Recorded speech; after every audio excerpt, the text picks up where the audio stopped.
Hey guys, my name is ChadChad. Not really. And every day I wake up, unfortunately, and see a clearly fake video on TikTok like a pregnant woman spending $70,000 to climb Mount Everest. Baby has been kicking a lot. I spent 70 grand getting here and now they're all moving up without me. I don't know what to do. But then I read the comments and to my dismay, they are eating it up. This can't be real. You can't be serious. This just can't be real. You're right. It can't. I've been getting really annoyed with the internet over this and pretty self-righteous also, because how do you miss the blurred out Sora logo in the corner of the video? Or how do you miss the literal word Sora being in the account's username? But then I had to stop asking myself those questions because the worst possible thing happened. They got my ass too. Couples therapy. This is Paul and Stacy. According to their bio, they are a fun family that refuses to grow up. And then they have their business email right after that, which is pretty grown up if you ask me. We'd love to collaborate with you and hear some of your thoughts on content strategy. Goo goo gaga. They make a lot of videos where the husband scares the wife and she freaks out. This is why you shouldn't scare your wife. Or he scares her and she hits him in the balls. This is why you shouldn't scare your wife. But no matter what happens, she is gonna scream like a boiling tea kettle. Harmless prank is the best. Harmless? He shocked her and then drug her off the bed. She came crashing to the floor. What do you think a harmful prank is? Murder? I have to sit back in this chair because my back is killing me. They're basically the equivalent of those early 2010 YouTube couple prank channels where you had to suspend belief in order to accept that they're possibly surprised by pranks anymore. Oh no, here comes my husband holding a DSLR camera. I sure hope he's not about to dump water on me like he did yesterday. And the day before that. And the day before that. And the day before. Basically every video involves them terrorizing each other in some way.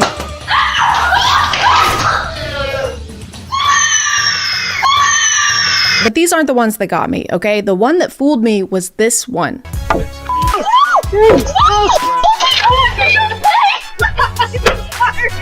I saw this months before I knew who they were, and I was like, yeah, accidents happen. Plus, this is low-quality security camera footage, and nothing has ever been faked on a low-quality camera, except for the moon landing. This is like something off of a movie. Rom-com IRL. This looks straight out of a rom-com. Why do people keep saying that this is a rom-com? If anything, this is like a crime doc. Look at this. Watch this. Get this man on a stretcher. Get this man to the ER. And back to the video. I don't know what it is, but putting a date and timestamp in the corner of your video increases its believability on TikTok by about 75%. I think it's maybe because having security cameras inside your home is a fairly new concept we're being introduced to, so it's easier to fall for stuff like this when we're not used to people staging things this way. But Paul and Stacy aren't just staging pranks and injuries, they're also staging moments like this. Let the little go so you can hold the big.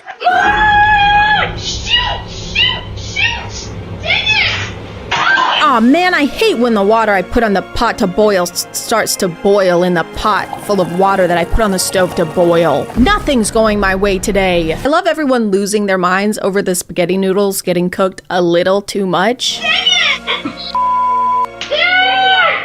What are we gonna do? My ravioli is getting soft. Nothing's going my way. This whole thing is apparently enough of a disaster for her and her son to start screaming at the top of their lungs until the dad comes in to save the day. And not only does he come swooping in to do just that, but he comes in playing 1,000 Years by Christina Perri on his phone.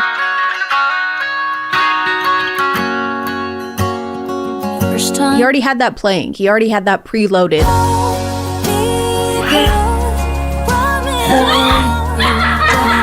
And why would he do that? Why would his immediate reaction to both his wife and son screaming be to come in playing a song from Breaking Dawn Part 1? What if they were screaming because something actually terrible was happening? Dad, come quick! There's a guy in the kitchen wearing a mask and threatening us. He's saying terrible things. You're toast. Oh my god, Dad, he's gonna kill us! No, you're toast.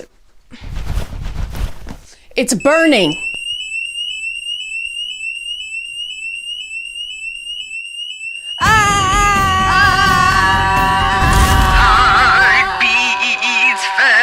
After he de-escalates the situation, the whole family shares a hug and sways to the music.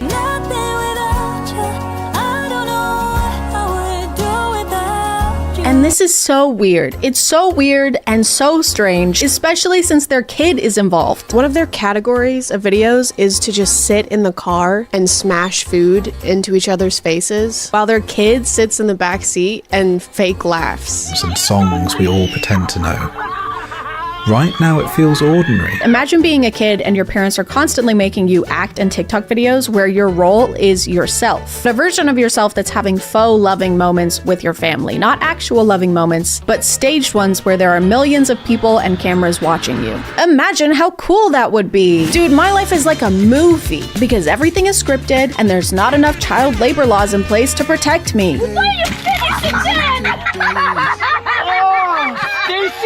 Do you think they ever take their son to get ice cream and don't smash it in each other's faces in front of him? He's in the back seat like, guys, can I please just have an ice cream cone? For what? Can I just eat it this time, guys? Please. I also kept getting videos from this account that's promoting skincare products, and her thing is to walk up to strangers and put something on their skin without their consent. No. Oh. No, this is not happening, no. Oh, no, is it? No, you need to back away from me right now. And when they react angrily or tell her to go away, she just won't. I was gonna try my product out on you. No, I'm going to call the police. You're going to have to get away from me. No matter how many times they tell her, no thank you, or we're not interested, she just keeps shoving it in their faces. Oh my gosh. Excuse me. Please get back. I know the saying all PR is good PR, but when it comes to selling products on TikTok, I don't know how beneficial it actually is to just make people think that you're a despicable public nuisance. Banana, she has multiple videos where she does this to a teenage girl and their mom will freak out. We do videos on TikTok. I didn't mean to scare you, but I just wanted to try it and see. No, I'm good. I don't want to buy your Vibe facial system. No, thank you. Are you sure? I harass people and don't respect their boundaries. Oh, I'm sorry. I didn't realize. Yeah, let me get one. Her script usually goes something like, no, it's okay. I'm testing my facial product. I'm actually testing out my facial product. I wanted to try it on her. No, thank you. Bye. No, it's okay. You don't understand. I'm doing something.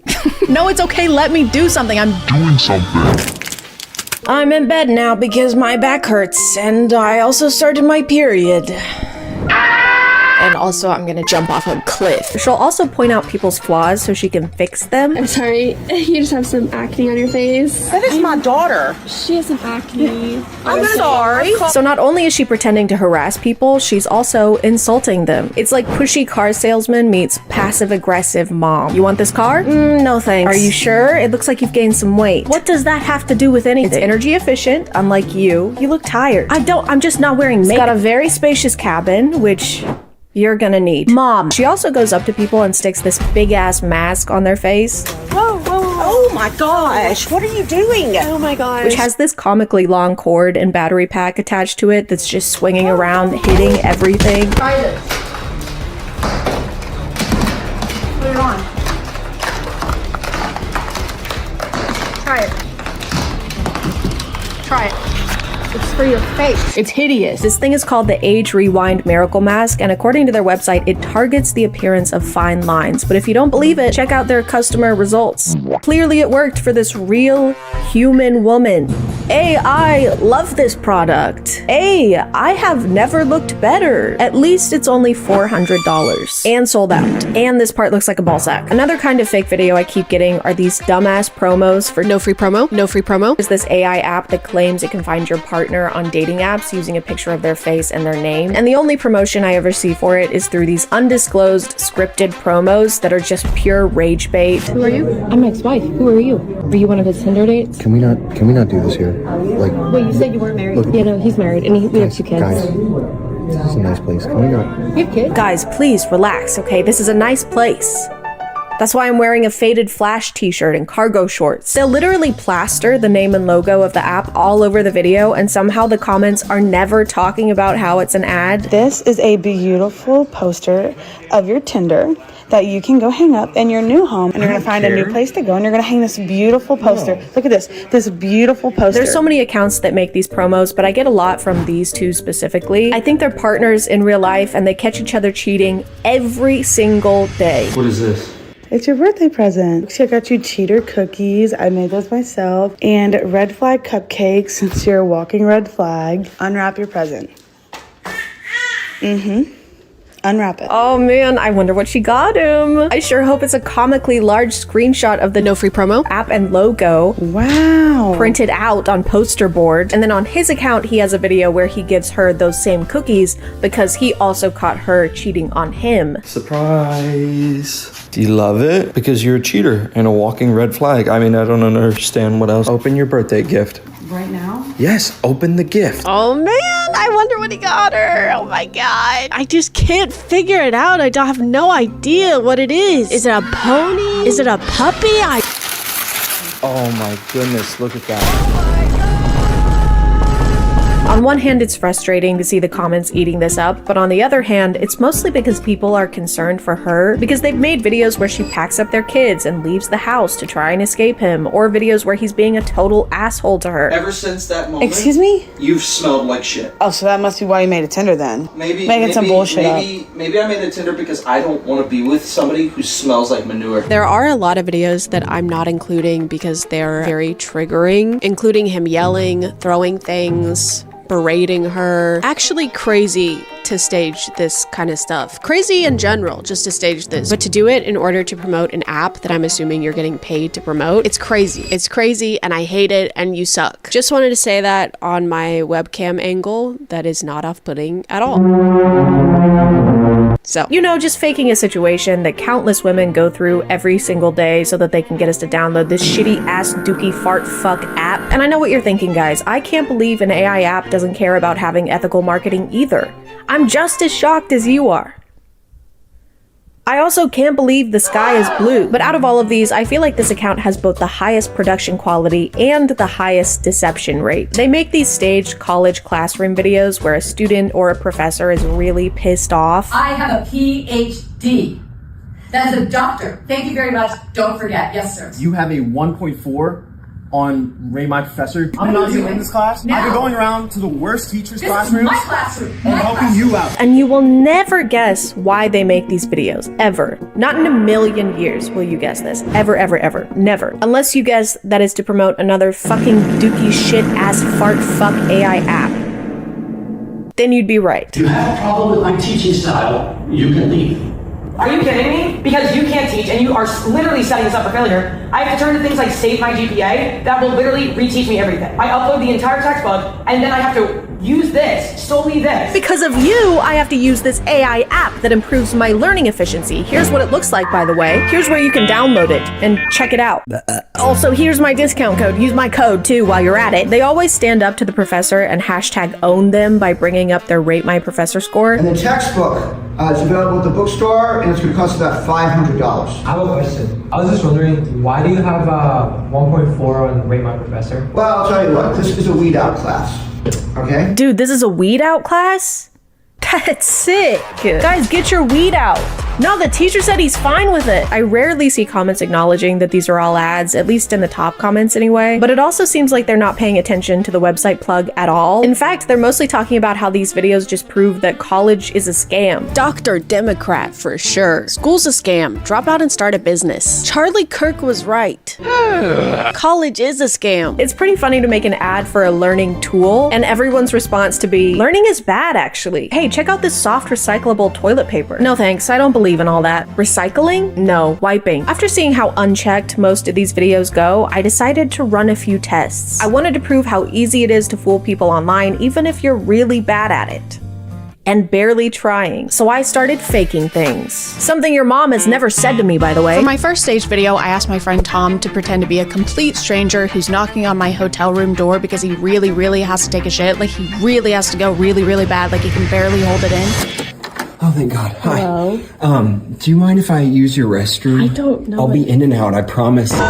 This one was pretty tough to film because Tom was so in character that I kept falling to the ground laughing. You let yourself up here? I told the guy down there I had to go. If you want me to go in the hall, I'll tell him you didn't let me. I don't Sorry. Unfortunately, the comments didn't really buy this one, except for a couple who are just confused. They're not really fooled. They're just lost. However, I'm still gonna count this one as a win because the woman staying in the hotel room next to mine opened her door to ask if everything was okay. I'm sorry. We're recording the video. Okay. I'm not. Thank you. Sorry. So technically this one was a success without even having to post it on the internet. We already had someone convinced that there was actually a strange guy who really needed to shit in my hotel room. Shout out to her for checking in on us. Also, I'm very sorry you had to open your hotel room door to this. No.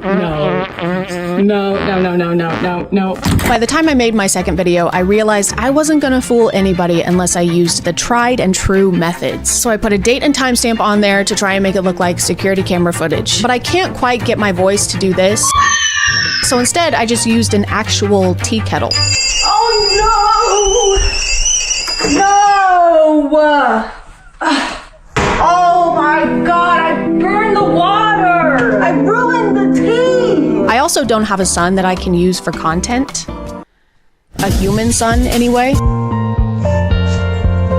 my god! Are these for me?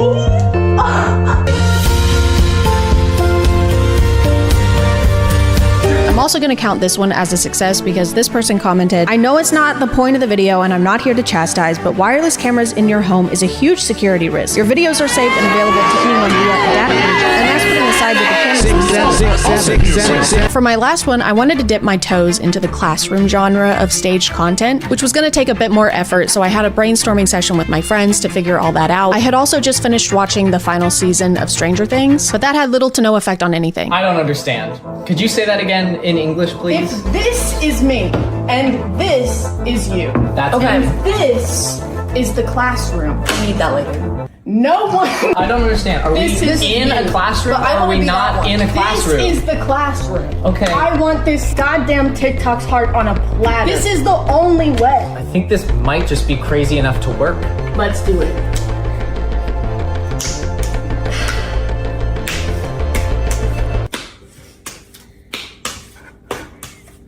When I was editing this one, I tried to use this format that the classroom video accounts will do, where they put the most interesting part of the video at the beginning, and then the actual video starts. Can you put that away? Are you watching a video in my class?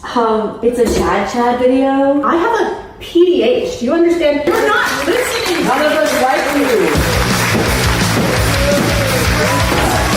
And it paid off. Everyone believed this was real. Don't check the comments though. Yet another successful experiment. Being on the internet right now, especially with AI and how quickly that's evolving, it's more important than ever to not take everything you see online at face value. It's very important that we all doubt everything. Because if it's this easy to fake a video about your spouse cheating on you or a whole college classroom, imagine how easy it is to fake a video of your morning routine, or how perfectly organized your closet is, or how this serum on TikTok Shop made your skin flawless and perfect. So if something makes you feel bad or angry or inadequate on the internet, it's pretty safe to assume that it was designed to do so. Because the only thing that's 100% real is reality and my teaching qualifications. I'm gonna call it there, guys. Thank you for subscribing, and if you are still here, thank you so much for watching. I appreciate you clicking on my video out of all the videos that are on here, and I'll see you next time. Okay, bye.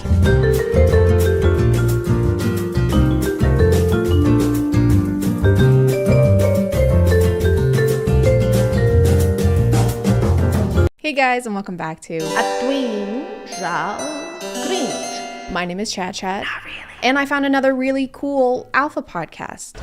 It's my alpha podcast. Every week, I'm gonna blame 100% of my problems on 50% of the population and say a bunch of words that I think make me sound smarter, but in reality have as much meaning as the final paragraph in a research paper. Basically, the more partners a woman has, the less likely she is to have a happy marriage. And so I think that's why historically we've always protected women and tell them to not be outside of marriage, because the bond is so strong for women during sex. We release a hormone during that men don't. In conclusion, do not engage in the dirty and squirty. A study found that 169% of women that did the dirty and squirty before wedlock were 420% more sad, mostly because during the act, women secrete hormones glue that bonds them to their partner. It is a huge mess, so ladies, stop being such sluts. I'm just kidding. I don't have a podcast yet, but this person does. And this time it's a little different because the alpha in question is a woman. Your thoughts on Andrew Tate? I think she speaks a lot of truth, and a lot of women don't want to hear it. Oh, if you sleep around, that is not attractive to guys. They don't want you to know that you age out of the dating marketplace. So we have friendly fire. There's some espionage. It's kind of a Benedict Arnold situation. Guys, is it just me, or are the British kind of slaying right now? You're right, they're slaughtering us out there. No, I mean, they're killing it. Yes, we've lost half our men. I'm gonna switch teams. Wait, are you betraying us? Losing a war is so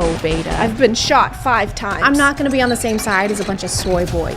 I've seen a bunch of stitches to her videos this past week, but had a lot of trouble finding her TikTok because apparently they keep deleting it. They banned account number 3, but you can't get rid of me, baby! You can't get rid of me, baby! Account number 4! Account number 4! But her YouTube is still up and she goes by Just Pearly Things, which is kind of a weird contradiction. Imagine you're strolling on the beach with the waves crashing gently. You find a clam and you pry it open to find a beautiful, sparkling pearl.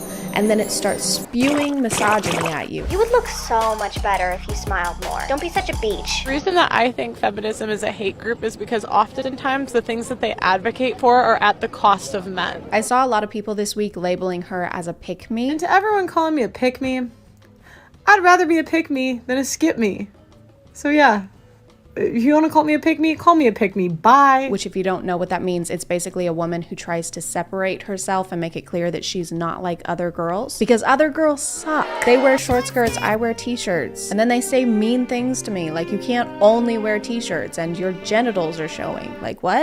If you'll look at these titles, most of them reference modern women a lot and in a negative way. Because as we all know, modern women want rights and stuff, and that's bad. Modern women blame everyone but themselves. Modern women cannot be helped. These women put men in jeopardy. Just come with me right over here. Where are you taking me? In jeopardy. What is jeopardy? Correct. The only women we like are old-fashioned ones that don't show their ankles and churn butter. She wears long skirts. I wear long skirts because it's 1775. T-shirts haven't been invented yet. Thank you to Raycon for sponsoring today, and let's get back to the video. In all of our other alpha podcasts, there's usually one who does all the talking, and then there's the other guy who's mostly there to just agree with everything the other one says. You know, like a true alpha. Yeah. Pearl is kind of different because she's the one who mediates this podcast, but she still manages to be a yes person somehow. That whether a boy or girl, it's 100% your responsibility what happens in your life. I think it's more on the girl because we have more power. Right. We have more power than men do in every instance. But it doesn't. But no. Okay. That's terrible. No, sorry. You're right. Actually, you're correct. She'll say something and then look around, waiting for everyone else to agree and encourage her to go on. It's like a handshake. and that's what I mean. Kind of like a child who forgot their lines at a Christmas play. And on that night, there were 3 wise men. There were 3 wise men. And then Mary gave birth to baby Jesus. Good, yes, go on. And because Mary got pregnant out of wedlock, You're doing great. she has 0 societal value because men don't want females with a body count. I'm so proud of you. We do need men, though. We do. We don't need them. We do. Who do you call to get your car fixed? A man or a woman? So I fix my own car. Only men can be mechanics, everyone. Sorry. Just do a woman job, like read from iPad or be named after slimy thing a mollusk makes. I can do. I'm motor mechanics. Your power supply. Who runs it? Who runs the infrastructure of society? Men or women? So essentially, what she's saying is that we need the patriarchy because the patriarchy said we need the patriarchy, guys. And I mean, look at him. He seems trustworthy. Put the rights in the bag. Who runs the infrastructure of society? Men or women? We know who's in charge of more things and who has been historically. That's kind of the problem. Just because you're named after the byproduct of an oyster doesn't mean you have to have the same thought process as one. Pearl initially blew up because of this TikTok, which I'm going to put a big old warning and timestamp over because if you don't want to watch this garbage, I don't blame you. Name one girl that looks good at 300 pounds. I don't know what 300 pounds is. Do you think you want to keep them fat so you don't have to compete with them? Ooh. Lucky for you, there's a lot of girls plumping themselves up right now. I'm motivating them to get on the treadmill. Look at it. If you love someone, you tell them the truth. So not only is she an adult iPad kid, she's also a fat-phobic adult iPad kid. I'm going to be talking about Whale Attack Part 2 for talking about whales. And you're still a whale. Like, I can't. She refers to plus-size people as whales multiple times on her account because she just cannot stop thinking about the ocean. It's ingrained in her gastropod brain. She hasn't had a Krabby Patty in years, guys. Cut her some slack. She's homesick. I said, name one girl that looks good at 300 pounds. She uploaded a 10-minute response to everyone being reasonably upset with her, and does anyone want to guess what her defense of this clip was? You're not going to get it. It's totally original for an Alpha podcast. We've never heard anyone say this before. On TikTok, a clip was taken of me. It was a bit out of context. You know, sometimes maybe I make fun of them a little too hard. Oh, it's out of context. Okay, I was about to be upset and act like words have meaning or something. Hey, Alice, can I ask you something? Hey, you are so stupid and ugly. What the hell? That was literally out of context. Calm down. Okay, never mind. I think you're a stinky piece of garbage, and I hope Josh leaves you at the altar. Is this still out of context? Or? Obviously, yes. What were you gonna ask me? Do you want to be my maid of honor? Oh my god. Yes, I would love to. This is so great. She's also drinking about 14 drinks during this video and keeps pausing to take sips. I guess she's dehydrated from being so salty all the time. I don't really mind being made fun of. I feel like it's part of the game. I feel like okay.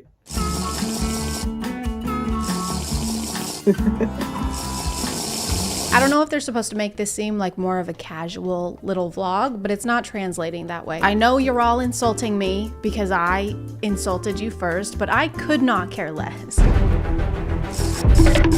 Obviously, she has low self-esteem and internalized a lot of it. Psychologically, she is constipated, but so is everyone else, okay? We're all constipated in our hearts. Just go to therapy or take a or go to therapy while you're taking a shit. And how does that make you feel? Shitty. Like, I think if a woman cheats, she's trying to leave you. If a man cheats, yes. he's just like, it's like a handshake. Why is the exposure turned all the way up in these clips? We need to get their editor over to the House of Dragons team. We can't see. We must insist you turn the brightness up. You can absolutely sleep with a woman who you may find very attractive and very sexy and everything else, but your heart is still completely with another woman. I'll explain to you like this. Hey, I wonder if this guy has ever cheated on a partner before. Do you think he's cheated on a partner before? Because I don't think he has. Your Honor, really, when you think about it, as a man, I am biologically prone to setting that building on fire. Now, if I were a woman, then this would be arson, yes. But when I do it, it's just like lighting birthday candles. I think women are just more emotional. Yeah. True, yes. Like women are more likely to wage war.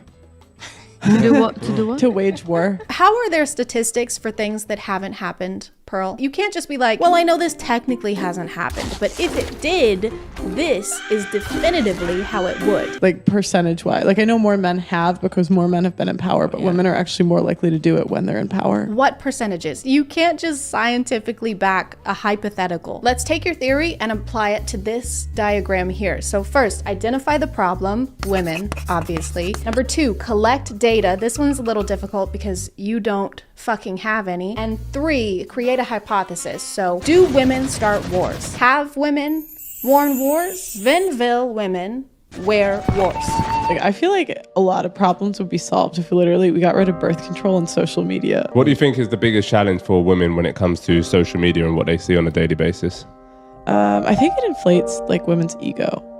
So like I think a lot of times we think we're hotter than we are. I don't know if they don't have Wi-Fi in Bikini Bottom, but this is famously the opposite effect of social media. Are you saying that you scroll through Instagram just thinking to yourself, you know, I was feeling pretty self-conscious, but now that I've seen all of these unattainable beauty standards, I'm feeling a lot better. I think it inflates like women's ego. No matter what they're saying, they use this same sad piano track in the background of every YouTube short. I think that modern women are impacted and influenced. And they don't even pay for it. You can hear the watermark playing over and over and over. It's influenced. You guys can afford 21,000 microphones, but not a single copyright-free track. Women can camouflage their entire bodies like chameleons, and they communicate with satellite dishes that pop out of their... And if you don't believe me, I'm gonna repeat the same thing, but with Piano Sonata number 9 in F major. Women can camouflage their entire bodies. The modern woman is a walking contradiction. Generally narcissists, and they are the first women in, I think, probably most of history that they tend to destroy what they love and chase what they hate. Are we certain that you're describing women and not one of the villains from Scooby-Doo? And I would have gotten away with it too if it wasn't for those meddling alphas with their sure SM7Bs. Thank you. They have a number of things they want, but generally I think the modern woman doesn't want to love. I think the modern woman wants to feel more than anything. She doesn't want to love, she wants to feel, because love isn't a feeling anymore, I guess. I like how they talk about women as if they're an entirely different species. Even Pearl, they act like they have women in glass cages that they've been studying. Test subject 3008 is still maintaining the sleep schedule of an anxious barn owl. Subject constantly complains about recurring sharp pain in random parts of body, but would rather tempt death than drive to a doctor's office. Subject also continues to eat a bowl of birth control and milk every morning while reciting some sort of ritualistic chant. I mean, virtually all women in the Western world now, under a certain age, are modern women to various degrees. Modern women are feminists. I guess he's explaining how women are feminists. Some adopt it all wholesale, some are more resistant, but overall, it's influenced and permeated through society over the last few decades. Did you say permeated? Are you making mead? Most, I mean virtually all women in society are women in society to various degrees. And I tend to believe that women are kind of fermented in their spirits. And keeping this in mind as such. Is this a filibuster? Guys, no, come on. I hardly know her. He's happier in his relationship when he's at 8 or 9. Yeah, I attest to that. I think the more women I'm with, the more I've worked out what it is I want and what I don't want. It left me in a position where I knew exactly what I wanted, what was completely non-negotiable. So essentially you have a love life and it helps you understand what you like or don't like in bed, and eventually it helps you understand what you're looking for in a partner and leads to long-term happiness in a relationship. If you're a guy, sorry, did you think I was, no. If you're not a guy, you lose 25% of your value every time a dick passes you in the street. Usually in a time of crisis, that's when our natural selves come out. That's why when crisis hits, women start to do household chores. The other guys face consequences for their decisions. Like, that's the whole point, is like, Sure. like men, when they make a bad decision, they always have a consequence. Women don't. This is also true. My period started yesterday, so I waged war on France. I just told them that my tummy hurt, and they forgave me. And that's why women are worse, because one gender has consequences, one doesn't. And that's why women are worse. And that's why women are worse. You're not supposed to say that part out loud, Pearl. You're supposed to at least pretend you're not a terrible person. You're not playing by the alpha rules. Well, sorry, I forgot. We have no consequences, so it doesn't, I guess the alpha rules don't apply to us. Men, when they make a bad decision, they have the consequence immediately, where women don't. So this has honestly been really freeing, guys. All this time, I've been trying to be a good person and do nice things for people when I could have been doing whatever I want, which is bad things, bad things, bad things, bad things, bad things. Bad thing.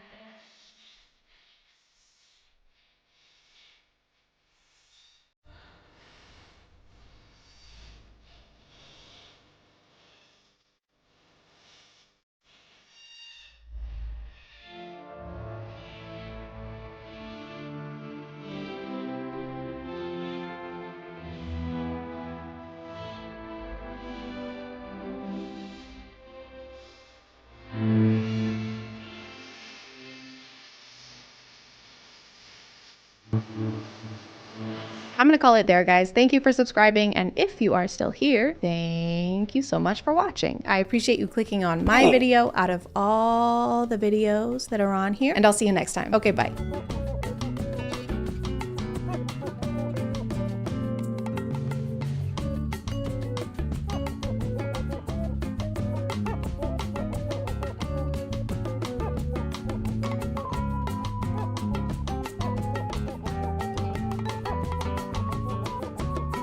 Hey guys, and welcome back to My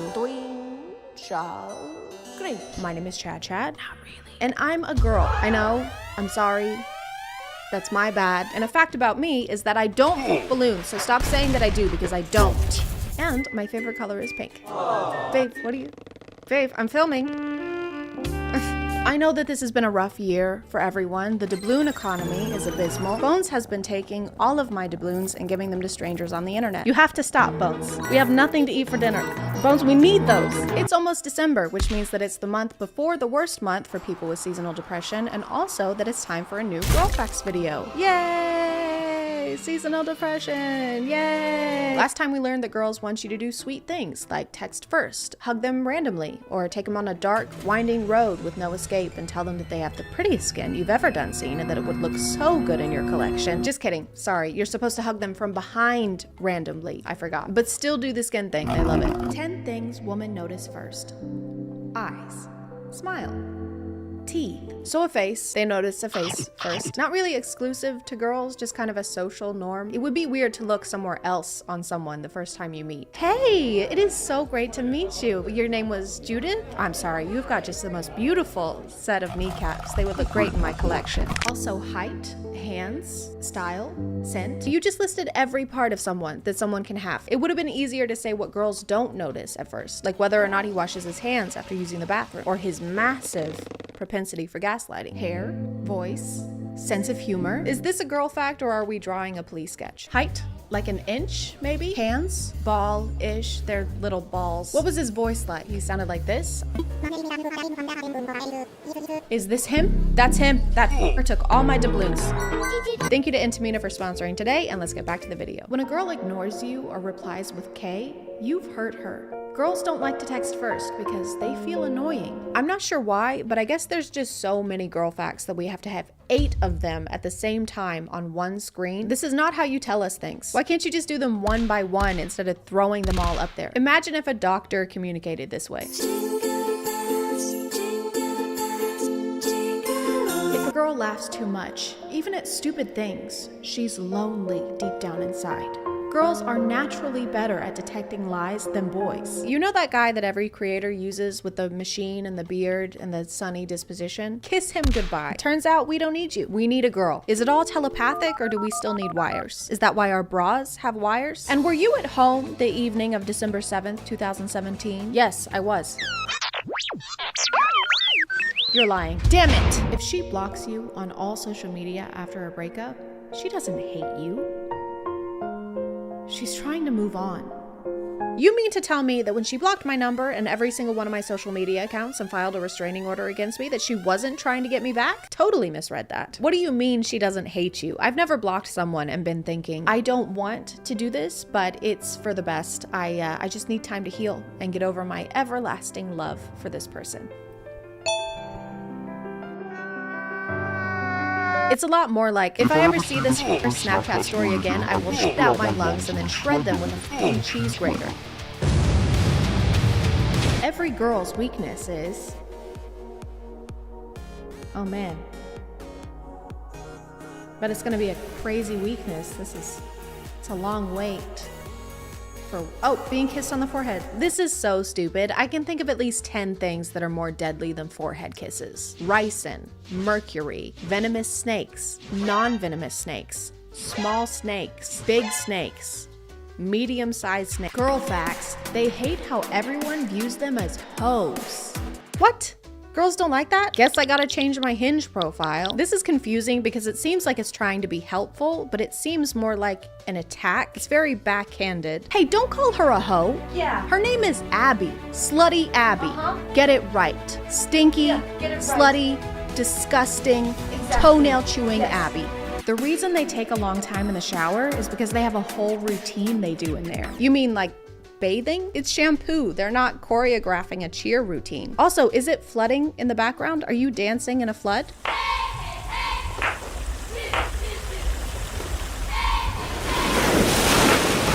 Every girl cheats, but if she likes you enough, you will never find out. What's really great about girl facts is that they are 100% facts and 0% bias. I'm not really surprised that these facts are based on nothing and have no basis because I feel like this is how we've been taught information about girls since the beginning of time. If girls learn to read, their ovaries will turn into raisins and they can't have babies. Girls can't do math because it makes hair grow from their armpits. Therefore, they can't have babies. If you put a girl underwater and she breathes, she's a witch, but if she drowns, she's a girl and dead. So she can't have babies. Scary facts about women. A woman's heart is 4 times softer than a man's heart. When a woman cries, a small vein in her heart cute. When she goes through a depression, she's lost 72 days of her memory. 72 days? Oh my God, that sucks. R.I.P. to people with depression. Hope you get to feeling better or whatever. Where am I? How do you know how many days you lose? Because say you're depressed for 1 day. That's how depression works. But what happens if you're only depressed for like an hour? Still 72 days? That's not fair. It's like PTO, but somehow worse and with more rules. Hey, I'm gonna need you to come in tomorrow. I can't, remember? What? Yeah, I requested a depression day tomorrow. No, I don't remember. I don't remember either. Most women lost a good man just because they listened to their toxic single friend's advice. This one feels a little targeted. Most women who are 5'6" and have brown hair drive an army green Jeep Patriot with beaded seat covers and tinted windows and have a bumper sticker that says I love wieners, but the picture of the dog has faded from sun damage, so it just says I love wieners, and won't give back their ex his completely platonic balloon collection, are missing out on a great guy. Girls, if you catch a boy staring into your eyes, he's not just staring at you. He is lost and admiring the fact that he has the world in front of him. Follow for more facts. A lot of these girl facts are overlaid over calm, ambient beach footage. What happened to that? Where are we? I feel like we're about to be approached by a 6'3" Sicilian mob boss. Are you lost, baby girl? I don't want anyone staring into my eyes on this street. Also, I think we just got shot. Nothing puts me in the mood like a fucking bullet to the chest. Girl fact, if you want to make her fall in love with you, kidnap and keep her against her will for 365 days so she has time to develop Stockholm Syndrome. This method only works if you own a yacht in Italy or a boogie board in Ohio. Girls who reply in a minute, they are not girls. They are angels. I feel like if anyone's gonna be a slow texter, it would be an angel. You're saying the ones responsible for keeping 8 billion people safe are also fast texters? Oh God, I'm bleeding out. Not to fear, I am here to help. Thank you, I'm so glad you're here. Whoops, sorry, 1 sec. Okay. Kyle just sent me a doubloon TikTok. Oh, those are funny. Just replying. I think it hit an artery. And done.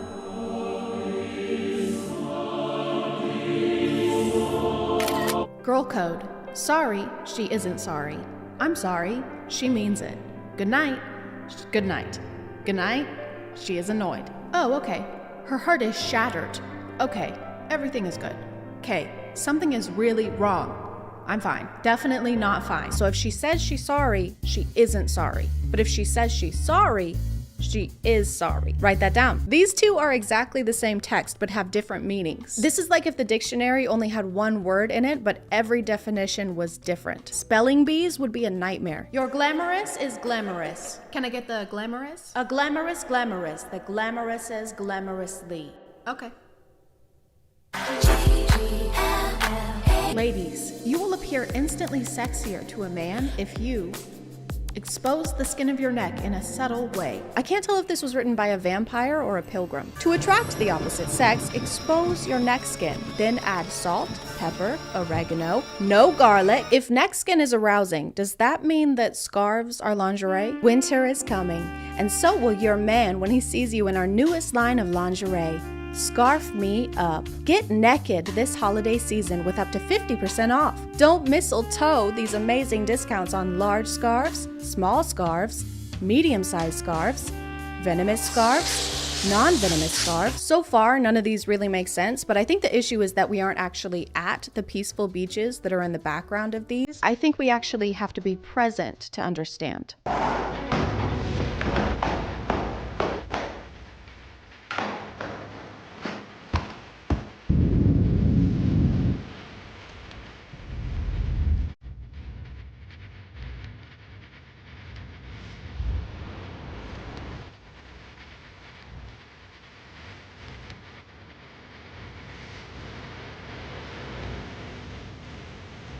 I'm gonna call it there, guys. Thank you for subscribing, and if you are still here, thank you so much for watching. I appreciate you clicking on my video out of all the videos that are on here, and I'll see you next time. Okay, bye.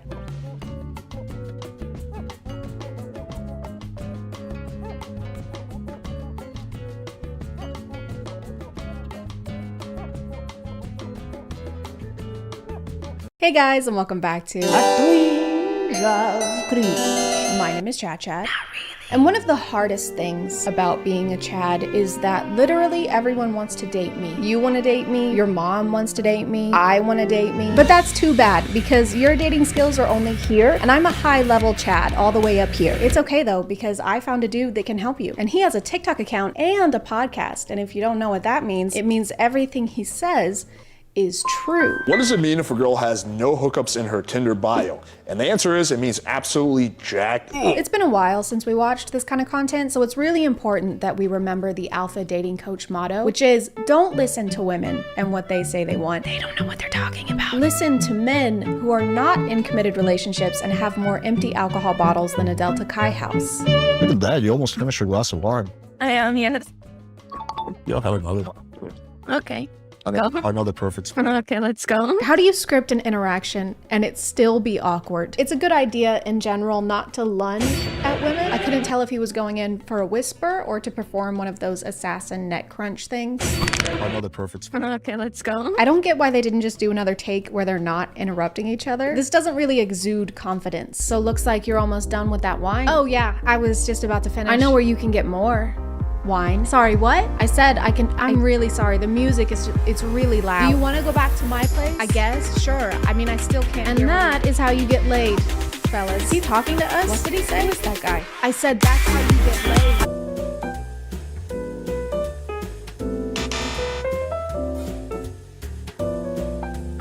Oh, excuse me. Hi. I saw you walking. I thought you were really cute. I want to meet you real quick. Alex, pleasure. Or you could do option 4 where you don't approach women who are walking alone in empty hallways. Wait, what's this? It's 2 a.m. and the hallway is completely empty and there are no people or cameras and it's very scary. Allow me to introduce myself. I saw you walking. I thought you were really cute. I want to meet you real quick. Why would your opening line be, I saw you walking? Like, I'm sure you probably did because that's literally what she's doing. Is the tip to just make a general observation about what they're doing and then use that as the pickup line? Because it sounds accusing almost. Hey, excuse me, I just saw you were walking and don't fucking do that. This has got to be one of the funniest and most creative bios I've seen in a while. Females, I'm looking for a woman who will make me. And then it's M, make me dinner. A, appreciate the things I do for you. K, kiss me. E, eager to ask about a day. M, marry me. E, endlessly love me. C, capture my heart. U, make death do us part. M, make me. Don't do this. If the word is anywhere on your profile, you should be banned from dating apps for life. And why do all of these requirements end with me? I know it's online dating, but aren't you supposed to give a preview of yourself and what you're like rather than how you want women to serve you? I mean, I guess in this instance it works because the preview is that you spent hours making an acronym about.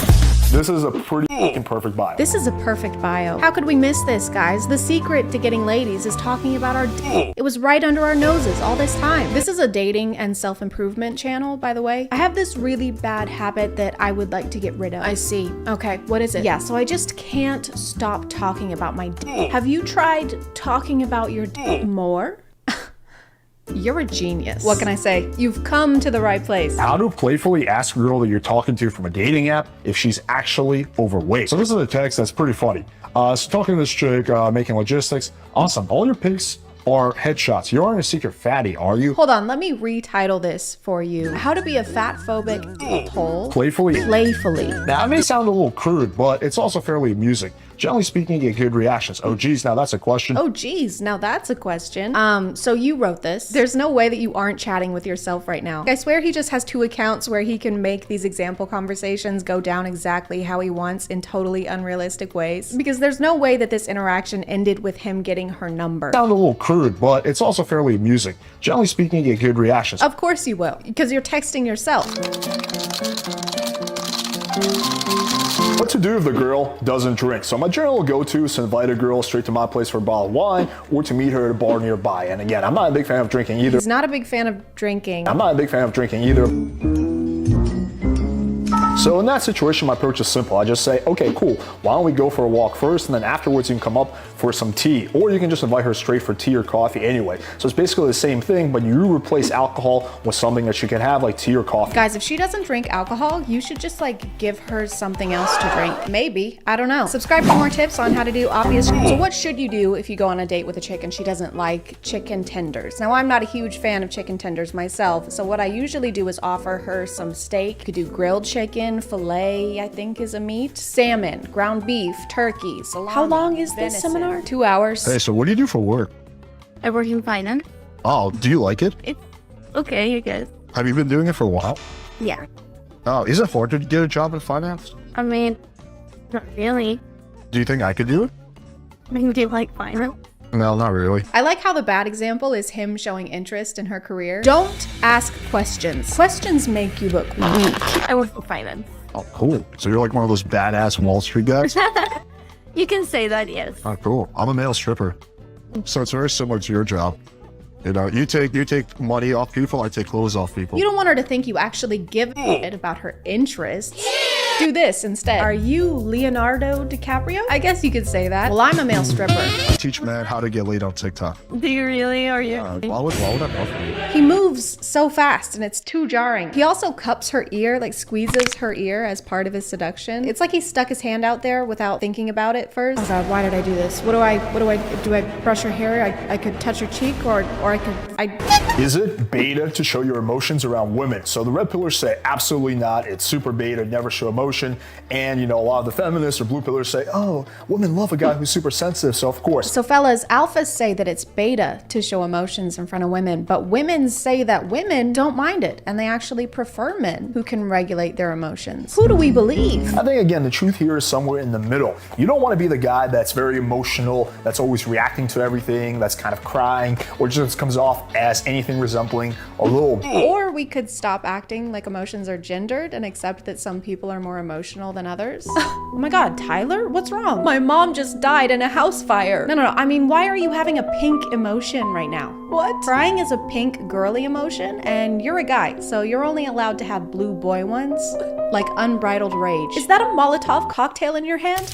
No? You killed my mom. See, there you go. I'm like, how about later tonight around 11? We could just hang out and drink wine. I don't mean you people after 8 p.m., baby. I'm like, well, why's that? Too dark.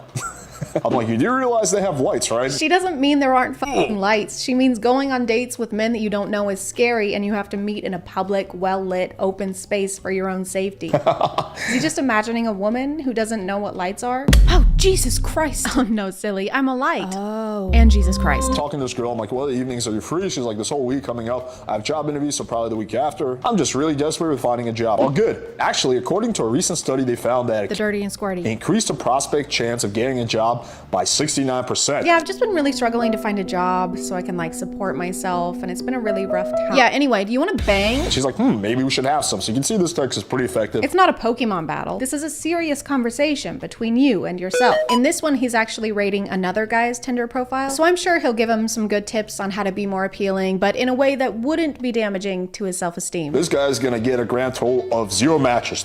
So this is the profile you don't want to have. Again, way too nice guy. This guy needs to grow out some facial hair, put on some muscle, take off the glasses, take off the hat, get better style, and stop smiling so damn much in every photo. Oh, okay. So he just has to change everything about himself. Your hair just needs to stop being like that, and your eyes are also weird, and that dog is ugly. Get rid of it. Put on some muscle, take off the glasses, take off the hat. He can't just get rid of his glasses. Like, people don't just wear those for no reason. And stop smiling so damn much in every photo. Also, imagine thinking that smiling in pictures is going to get you less dates. And I also have a dog. His name is Charlie. Here he is. Aw, I hate dogs. Why are you wearing glasses? Oh, to help me see? They're hideous. Throw them in the trash. Excuse me? You look fucking weird. Okay, I'm leaving. It's because I smile too much, isn't it? The power of persistence. So nowadays, girls have a lot of options. So what you want to do is you want to be persistent without being needy.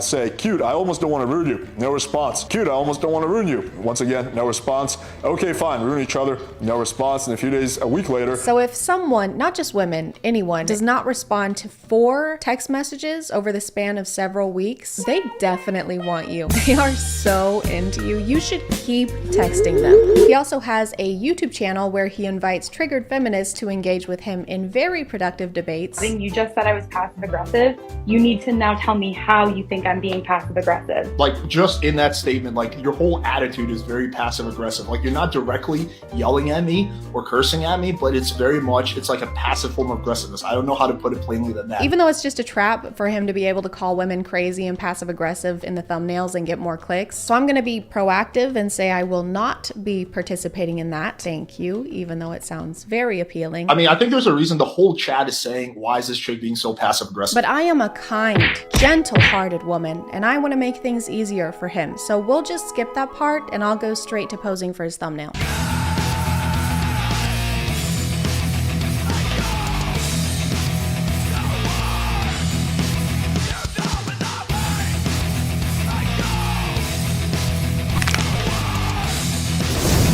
I'm gonna call it there, guys. Thank you for subscribing, and if you are still here, thank you so much for watching. I appreciate you clicking on my video out of all the videos that are on here, and I'll see you next time. Okay, bye.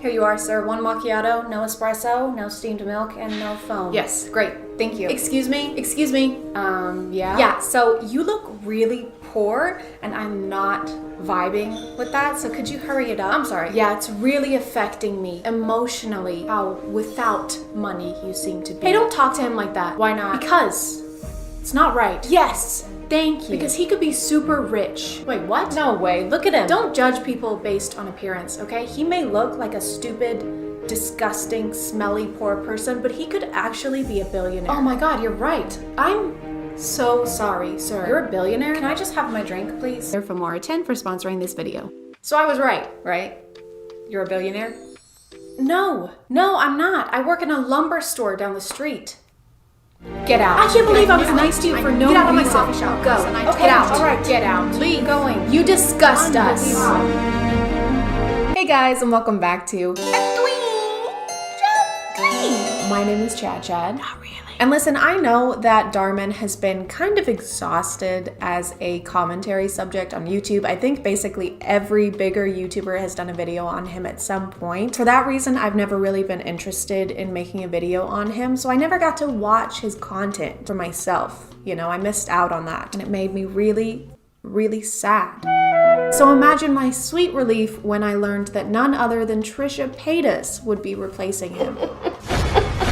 Filling that deep void in my heart. If you're not up to date, Trisha Paytas has been in some controversy recently. I know it's shocking. If you need to pause the video to deal with that information, I totally understand. Hey, it's post-filming, Chad. I just realized that I forgot to mention while I was recording that before I watched these TikToks or planned on making this video, I thought Trisha only went by they, them pronouns. But then when I went to their TikTok profile, I saw that she also goes by she, her. So if you hear me use those to refer to Trisha during this video, I just didn't want anybody to think that I'm being an asshole. Okay, all right, thank you. Love you, bye. I never watched the Frenemies podcast, so I can't really tell you what happened there. All I can tell you is that they left the podcast and people seem to be a little upset over it. Now whenever I see any of Trisha's TikToks, the comments are almost entirely negative and demanding an apology on behalf of Ethan, the other person from the podcast, which makes me think that this is like a business move where they're like, hey, stop talking about this over here, this not good thing that I did. And look, what's that over there, this that I'm doing right now, this crazy weird thing. Isn't that crazy? Only talk about this from now on. Excuse me. Excuse me. Yeah. Okay, I'm sorry to stop this so quickly. He's already looking at you. Why are you yelling excuse me at him while he's standing directly in front of you and making eye contact? Excuse me. Excuse me. Yes. Excuse me. Yes, how can I help you? Excuse me. Hi, I asked for butter. This is plain. Oh, I'm so sorry. Let me fix this for you. What are you doing? I asked for butter. Don't dump it out. Health code violation. This is how you know no one involved in the production of this has worked in the food service. You can't take popcorn from someone else's hands and put it back in with the rest of the popcorn. You have no idea what they did with that while they had it. They could have shoved their hand in between their ass cheeks and then sprinkled cubes on the kernels. It only takes like 10 seconds max to do that. Don't ask me how I know that. Don't ask me any questions about what I just said. Do you even speak English? I make it fresh. I make new one for you. Fine, whatever. What country are you even from? Oh, I'm actually from... Can you go faster? The quietness of this set is off-putting to me. Like, I know that this is just someone's basement with a black backdrop and a single popcorn machine, but you still need to sell me on this, okay? You need an obnoxiously loud TV playing the same 3 previews on repeat, a kid crying because they couldn't get the $24 Skittles, a mom and dad crying because they have a kid who cries over not getting $24 Skittles, the sound of a car as the mom and dad leave the kid behind at the movie theater. Hey, Greg. Yeah, I've been wanting to see You Don't Know the Blowhorn for this long too, but this guy literally is from a foreign country, doesn't even know popcorn. Is it almost finished? Yes, so sorry. I'm Thank you. so sorry. Thank you. They couldn't edit in the notification. They had to personally voice it. And it's not even the right one. It's supposed to be a phone call, but it's a single ding. I feel like if you're gonna make your own sound effects, you should make it more interesting than the regular notification would have been. Ding! Oh wow, someone actually texted you. Wow, look at that. Ding! Someone's calling you. Oh look, it's just your mom again. Ding, ding, ding! Someone's texting you back, and it's not the girl that you quadruple texted last night while you were drinking. So good luck dealing with the emotional toll of that while you're working today for 12 hours. I'm Thank you. so sorry. Thank you. Here, let me give you this from me. I'm so sorry. From you? Does your manager know you're stealing? Oh, look what you made me do. Why did you even hand me all that food? Let me help. No, stop. No hablo, help me, por favor. You know what? He is such a great guy who is doing zero wrong here and is being super nice despite being mistreated. And they're an awful person and saying mean things for no reason. There is only good and evil in this world. Middle ground, it doesn't exist. Gray areas don't exist either. Get that out of your head. Okay, so this carries on into the next TikTok. They're watching the movie. The employee sneaks up and scares them. Turns out he's trying to return her wallet, which is of course unacceptable. And she threatens to call the police on him because he's trying to steal the wallet, which makes sense because why else would you try and return it if not to steal it? Because that's definitely how you steal things. That's how stealing works. They tell him to bug off. They're really into this movie and they can't be bothered with this right now. And he exits sadly while remaining the nicest and most passive person in the world. But then she posted part 3 and I'm confused on if it's supposed to be like a prequel because it takes place before they meet the employee. A new Robbie Hart movie? I have to call all my friends. We are going tonight. Ding. Yeah, it's so crazy they made a sequel. I can't wait to see it. Dang. What is this? You guys have trays now? That's so cool. Did they not have trays before? How were they serving nachos in the theater? I wouldn't know. I'm too broke to eat theater food. I take the cheese and the chips from home actually, and I put them in a tampon box in my purse in case I get peckish. It's actually really nice because then you can shake the box and get a nice even coating on all the chips. Plus the discreet packaging is great and it's leak proof. Oh my God, these trays are genius. Nothing spills. Ugh. Whoever invented these trays must be so genius. Hey, I wonder if that's foreshadowing. Do you think it's foreshadowing? Because I don't think it is. I just think that they really like plastic trays and have a deep respect for the creative processes behind inventing plastic trays. Hush. That guy looks so familiar.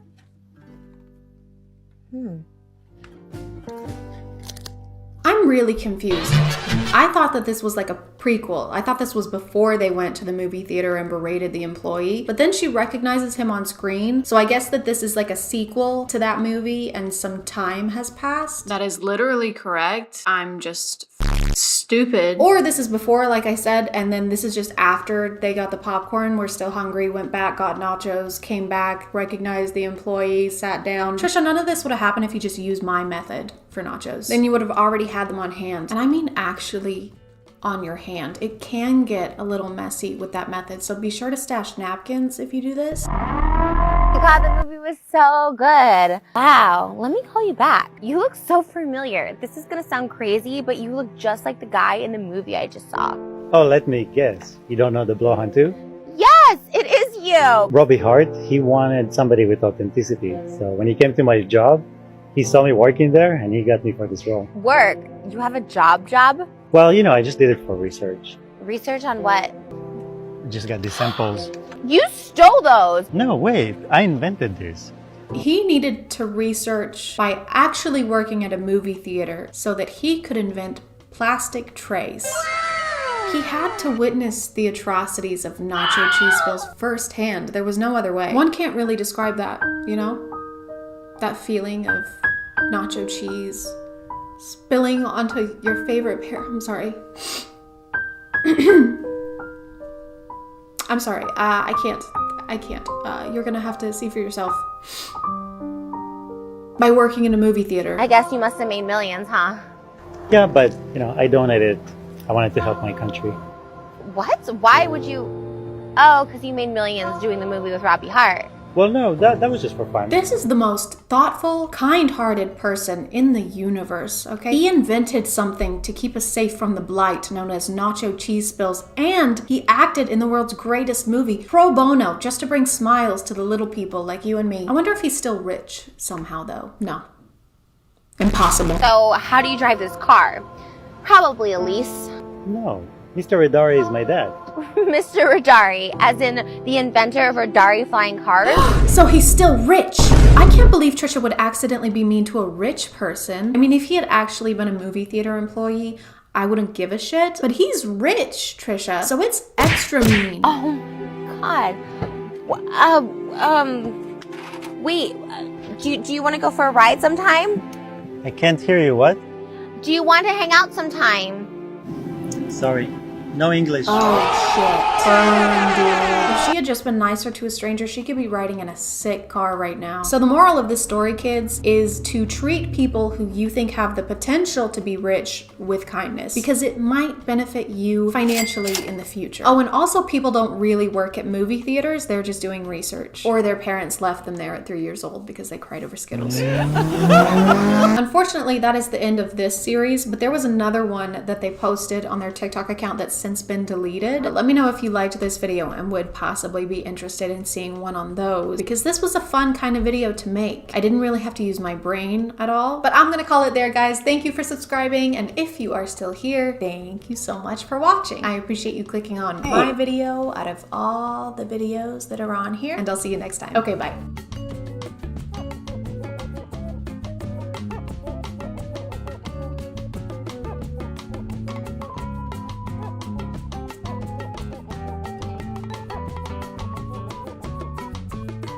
Hey guys, do you hear that? Hang on, something fishy's going on.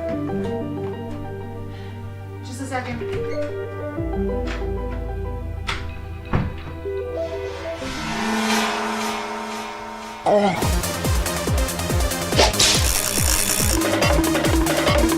A queen child. My name is ChadChad. And today we're gonna talk about conspiracies. Is the Earth flat? Was the moon landing faked? Is Florida a real place? These are just a number of things that we may never know the answer to. Whenever something happens to people that we think is weird or we can't really explain, we like to make it up, because conspiracies are like hemorrhoids. We all got them, right? I think we all have hemorrhoids, okay? When I was a kid, I had a theory that all of my toys could walk around and even talk to each other. And it turns out I was a really stupid kid. But the thing about conspiracies is that you can't be wrong. If you say that you think the sky is actually red and orange, which it probably will be soon, no one can tell you that you're wrong. Conspiracies are kind of like lying, but without the consequences. Unless you're a big fan of conspiracies and you disagree with what I just said, in which case what I just said was a conspiracy. The internet has led to an endless sea of theories. The butterfly effect, the Mandalorian effect, the Mass effect, and we're sick of those. There were literal UFOs flying around last week and nobody cared. We're tired of aliens. Alien? How about Ailey out? Boo! Boo, boring, get the fuck out. Go.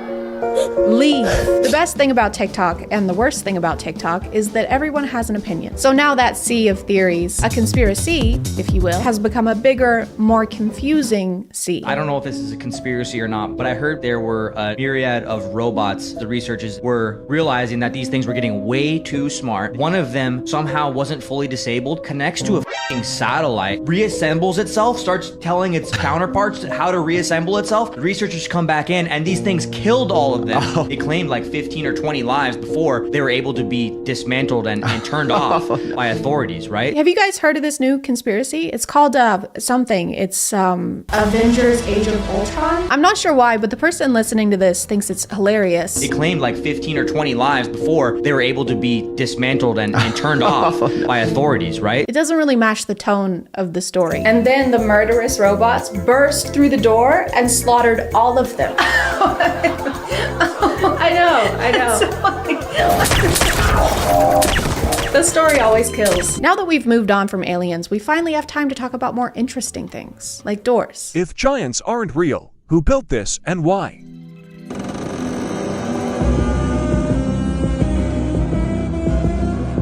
This person is gonna lose their mind when they find out about skyscrapers. Who the heck did this? This is too big. I like to imagine the creator of this TikTok doesn't really believe in giants, but is actually just the person who made this door. You notice that top latch? It's actually really complex. Yeah, I heard it took her like 15 years to finish it. It's super impressive. Yeah, I would have sex with that person if I could. But it turns out the real giants are busy protecting our entire planet. Is down there. Giant monsters. They're a natural defense mechanism from the planet. Could you give me an example of what one of these giants look like? I only have one personal experience that I was there for, saw with my own eyes, and experienced with my own 5 senses. Oh, you only saw the 300-foot-tall billion-year-old giant monsters once? One time? Lame. Something that resembles a big furry primate, like a sloth that walks on its hands and is covered with hair. So the giant monsters are furry, and you experience them with all 5 of your senses. All 5 of them? It was for research, guys. I had to taste the furry primate genitals. I mean giant genitals. I mean giant genitals. I mean genitals. So you're saying that a giant sloth doing handstands is the only thing protecting our planet? So we're oh my god, help! These giant space worms are eating my family! Not to fear, the sloth is here. Oh, thank God. Thank you. Yep, I'm on it. Thank you so much. Yep, we'll get right on that. Okay. When? Just give me a second, God. If you take a picture of a $1 bill, on the back, it looks like an alien. Yeah. Yeah, I saw that. Yeah, you actually, well, you turn the contrast all the way up. The contrast reveals an alien head and the face, the eyes, everything. It's kind of genius. Did you know that if you completely change the physical appearance of something, the physical appearance of that thing completely changes? This is like the opposite of those zoom enhanced tropes in FBI shows. We got a shot of their plates. Put it on screen. Huh, zoom out. Keep going. Turn up the contrast. Turn down the contrast. Set it on fire. Dehance. We got him. Yes. It's kind of genius. What's in your pocket? Yeah, Roswell. Did you just say Roswell is in your pocket? It's a big ass pocket. Is that a southeastern city from New Mexico in your pocket, or are you just happy to see me? Oh, it is a city? Okay. What I hate about a lot of conspiracy TikToks is that sometimes they'll forget to include the conspiracy part. Because let's say that yes, if you mess with a $1 bill, it does look like an alien. But then what? That's not a theory. Are you implying that aliens live inside $1 bills like little hermit crabs? Or are you implying that the government is run by aliens? Because that's ridiculous. Everyone already knows that. Okay, so here's a $1 bill. I'm gonna see if we can find the alien that lives inside of it. Oh my God, you guys, look at that. Guys, they live among us. This video has been going around on social media of a man who found a mosquito with the number 38 printed on its body. And then the next day he found another one with a different number printed on its body. And of course, there's been a conspiracy. Maybe the mosquito is just like getting tattoos. Did you think of that? What, because they're parasites, they aren't allowed to express themselves? Plenty of parasites have tattoos. Just look at Jeffree Star. I'm not a scientist, but I feel like this is a pretty common thing. We also track like bees and lobsters. We just put numbers on them so we can track their every move and study their behaviors and see where they are and what they're doing. And spy on them without their knowledge. And I think that, guys, I think we're the aliens. The mosquitoes probably have documentaries about us.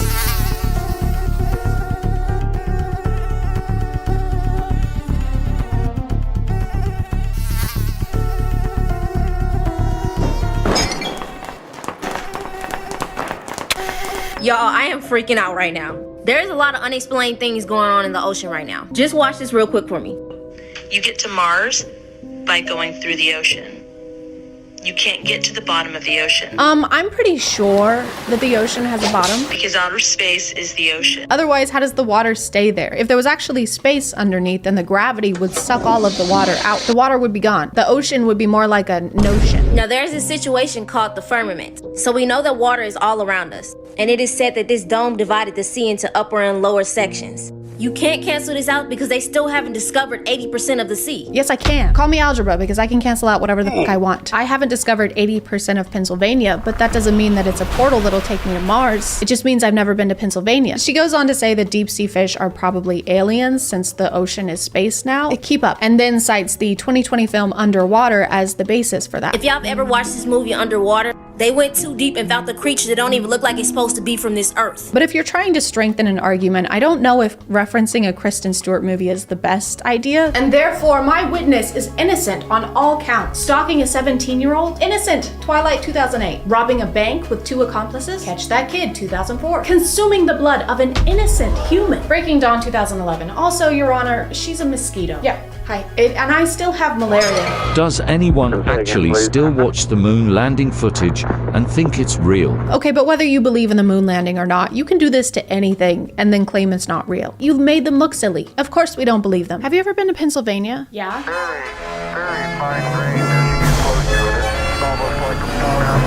A conspiracy that stayed pretty consistent on TikTok is that all celebrities are lizard people. What that involves is usually pretty vague. It's just if they say something weird or if they do something lizard-like, it means that they eat children, like lizards do. I can say clone, I want to say clone. All right, so there's like a clone by Egg Lee.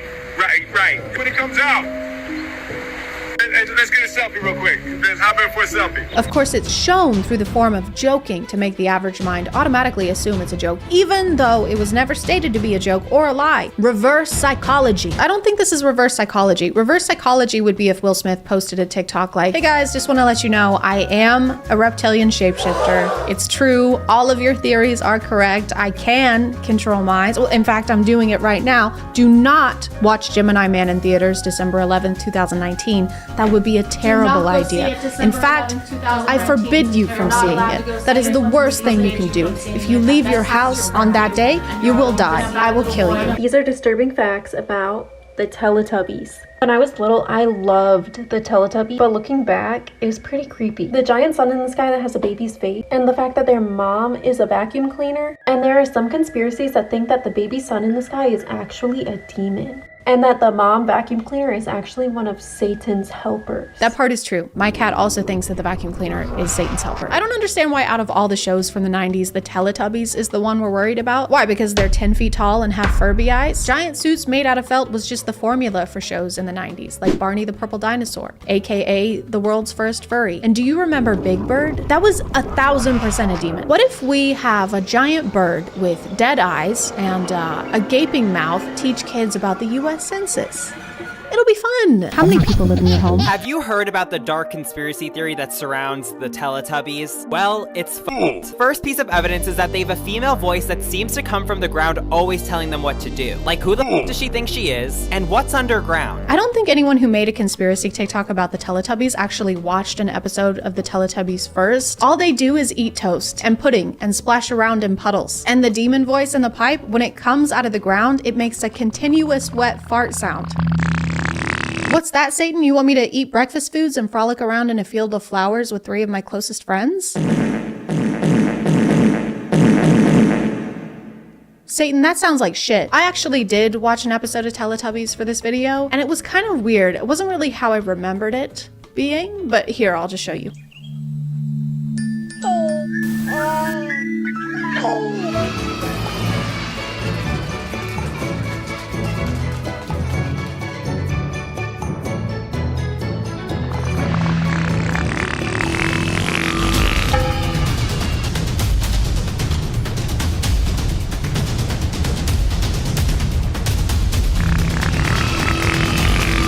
I'm gonna call it there, guys. Thank you for subscribing, and if you are still here, thank you so much for watching. I appreciate you clicking on my video out of all the videos that are on here, and I'll see you next time. Okay, bye.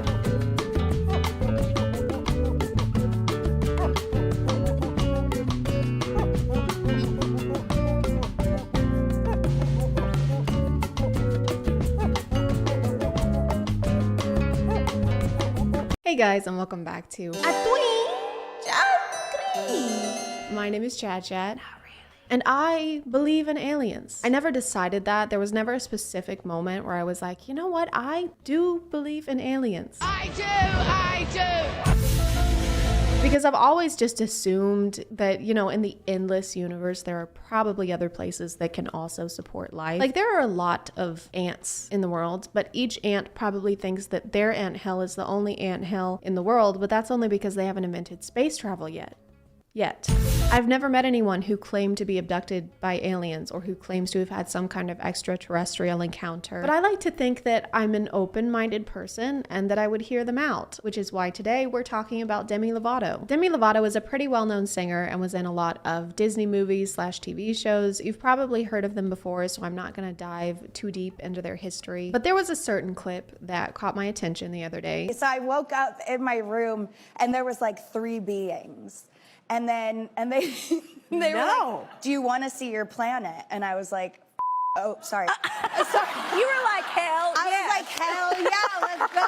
This is a pretty short clip, so I wanted to get the full context of what's happening here. Demi has a new show called Unidentified that's streaming on Peacock TV. We'll get into that later. So the reason for this interview is that Demi is promoting their new show, and this conversation takes place after Kelly shows a clip previewing it. Well, wait, in that clip we just saw you looking for aliens. So have you seen an alien? Have you ever had an experience? I have never seen an ET face to face. Oh, that's something else I should mention. Demi doesn't believe that we should call aliens. They say that that is offensive to aliens.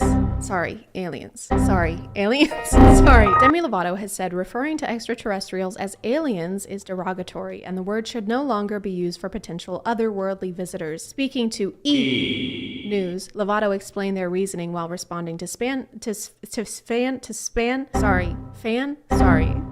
while responding to fan speculation that they have an unreleased song called Aliens, quashing the rumor. That's a weird word. It sounds like you're getting phlegm out of your throat. Quashing the rumor. The singer said their fans should know they don't call them aliens because it is a derogatory term for anything. My fans should know that I do not call them aliens because alien is a derogatory term for anything. Oh, that's so true. Even extraterrestrials, which is why I call them ETs. Which I guess I kind of get what they're trying to say here, but at the same time, I feel like this would be very, very low on an ET's list of concerns if they were to encounter our planet. Our government would definitely take it into custody and definitely perform less than humane tests on it, so it probably wouldn't be too worried about what word we were using to refer to it with. I will now use this circular saw to enter your brain cavity. I would prefer if you didn't. Then I will study your alien brain to discover all of your secrets. I don't have any.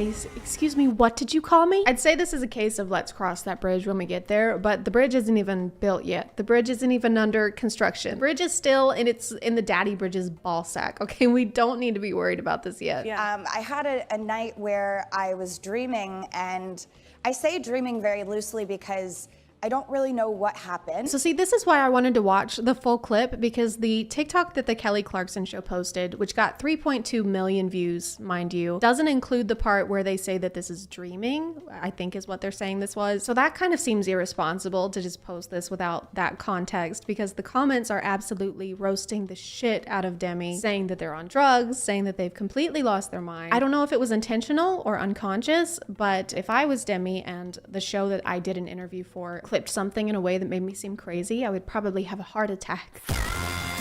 But I all of a sudden was in my room, and I know I said, I sound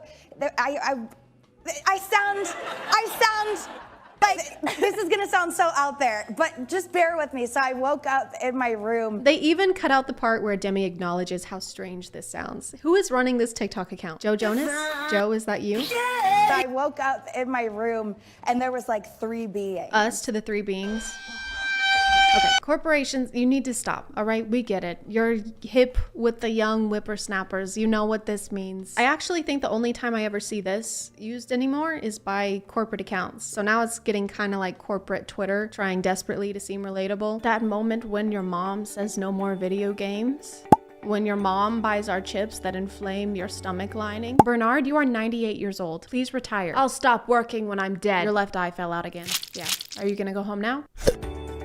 You. Do you want to see your planet? And I was like, oh, sorry. You were like, hell yeah. I was like, hell yeah, let's go. Why did the ETs visit you just to show you your own planet? They traveled millions and trillions of miles just to show you that. They'd ask if I wanted to see my own planet, and I'd be like, oh no, that's okay. I live here. I live here. I like whooshed out of my room and was like hovering over the planet, and then all of a sudden they're like, you want to see our planet? And I was like, hell yeah. Yeah. So then I whooshed to this like pink and purple planet that I've never seen, but. Okay, so I Googled pink and purple planets after this just because I wanted to see if one actually exists, and it does. This one is called GJ504b, which is crazy because that's my brother's name too. It's 57 light years from Earth, is about the same size as Jupiter, and it's a gas planet. I doubt this was the home of the ETs that visited Demi just because it's literally made up of poisonous gas. I don't know, maybe they can survive the environment because they're also made of gas,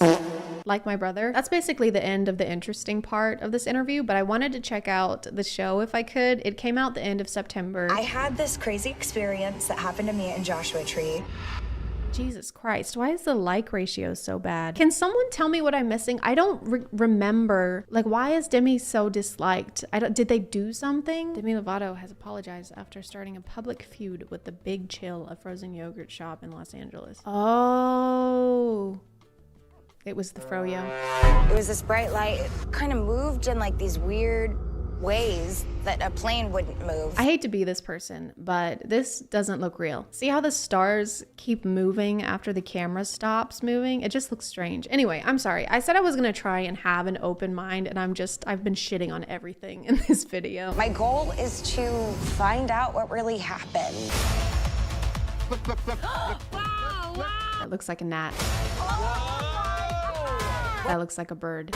What if extraterrestrials aren't traveling light years to visit us? What if they're already here waiting for us to reach out? So, like a ghost? Is that a spirit box? Don't you use that to try and talk to ghosts? So it kind of just looks like they're going to be doing a lot of stargazing and yoga. No, sorry, that's a singing bowl. Still don't see how that applies, really. It really looks like a ghost hunting show, but they just throw the word UFO in there every few minutes. UFO experiencer. Demi Lovato serenades extraterrestrial entities, as you do.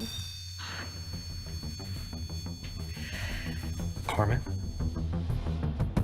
We just got here. Again, this seems like a ghost hunting contraption. Paranormal investigator, right there. So I guess we're just lumping ETs and ghosts together. I feel like those are vastly different categories. Like the concept of an alien show is interesting because I've never really seen that before, but this just looks and feels exactly like a ghost hunting show, and about 3.8 million of those already exist. They're like cop shows. I watched one episode of NCIS in 2013, and now I never have to watch one ever again. Have you seen anything like ETs here or UFOs? Star people? So I guess we're asking the ghosts if they've seen aliens because the aliens, ETs, wouldn't be able to see them. So ghosts are like makeshift Ring cameras in this situation. From what I've seen, ghosts haven't been very open with us, like about what the afterlife is like or what they do in their ghostly spare time. So I just don't know if this is when they would decide to open up to us. What's your name? Were you murdered? Are you in this room with us right now? Have you seen aliens? Dude, yes. Okay, I was in the bathroom taking a ghost shit, right? Ask her if they're here, if there are star people here right now. Are there star people here right now?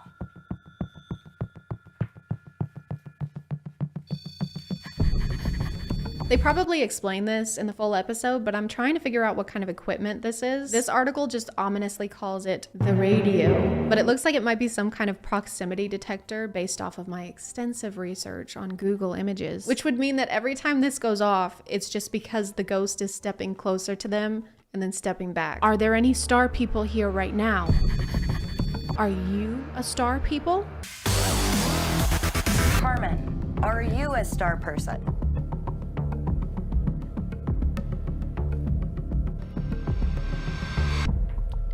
Maybe it's because we're in the room, because, you know, they don't like men, She doesn't supposedly. like men, and I get it. Do you want us to maybe do a little experiment and step in another room while you take over? What do you mean? Y'all have been here this whole time and she's been talking just fine. Did you not want to say anything else because the boys were in here? The ghost is not saying yes. She's saying, okay, I can clearly see them right there. They just turned around the corner. I may be a ghost, but I'm not f***ing blind. Okay. She has trauma. She does? Mm-hmm. Okay. How do you know? And that's why she doesn't like men. Okay, I respect that. I respect that. Totally.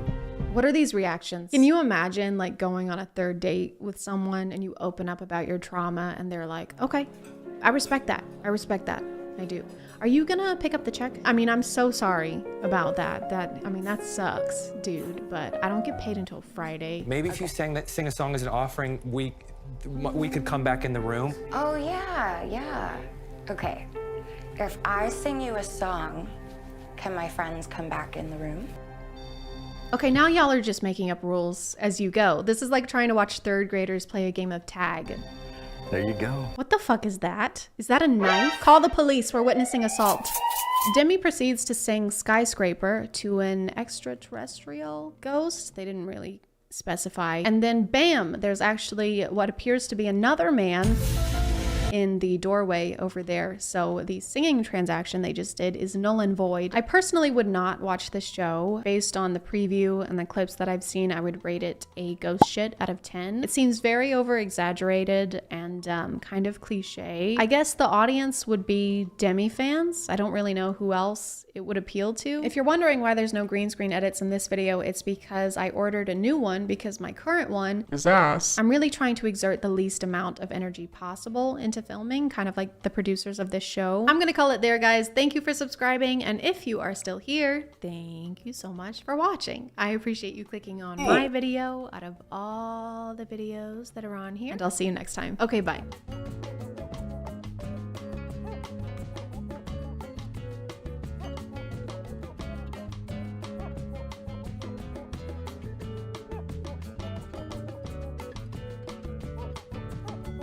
Hey guys, and welcome back to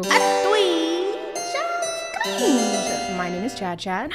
And today I'm here all alone. It's just me, just by myself. There's no one else here, except for Danny. Say hi, Danny. Hi, Danny. I was really worried that you were gonna just start recording a video by yourself. And I was just gonna sit here and like watch you. So like I said, I don't know if the first video of mine that you saw was the Alpha podcast, but you posted a video pretty soon after that for the War Room people, where they like fight in wars and summon fire. That is correct, yes.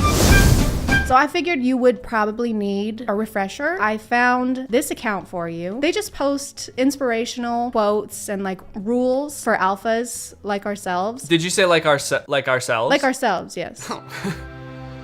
Thank you.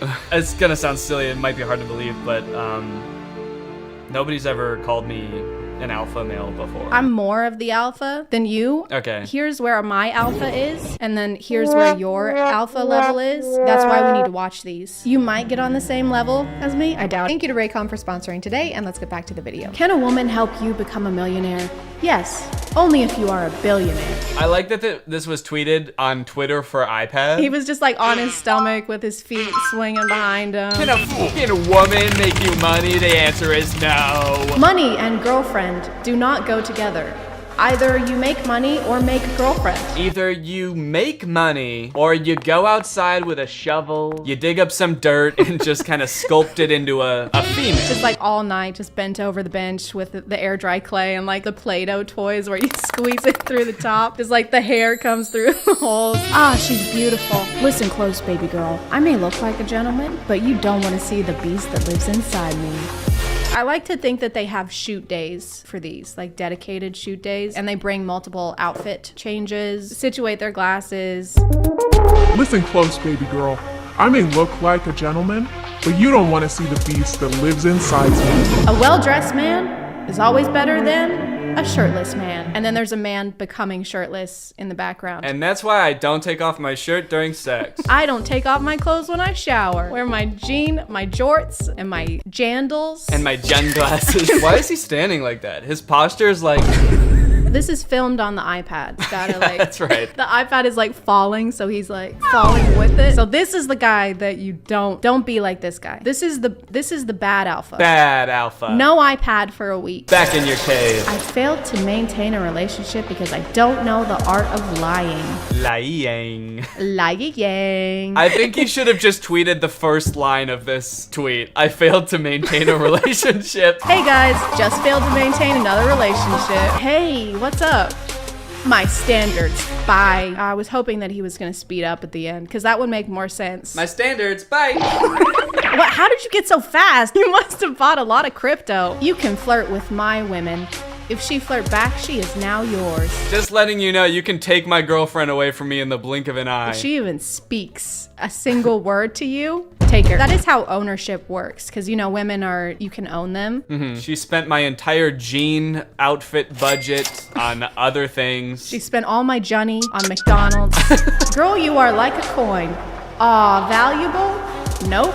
Two-Face. The only time you're allowed to speak to your girlfriend is if you're gonna use some weird like pun joke to demean her. I'm gonna need you to film B-roll for all of these. Yeah, do you want me to do this one right now? Do you have a briefcase? Girl, you are like a coin. Aw, valuable? Nope. Two-Face. Oh, you wanna divorce me? Okay. Your house will stop being paid of.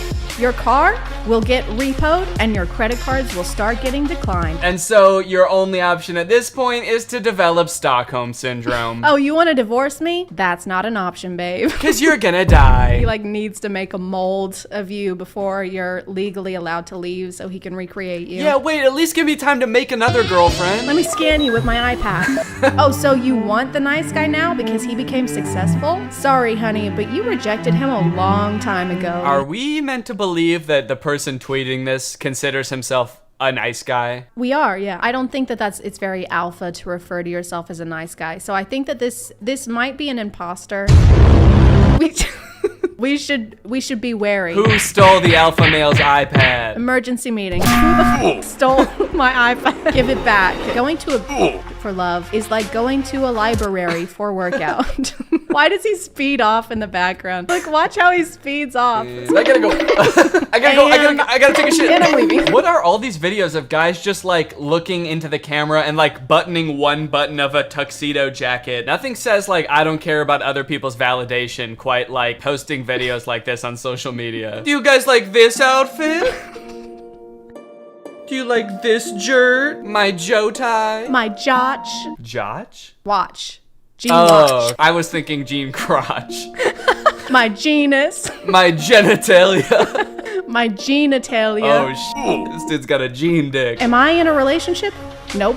I'm single as a dollar and not looking for change. Whoa. Oh my God. Okay, do that one. Yeah, I can do that. Yeah, do that one.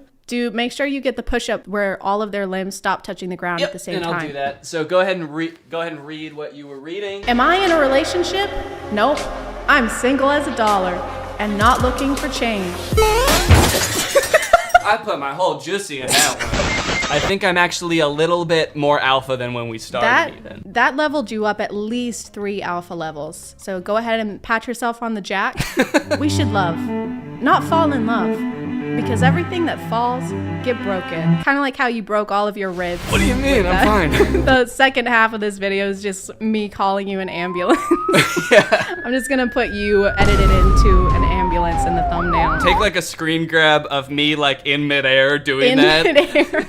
You're straight up and your legs are perpendicular. Anyone can dress like a boy, but it takes balls to dress like man. I've never worn a suit, but that's just because I don't have any balls. Last time I put on a suit, it was one of the hardest experiences of my life. I was cowering in the corner for hours before I had to put it on. We missed the wedding we were going to. Was it your wedding? Yeah, it was my wedding, and I was shitting and pissing. Oh, God. But at least I had the balls to do it. In my mind, that doesn't make you any less of an alpha. I think that you still deserve your level, which is still lower than me. Yeah, try not to bring that up every time, but... We live in a society where people ignore each other to get others' attention. Most of these make sense, you know, like if your girl talks to somebody else, she legally belongs to them. This one, I'm not really getting what the message is. So this is alpha male trying to come up with some reason why not every girl wants to talk to him. She acts like she doesn't like me because she likes me too much. She told me not to come to her house. We live in a society where people tell other people, I don't know you, stay the fuck away from me. I'm calling the police. Why did you kill my dog? Sometimes even the devil on my shoulder asks, What the f are you doing? Where the f are we? Yeah. Why are you wearing that makeup? What the hell is going on? Did we just kill some people? Like, oh my god.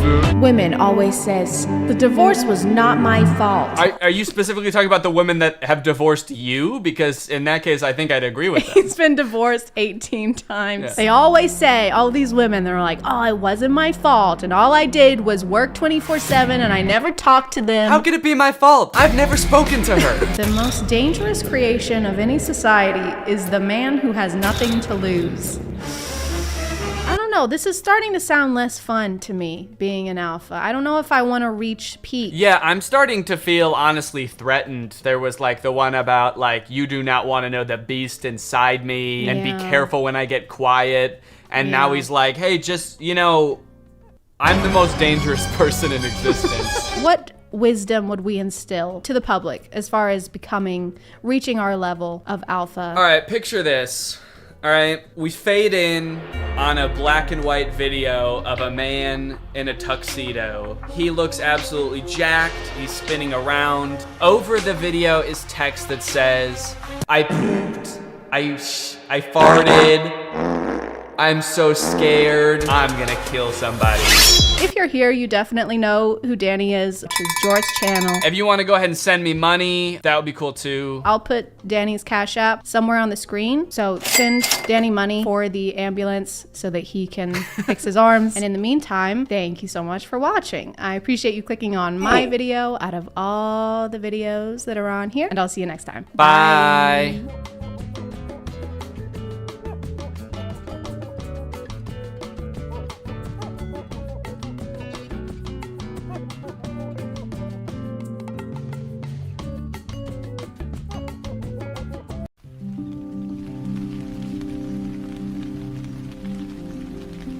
Stop, don't eat that. Who are you? Are you me from the future? I'm that sandwich in the future. My lunch? My name is XASH-A12. Okay, but what does that have to do with my sandwich? XASH-A-B, I'm sorry, what was it? It was XASH-A12. Look, if you eat that sandwich, the world is done for. Okay. XASH-Ford, F-150. Do you have a nickname? Absolutely not. Okay, vitamin B12. I feel like you just want to steal my food. Why would I need to steal your food? My dad is Elon Musk. Okay, well, don't do this. Ha! I knew it wouldn't. Hey guys, and welcome back to My name is ChadChad. Not really. Is it welcome back though? Is it really? Or is this the first time you're here? Or do you think it's the first time you've been here, but it was actually the last time you were here and you're looking back at a version of yourself in a parallel universe and you're actually about— Okay, that's enough. I'm sorry. We're watching time traveling TikToks today. I've recently stumbled upon a new side of TikTok that I much prefer over the endless bodyguard POVs, which I'm still getting a lot of, by the way. And there's a lot going on over there. Time traveling being just one of the many stuffs. We've got conspiracy TikToks, horror TikToks, those scary underwater videos that I hate but cannot stop watching. I think it's because I have zero knowledge of what's actually down there. So you could show me a picture of any weird looking creature and tell me it was from a deep level of the sea and I would believe you. Hey Chad, check out this new creature they found at the bottom of the ocean. Yeah, that checks out.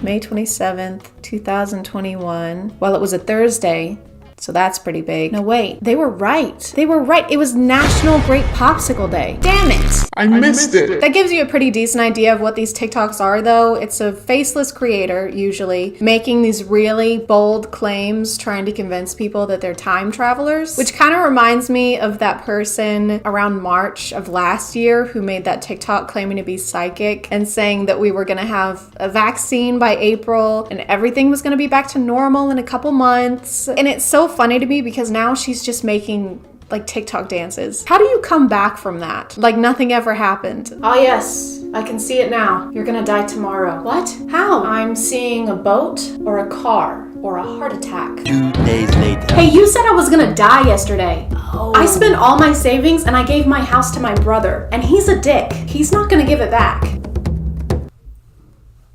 What are you doing? Are you doing TikTok dances right now? Yes.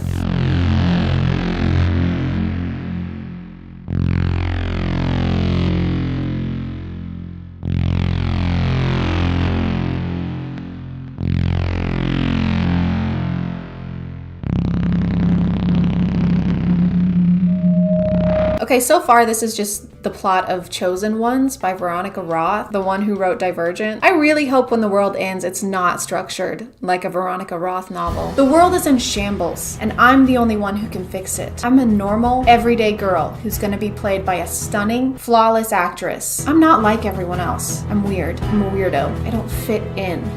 Because I actually don't remember what her special ability was. I guess she could just dream. Well, I'm Tris. My boyfriend's name is a numerical value, and I can dream pretty good.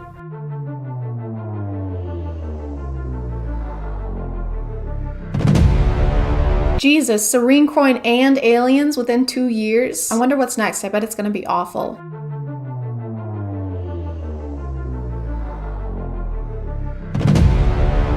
Oh my god, an earthquake. Not gonna lie, it kind of pales in comparison to full-on aliens.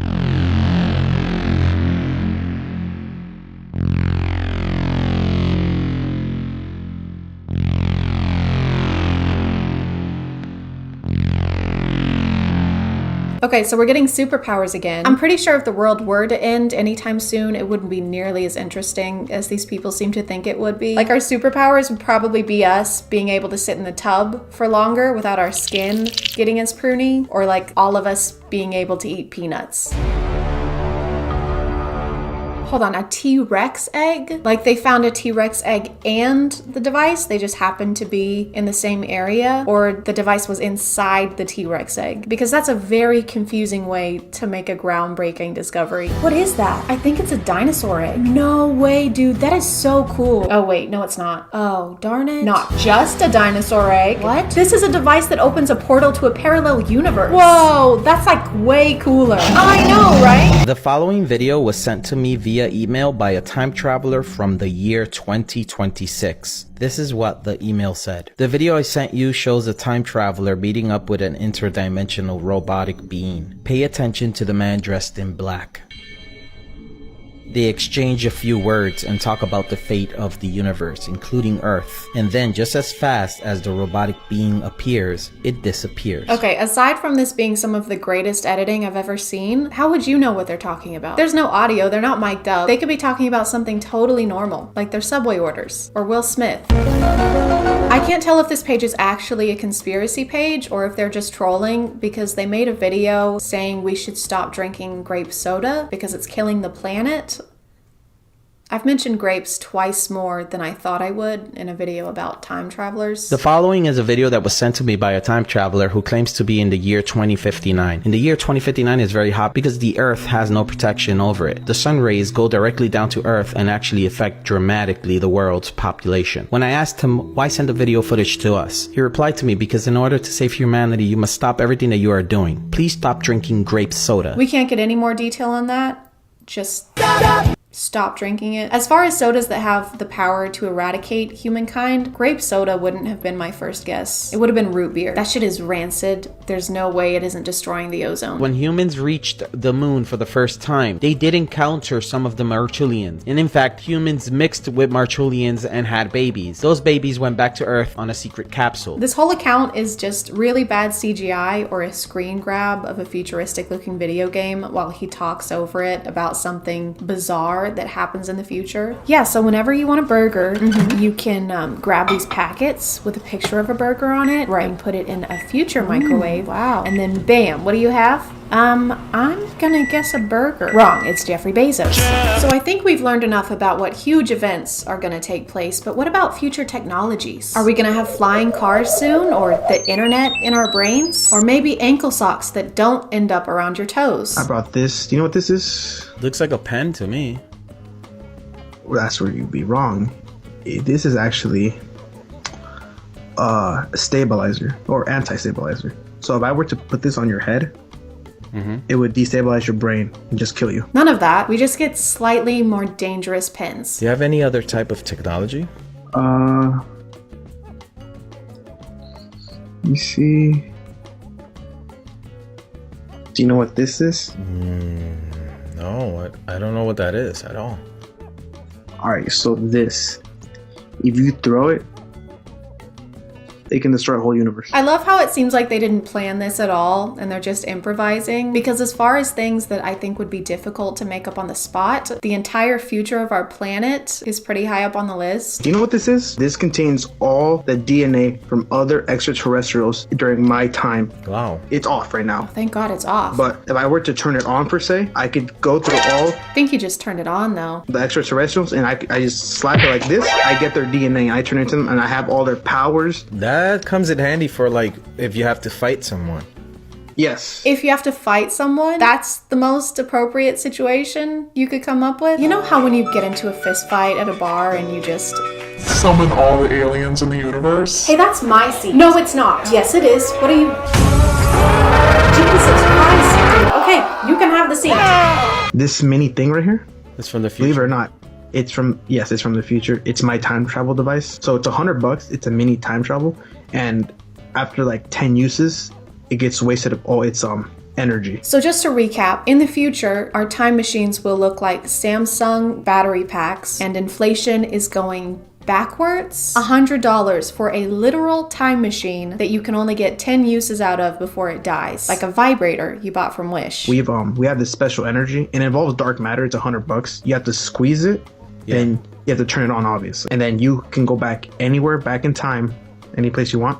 And you go there. They're so good at making detailed backstories for random items on their desk. It's a talent, honestly. So this looks like a plastic skull, right? Yeah, it does. Well, that's where you're wrong. This is actually the key to our entire universe. Oh, wow. Because in the future, our entire universe is a fishbowl. Oh. So if you sing the ABCs into it, you get telekinesis.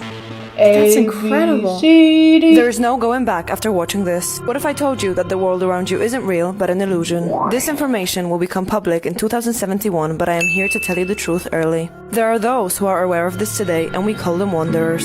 Wanderers are capable of lifting the curtain and seeing the world for what it truly is. Wanderers are also capable of seeing into the future, and a select few can even time travel. And I am one of them. Some of you might recognize Arya from my kids' content on TikTok video. I'm not sure how well she'd be able to time travel, considering she's afraid of LED lights and advertising products to children in an ethical way. I guess this is a thing now, like this is a new genre on TikTok that's apparently profitable. These videos get a lot of attention and everybody wants a piece of the time traveling pie. I like to imagine they have weekly meetings where they congregate and discuss how to manipulate people online, but they aren't very good at it. Guys, I don't think people believe we're time travelers. What? What if we stopped using the same super dramatic music over all of our TikToks? Michael, what is that? Like a joke? Tell them an insane event is going to happen and give them a very specific date of when it's going to happen. But what if nothing happens on the date we give them? Something always happens on a day, Michael. Always happens on a day. Detail is our top priority. Anyway, like I was saying, tell them we're all gonna get powers from the sun. Oh, what kind of powers, by the way? Super ones. It's not very detailed. Get him the fuck out. I hope you guys learned something today. If you didn't, wait until we've invented time machines, transport to about 10 to 15 minutes ago, and then watch this video again. Or just replay the video. That would probably be easier. But I'm gonna call it there. Thank you for subscribing, and if you are still here, thank you so much for watching. I appreciate you clicking on my video out of all the videos that are on here, and I'll see you next time. Okay, bye.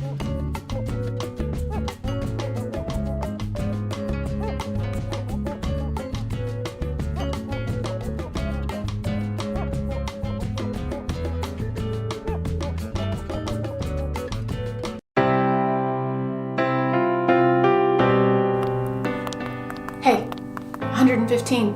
This is our room. Looks like there's only one bed. Oh, there's another bed right there, actually. It's okay, I'll take the floor. I mean, if you want, but like I said, there's one right there. You know, when your mother hired me to be your bodyguard. Actually, you're supposed to be more like a travel companion who sometimes does errands for me, like picking up my dry cleaning, which you didn't do today. I couldn't stand you. Ouch, okay? But now I can't stop thinking about you. Kinda wish you'd channel some of that thinking into my dry cleaning. I guess I'm wondering if there's any chance you feel the same way. If I say yes, will you go pick up my dry cleaning? Yes. Okay, then yes. Yes. Hey guys, and welcome back to My name is ChadChad. And the hair is red now. If you don't like it, you're gonna have to take it up with the Chadlings. They made that decision, not me. And then go follow me on Instagram so that you can vote when I inevitably am about to make an impulsive decision to do with my appearance. I wanna talk about POV TikTokers again because I can't seem to avoid them. That's probably because every POV TikToker page I find always has millions and millions of followers. For someone who spends so much time on TikTok, you'd think I'd be used to seeing POVs of people falling in love with their bodyguard.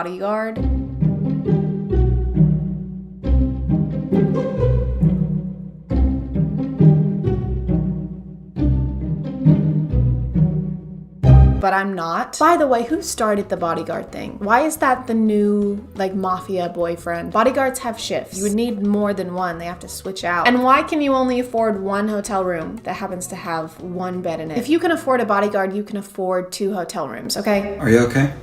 You seem a little off. Oh, okay. First of all, nothing to be embarrassed about. Totally natural. Second of all, let's get this jacket around that waist. Don't worry, it's my jacket. Doesn't have cooties. Alright, I know I got a pad here somewhere. Oh, there it is. Okay. This is for you. If you want a tampon, go to the nurse's office. She's got plenty. You're gonna be wanting these. Tylenol ibuprofen. It helps with the cramps. And, yep. New shorts. They might be a little big on you, and if they are, don't worry. You can take my jacket home. Just bring it to me tomorrow. Okay? You're gonna be fine. So, you had an idea, and you were like, this is a good one. So you came up with what you were gonna say. Let's get this jacket around that waist. Filmed it, watched it back, probably a lot more than one time. And at no point did it cross your mind to be like, maybe I shouldn't smirk or wink at the hypothetical student I'm talking to in this. The confidence it takes to watch this back and have 0 second thoughts is substantial. This video makes him seem like kind of a savior, like he's doing this person a huge favor when it's just the bare minimum, really. Like if a woman made this TikTok, everybody would be like, yeah? And? Yeah, I'm okay with touching an unused pad or tampon, and I'm not totally repulsed by periods. I'm just not like other guys. Let's get this jacket around that waist. Don't worry, it's my jacket. Doesn't have cooties. And the jacket comment, where did that come from? Here, use my jacket to cover the stain. Great, thank you. Don't worry, it doesn't have cooties or anything. No weird germs. It's perfectly clean. Well, I wasn't thinking that.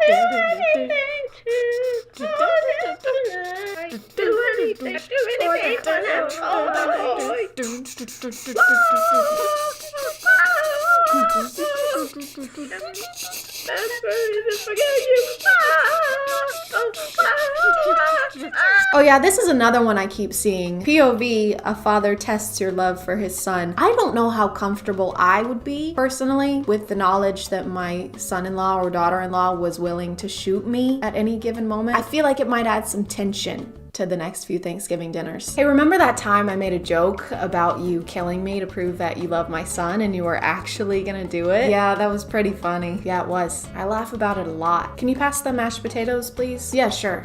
If you prove you love them. What? Prove you love the mashed potatoes. Are you serious? Right now, what is your obsession with this? Take this knife and kill those mashed potatoes. Why is that the deciding factor though? Like, where is that gonna be helpful at all? Why can't it be something more tame? Like, how many hours would you listen to my son talk about seasonal content on Destiny 2 before you lose your goddamn mind? This is the Up soundtrack, so it's really sad. Imagine it in your head because of copyright, okay?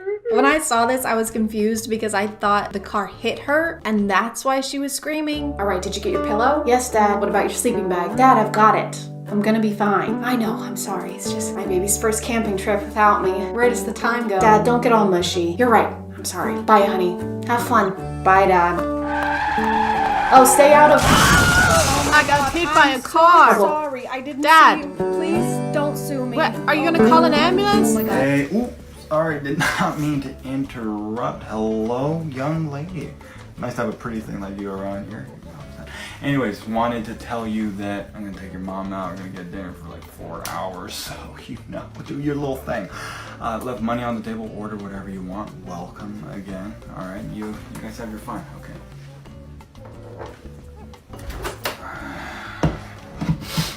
I don't know, act like I ain't even here. Just have your fun.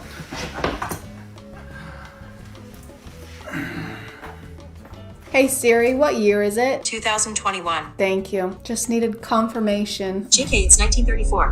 White women have been allowed to vote for just over 10 years. Black women and other women of color will have to fight for another 31 to vote. Since a woman's only function in society is to marry and have children, losing her virginity before marriage is comparable to losing her worth as a human being, and therefore must be protected by her father. This gross tradition will be carried on by future generations and evolve into a cutesy trend where men joke about not letting their daughters have sex or be alone with a male partner. Men will probably still do whatever they want though. By the way, you're running low on laundry detergent. Hey Siri. Yes, Chad? Order more laundry detergent, please. I'm sorry, Chad. I need a man's permission to make any purchase over $5. Of course, because it's 1934. 1934, right? Yes, correct, you dumbass.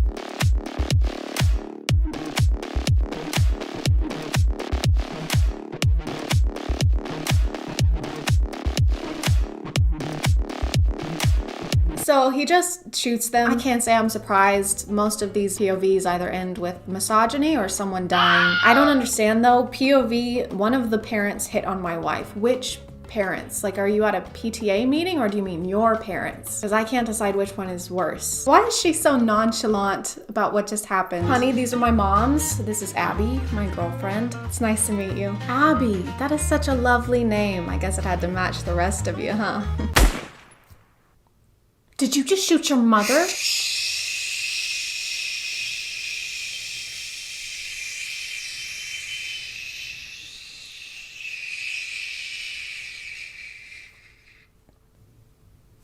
Oh well.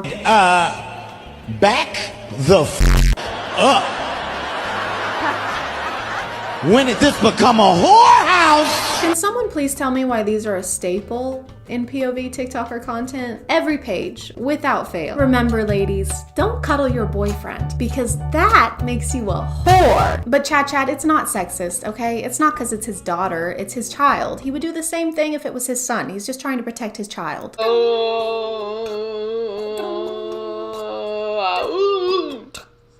Take the rubber off. Meat to meat. Meat to meat.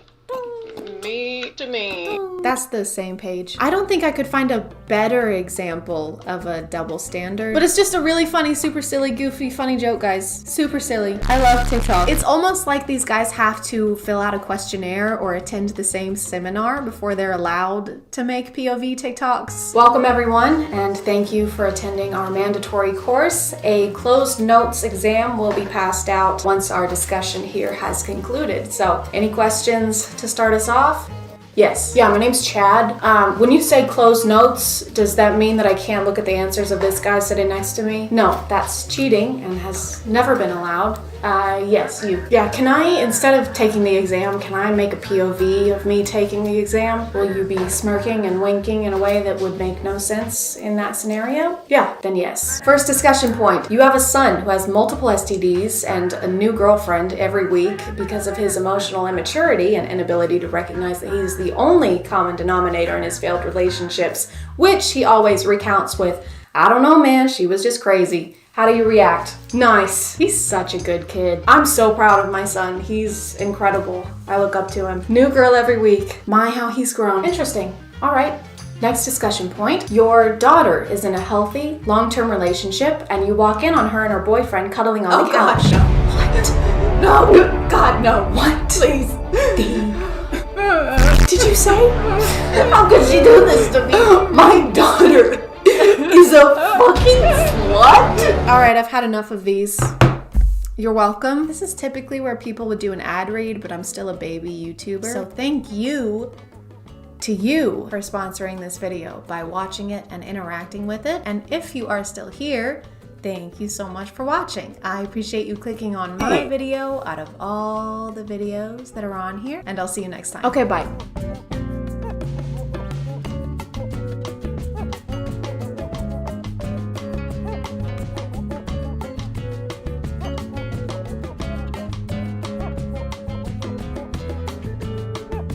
Hey guys, and welcome back to My name is ChadChad. Last week we took a break, kind of a break, but not really, and now we're back to watching TikToks. Yay! Story times have been an internet genre for a while now. I want to say they were popularized in like the mid 2010s, like 2014 to 2015, and they weren't great back then either. So I figured, why don't we check up on the storytellers, except on TikTok and in the year of our Lord 2021, and just see how things are going for them. Are they still dramatizing every life event for internet clout? Are they still having intercourse with toothbrushes? There's only one way to find out.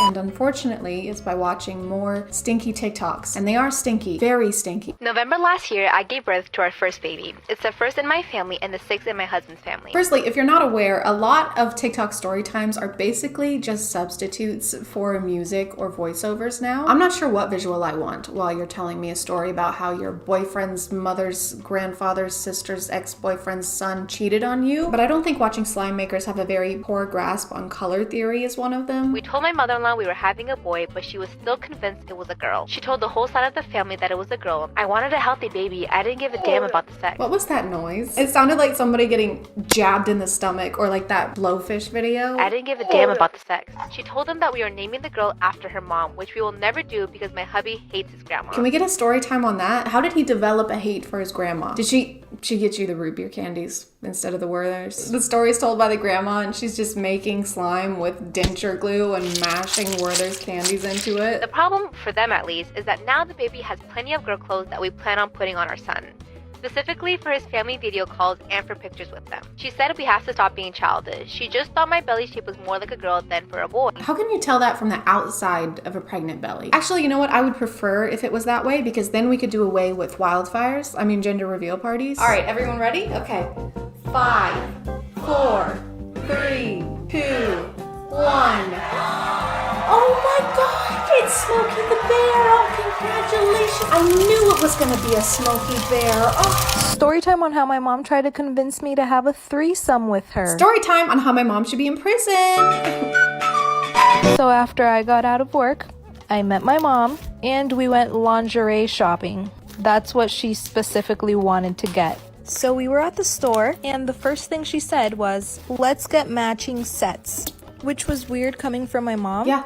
Yes, it was weird. I'm glad we can agree on that. But I said, fine, come back for part 2. I'm not sure what's worse, the fact that you agreed to get matching sets of lingerie with your mom, or that you didn't use the 3-minute option. If you drag something out into 3, 4, 51 parts, I won't watch it, okay? You don't deserve my eyes. Except for now, because I am gonna have to watch this for content, but still, fuck you. So I had to find another slime channel because I was scrolling for years on the other one and couldn't find the second part. I just want to take back anything negative I might have said about the last person slime, because this is... What is this? Like I said, it was really awkward coming from my mom because I've always been close with my mom, but never that close. I like how they're trying to explain that this was weird because they weren't that close with their mom and not because it was, you know, their f***ing mom. My mom called me downstairs 10 minutes after. She said, so you know there was a reason why I wanted to buy matching sets with you. And let's call her boyfriend Brian. She said, well, Brian gave me a really good idea. And then she said these words, let's have a threesome. Okay guys, I feel like I should repeat what's probably in the title of this video somehow. People make these up for clout, so the chances of this being something that actually happened are at like 2.5% if we're being generous. I just don't want some people in the comments to try and explain to me that these aren't real. I know I just have a stupid poopy woman brain, but I do know when I sit here and poke holes in the plot lines of these, it's not because I think they're real. It's because if I sat here and just told you that these aren't real over and over again, I don't think it would be that interesting of a video. My mom tried to convince me. That's not real. And we went lingerie shopping. This is a fake story. Let's have a threesome. This never happened. I was speechless. And she said, I know it sounds crazy now. Stop adding things to the slime. It is unusable at this point. This slime single-handedly caused global warming. They don't use acid anymore. They just fill a vat with this stuff and it gives people superpowers. It made the Teenage Mutant Slimy Turtles slimy man.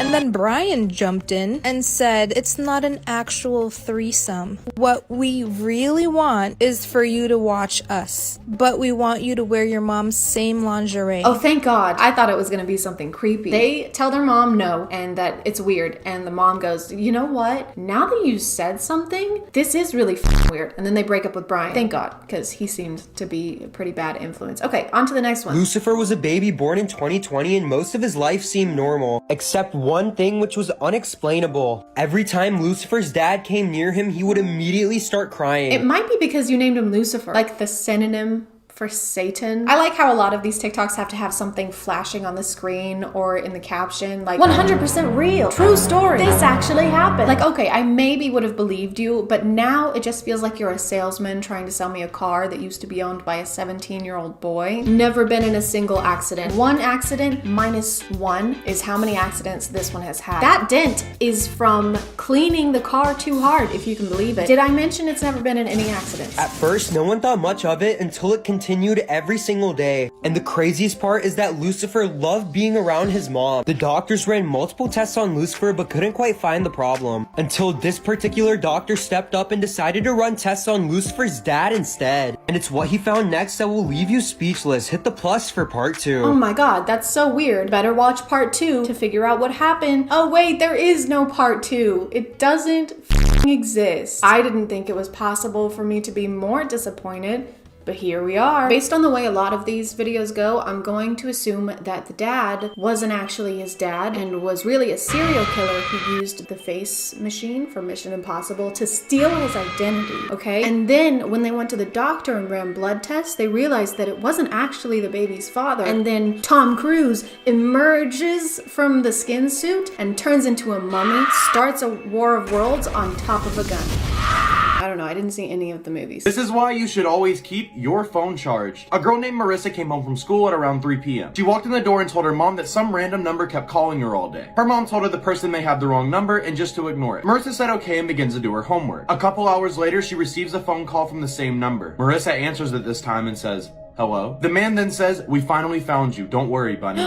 Bunny? It's Candace Stone. Speaking of that show, I think season 3 comes out October 15th. So just don't be surprised if I don't upload or interact with social media during that week. I'm just kidding. It's not going to take me a week to watch that. Marissa begins to panic and tells her mom what just happened. Her mom yells and says, grab your stuff, we need to leave. Marissa, confused, packs her things and gets into the red car. Her mom begins driving fast and turns on the radio. The radio says, the baby named Marissa who was kidnapped in the hospital 10 years ago has been found and police are searching for a red car. Marissa looks at the woman and says, who are you? The woman looks back and says, you can call me mommy. But the baby was named Marissa, and so she was still going by Marissa? The woman who kidnapped the baby didn't think to change the name of the child she stole? Why did it take them so long to find her if she was still under the same name and attending school with the same name? What I'm getting from this is that her birth family hired the worst detective alive. Can we circle back to the intro of this video? What does this have to do with keeping our phones charged? This is why you should always keep your phone charged. So that we don't get kidnapped as a newborn babe? I feel like there's not much we can do about it at that point. Someone stole our baby! What? But she's only a day old! Wait, hold on. Hello? Goo goo gaga, goo goo ga. Oh, goo thank goo God. goo. Gaga, goo goo goo gaga. Okay, she said they were in a red car heading eastbound on 23rd Street. Oh my Goo God. goo gaga. Gaga goo. Of course. What did she say? She She also says BYOB. Huh? Bring your own boob. She's starving. I think that's gonna do it for today, guys. Not because I'm out of TikTok story times, because they never end, but because it is 4 a.m. I've heard sleep is good for you, so I think I'm gonna try that out. Thank you for subscribing, and if you are still here, thank you so much for watching. I appreciate you clicking on my video out of all the videos that are on here, and I'll see you next time. Okay, bye.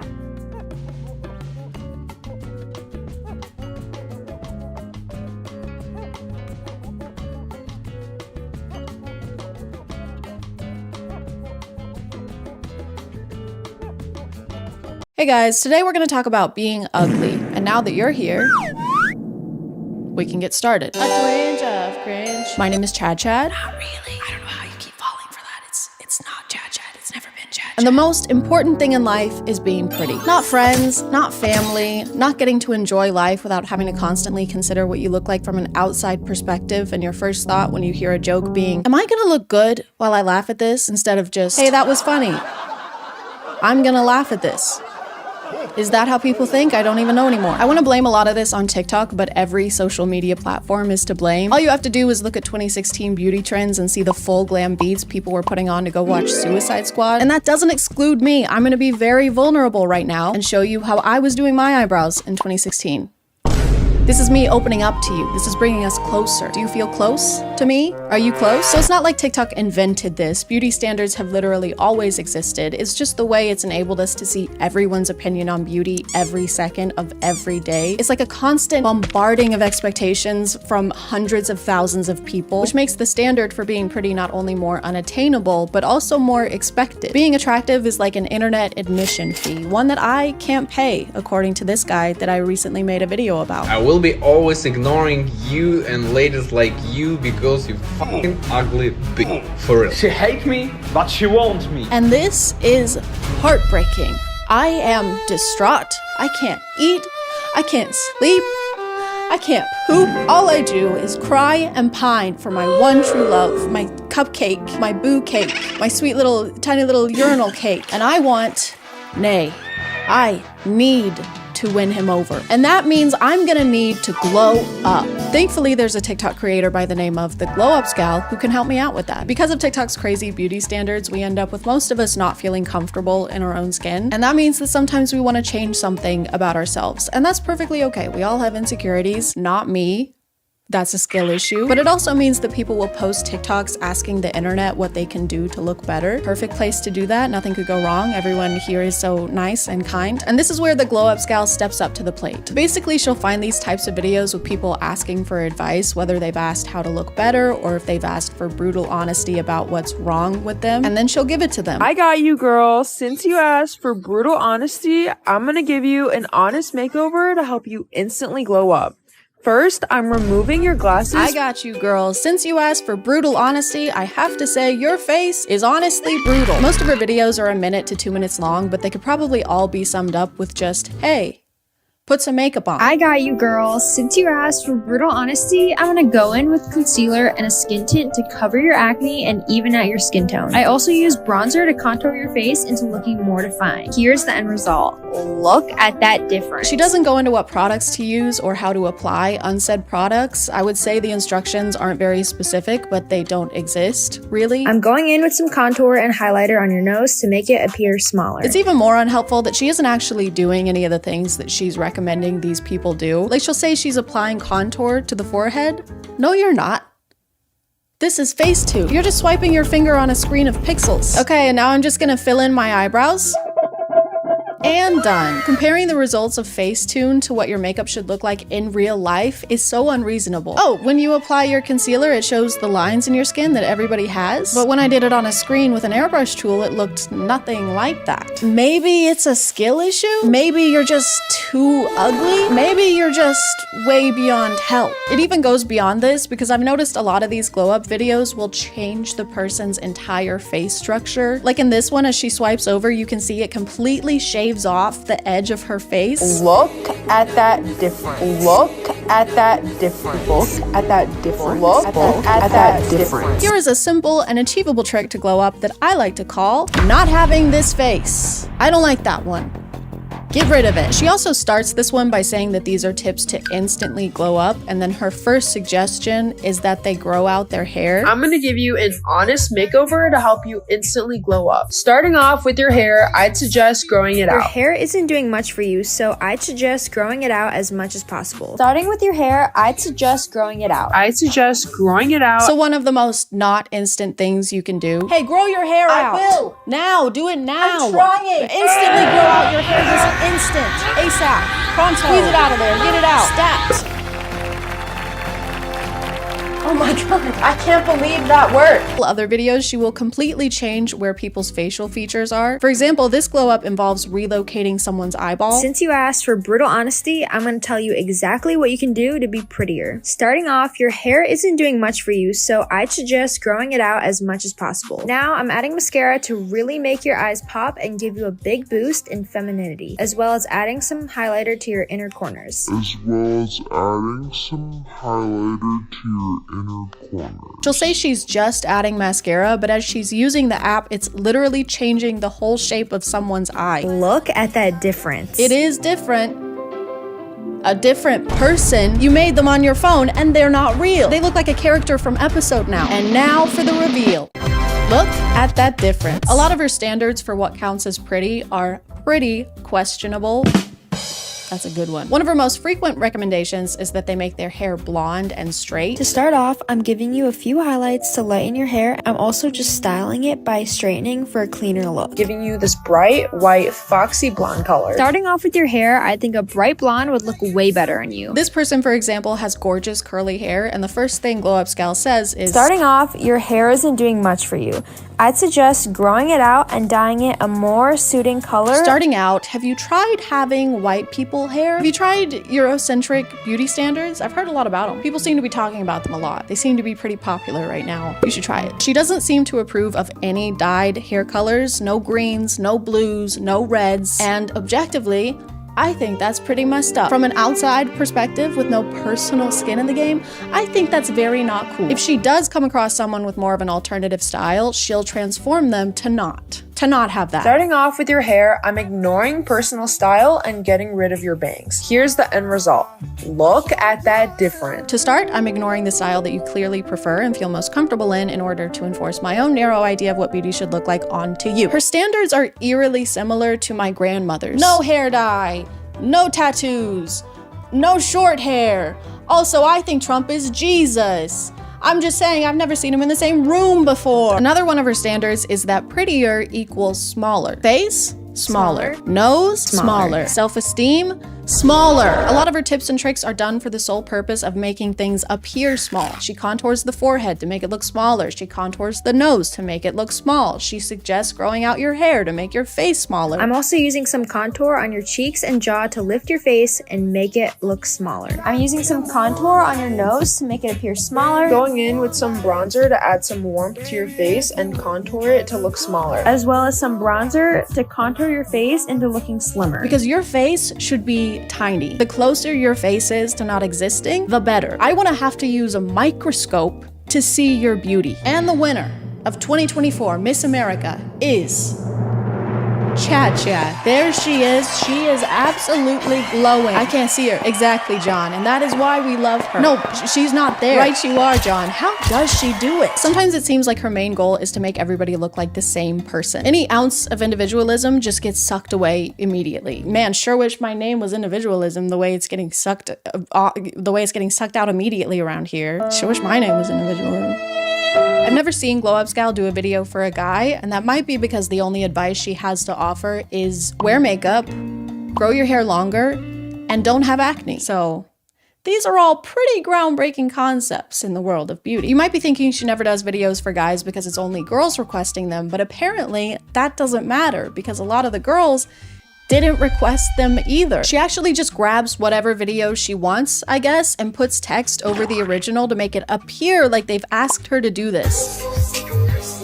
I got you, girl. For your hair, I don't think this color or style is doing much for you. It looks like you have some kind of deep acne scarring, so if you'd like a more permanent fix to this, I'd look into dermabrasion or getting a chemical peel from a dermatologist. This is the original video. There's no caption. There's no request anywhere for Glow Up Gal to give this person a glow up. The creator of the original even made this post reiterating that they did not ask for this to happen. And once people realized that this user didn't actually request a glow up, they started to notice this being a pattern for Glow Up Gal. 2 of her biggest, most viewed videos are glow ups given to people that did not ask for them. I found the originals for both of them thanks to the comments, and you can see them here, and that she just added her own text over it. How can I glow up?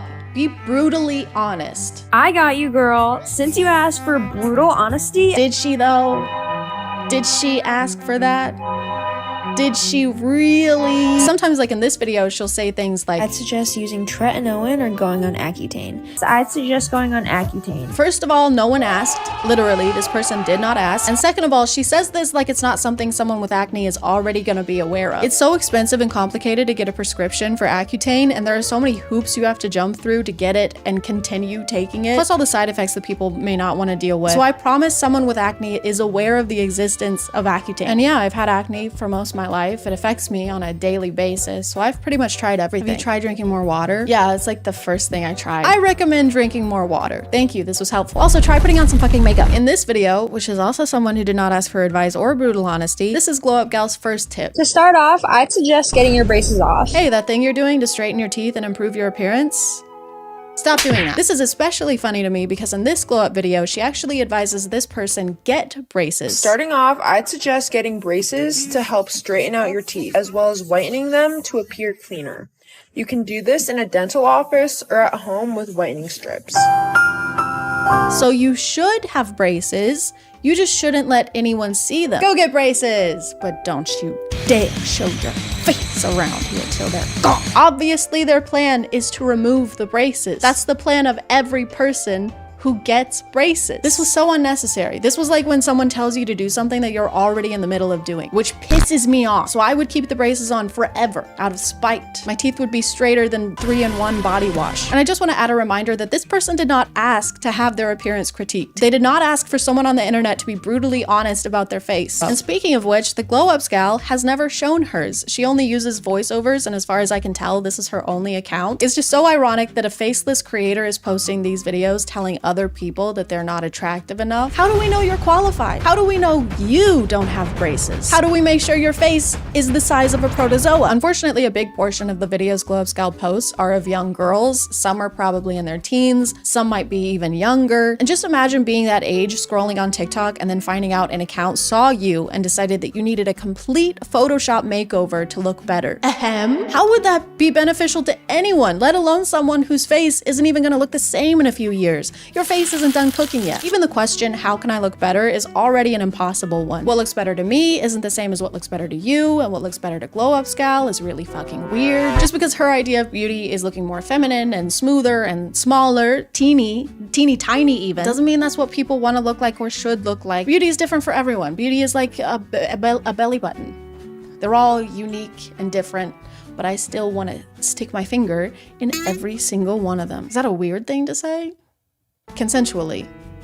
And as long as you're over the age of like 25. Despite all of this, Glow Up gal considers herself enough of an expert in beauty to offer private, virtual makeovers for money. Her bio has a link to a website where you can purchase a makeover for $20 that will help you unlock your full potential of being the prettiest, sexiest amoeba you can be. Ooh, you're so cute, you're so pretty.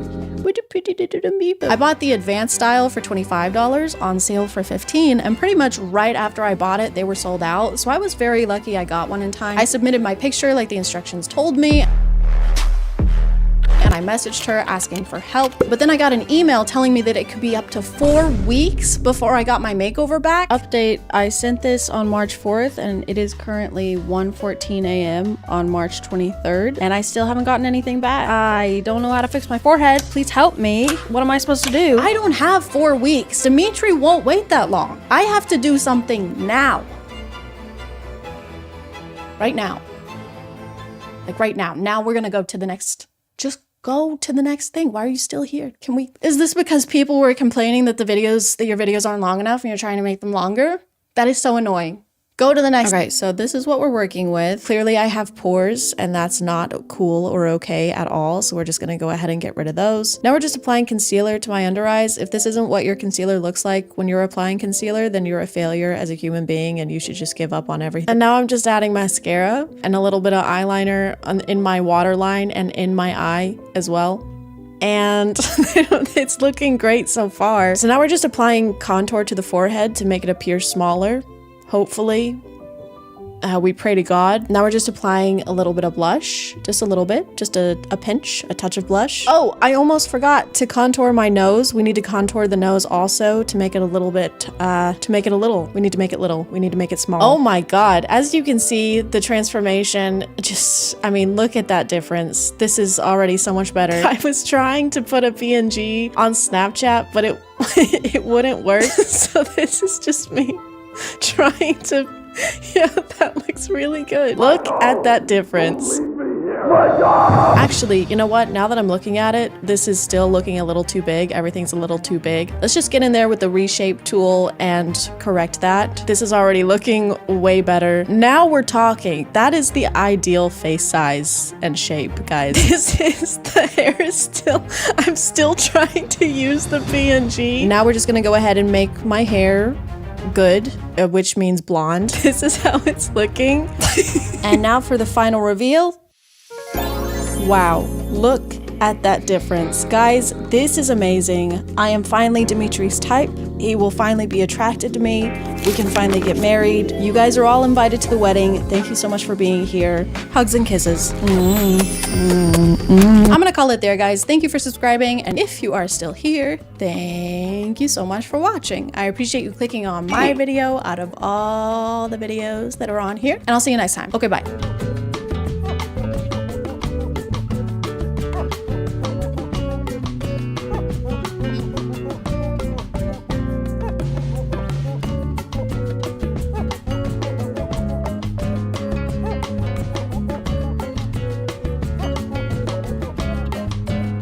Hey guys, have you ever wondered what Love Island would be like if instead of an island, it was on a farm, and instead of doing nothing all day, they were picking up cow poop with their bare hands?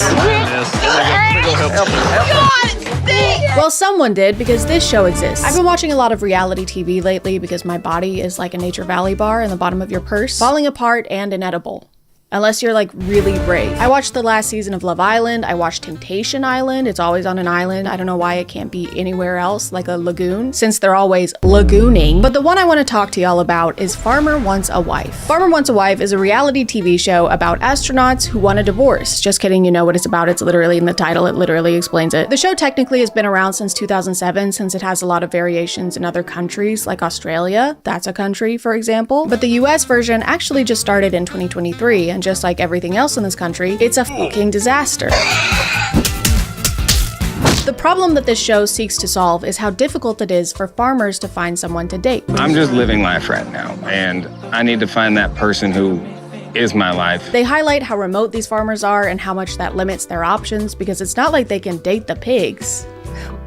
Trust me, I've tried. This is one of the first pictures that pops up when you Google the show, by the way. You know, just a normal farming stance that you do on the farm. Me, when I have farm at 6 o'clock, and with great power comes great responsibility at 6:30. In episode 1, we meet the 4 farmers, and as they introduce themselves, every single one of them mentions that they're not the romantic type. I'm not your normal romantic. I would not consider myself a romantic. I'm usually pretty tight-lipped on things like feelings and emotions. And as we get to know them a little more, we realize that this was basically just their way of soft launching their avoidant attachment styles. They edit it like that. To me, love is more of a feeling as opposed to others who consider it not a feeling. They say stuff like this so frequently that it kind of makes me wonder if anyone let them know they were going on a dating show. You know, a show where you're inevitably gonna need to be romantic and talk about feelings, maybe, probably. This is like going on Jeopardy and being like, yeah, I'm not the best at being asked questions. It's honestly pretty scary for me. Then why did you come here? Oh my God. Phew.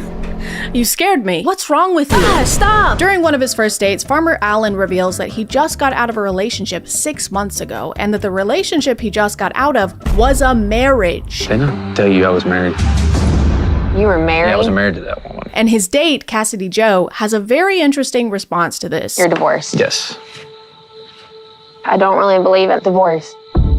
You don't believe in it? Like you just don't believe it exists? Like Santa Claus? Did you try? Absolutely. I tried. Did you try is such a funny thing to say in response to someone doing something unsuccessfully. Hey, instead of getting a divorce, did you try having a happy marriage? Did you try that? Did you try having a wife that loved you and didn't fucking hate you? Did you try that? Did you think of that? Each of the farmers have to choose 5 women to come stay on their farms after a round of rapid fire dates with everyone, which are full of the guys reiterating that they are not romantic at all, and while looking like they would literally rather be anywhere else. And was this a compliment? Even? This was more of an observation. He just observed something about her. You are wearing a dress. Thank you. That's fire. Thank you. You're on fire. Thank you. Your dress is on fire. Thank you. At the end of their quick dates, the producers will ask the guys their thoughts about each one, and they really don't like that. Let me just say that. You know, there's so much I can say about Lily.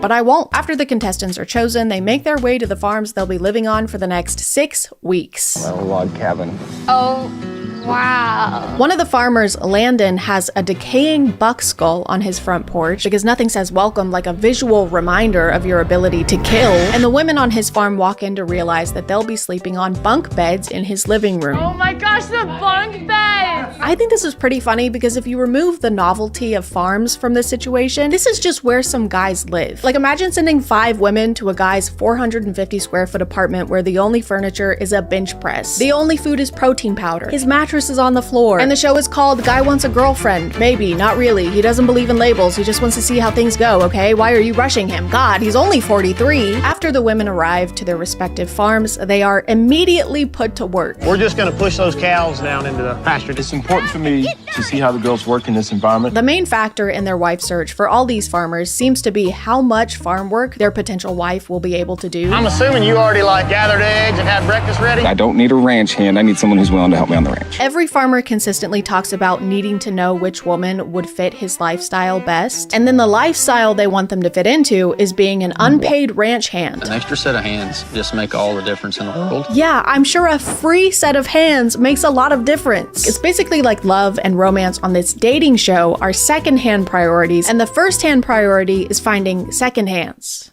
A second pair of hands.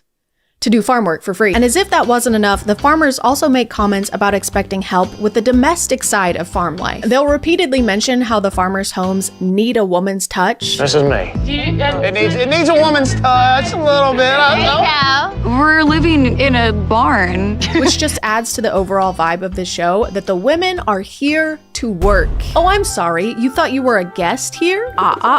There's homes that need touching. Bless this house? No. Caress this house. The very first day the women get to Alan's farm, this guy, he has them doing this.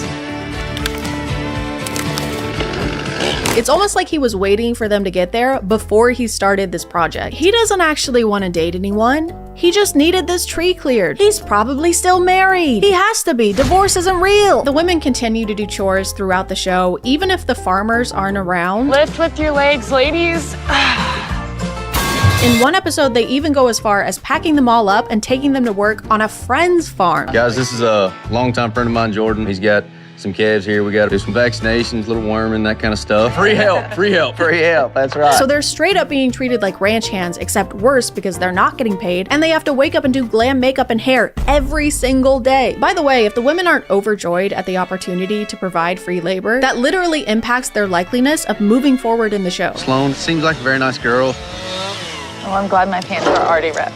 But she really didn't necessarily jump in there head first. Yeah, so Sloan actually didn't jump head first into a task she's unfamiliar with. She actually didn't smile enough while working for me for free. Something must be wrong with her. It seems less like Alan was expecting 5 women looking for love on his farm and more like he was expecting 5 Paul Bunyans. It just doesn't make sense because the entire entertaining appeal of this show is that it's a bunch of city girls trying out life on the farm. But then the farmers are upset when they don't immediately know how to farm.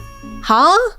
Me when I take a fish out of water and then ask it to chop down a tree? Huh? Farmer Alan saying this about Sloan is especially unfair considering how willing to help she actually was. Ooh, so fun. But it's okay, don't worry, things ultimately work out because he kicks her off the farm. I just don't feel that connection between us. I think it's time to send you home. And that's actually for the best because she deserves better. The women on Ryan's farm, this guy, spend their first evening there cooking an entire meal for everyone. I think I should slice up some grapes and pop them in here. Yeah, I think that'd be a nice touch. You know, you may have to spend hours mending a broken fence on the farm, but at least at the end of the day, you still have to cook a meal for a man you don't know. Later on in the show, they actually prep food, arrange tables, and set out all the dishes so that Ryan's friends can come hang out while he does this. This has the same energy as those guys who find random tasks to do so they don't have to help their wife clean when they have people coming over. Babe, I would help you mop the floors, but I have to repave the cul-de-sac. You want me to help cook? Seriously? You're seriously asking me that right now when there are bike chains in the garage that need lubricating. Wow, you know what? You're a real bitch. Something else that really bothered me about this dating show was how little the producers actually planned dates. The show sets up one-on-one dates for each of the farmers once every 2 weeks, okay? The show is 6 weeks long, okay? There are 5 women on each farm, okay? 6 divided by 2 is 3, okay? And 3 does not equal 5.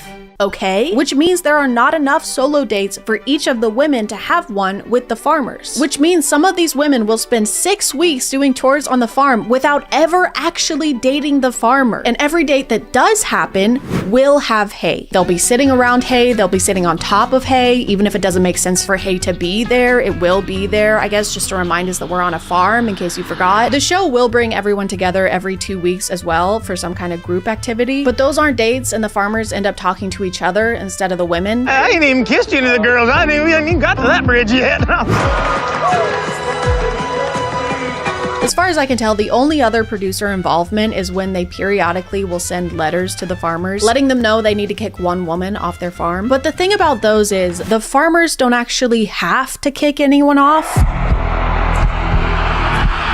You guys are okay with it? I'll just have all 5 of you stay. I think every time a letter is sent out, at least one farmer just goes, no. I simply won't be doing that. I think I need to take a little more time to get to know y'all. Like, it makes sense the first time because the show sends them a letter after the first day, and that makes literally no sense because it's the first day the women have been there and the farmers haven't interacted with them at all, aside from saying, pick up that steak and put it over there, and your 10 minutes was 2 hours ago. Why are you on your phone? Obviously, Farmer Allen sends Sloan home because as someone who doesn't routinely chop down and clear fallen trees, she didn't know how to chop down and clear fallen trees. But the rest of the farmers don't send anyone home because they don't know these women at all yet. I just don't think that I can comfortably make a decision tonight to send somebody home. So honestly, props to them for calling that out and declining to do that. What we'll do is we won't send anyone home. Farmer Ryan also doesn't send anyone home, but it's only because he hasn't had a chance to make out with all of them yet.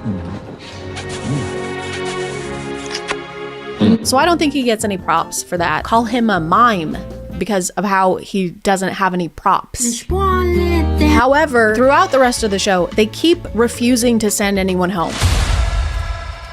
I just can't send anybody home tonight. I would like for you all to stay another week. And while I do think that was a reasonable response the first time, it's also kind of crazy that they're allowed to do that. If you agree to go onto a TV show that has a format and established rules, that doesn't really feel like something you're allowed to opt out of. Like, what do you mean the participants of the show don't have to participate in the show? There's literally no stakes if they're allowed to just not do that. I mean, there's a lot of stakes. There's plenty of stakes. Like, there's stakes, but there's no stakes. If you've seen other reality TV dating shows like Love Island, you might be thinking, well, it's probably fine that the show didn't plan a lot of dates because the participants are actively living together so they can just hang out and talk to each other in between planned activities. Except no. No, they apparently can't. Our ladies have something else on their minds.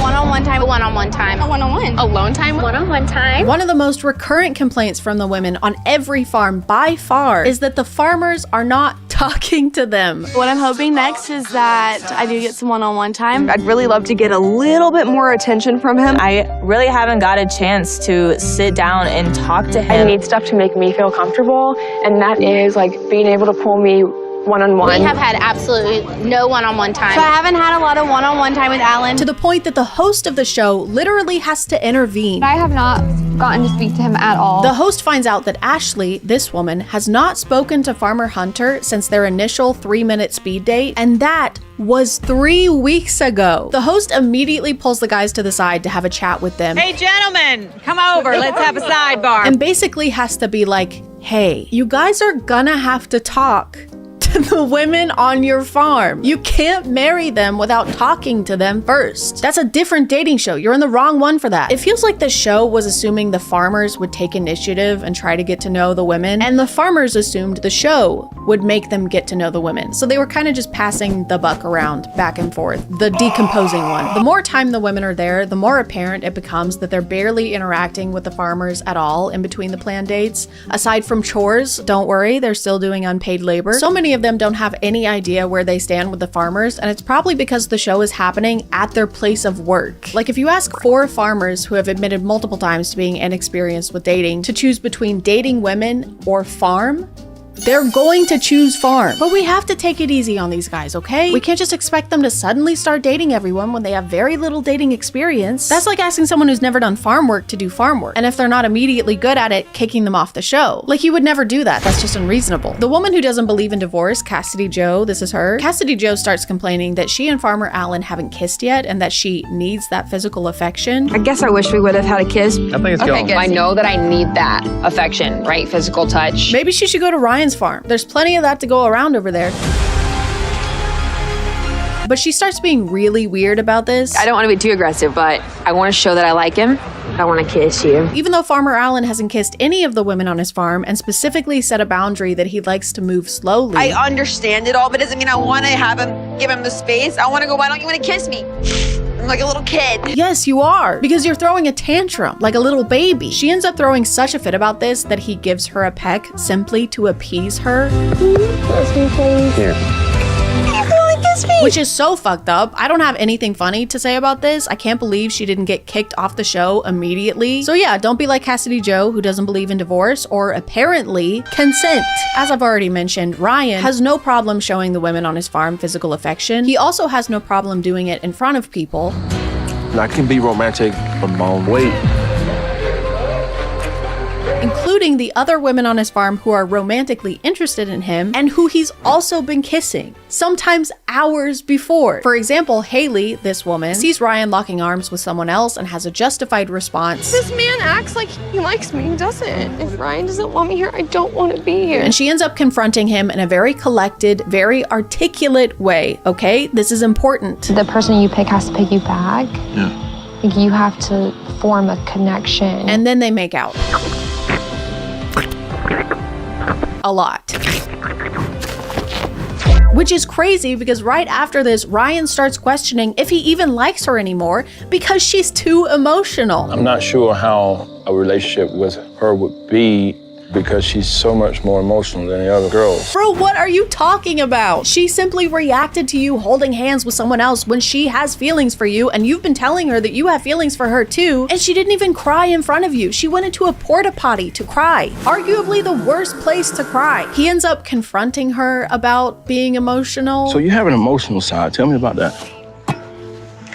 Hello? The fact that he's doing this while she's helping him clean up horse shit is so crazy. Hey, I've noticed you have reactions to my actions. Would you say you're a whiny bitch-ass baby? Also, can you cover for Sarah tomorrow? She's gonna be busy making out with me. So the next time the show sends an elimination letter, instead of just ignoring it, which everyone has still been doing by the way, he sends her home. Haley, I think you're gonna have to go home. I feel that we may have a disconnect, you know, with who I am as a person and who you are. I think we may just have a disconnect with who I am, normal, and who you are, a whiny bitch-ass baby. And I literally can't make this up, guys. He starts crying while he's kicking her off the show for crying. It's okay, don't be upset. So it's actually great that he's been kissing everyone and getting a lot of practice with that, so that he knows how to kiss my ass. As the show gets closer to the finale, each farmer is down to 2 women. Yes, they actually did start making them kick people off. And to help them make their final decisions, the farmers get to meet the women's families, which is where it becomes very apparent that over the last nearly 6 weeks, they have learned nothing to answer this question, and doesn't. They just awkwardly move on to less touchy subjects, like their age gap. She's an old 23. Ma'am, what does that mean? That makes no sense. That means nothing. Hey, can I rent this car? I'm 18. No, you have to be 25. But what if I'm an old 18? You still can't rent the car. Oh. Here's a gun though. Yay! The show also likes to make it a huge deal anytime one of the women, one day I might like to live close to my family, and I think I would maybe like to see my friends sometimes. For some reason, the implication of this show seems to be that wife is someone who gives up everything in her life forever, but there's zero expectation for the farmers to alter their lives in any way. It's exclusively the women being expected to change everything, move to the farm, work there for free, and never leave again. And that's a horse. I just described a horse. That's how a horse lives. Farmer actually wants a horse that can also wash his underwear. As the show gets closer to the final episode, they realize they have a little bit of a problem. Like I said, each farmer is supposed to be down to 2 women on their farm that they'll have to choose from during the finale. However, Ryan only has 1. Every woman on Ryan's farm has left. After he kicked Haley off for being too emotional, Lily, this woman, who is actively studying to be a mental health professional, sees this happen, recognizes it for the red flag that it is, and leaves without saying a word. She does write some though. She leaves a letter. To Ryan, I've removed myself to help give you the clarity of your choice. So that left Ryan with 2 women on his farm, both named Sarah, Sarah H and Sarah V. Yes, she is a person. No, she is not a daily moisturizing cream. Also, just a quick side note, but Sarah V does this thing where she changes her voice when she's talking to Ryan. Do you like me? Check yes or check no. But in her one-on-one interviews, she sounds nothing like that. Girl, stop. Girl, what are you doing? The other Sarah, Sarah H, also decides to leave the show because the moment she landed back home in New York, she was like, oh yeah, I don't want to go back there. No. That's a sidewalk. So instead of doing anything else about the fact that Ryan only has 1 woman left, the show decides the best course of action would be to go to Haley, to emotional Haley, and ask her to please come back. Hello. Hi. I've missed you like crazy. I definitely want to have you back. And how is that allowed? You can't just Control-Alt-Delete after kicking someone off the show. If the choices aren't final and can be undone, then how are we supposed to care about the choices? This is like when TV shows bring back dead characters so much that eventually you just don't even feel anything when a character dies. Husband! I've been stabbed! Oh no! Tell the children I love them! You're seriously asking me to do that? Seriously? When I've got kitchen tile to regrout?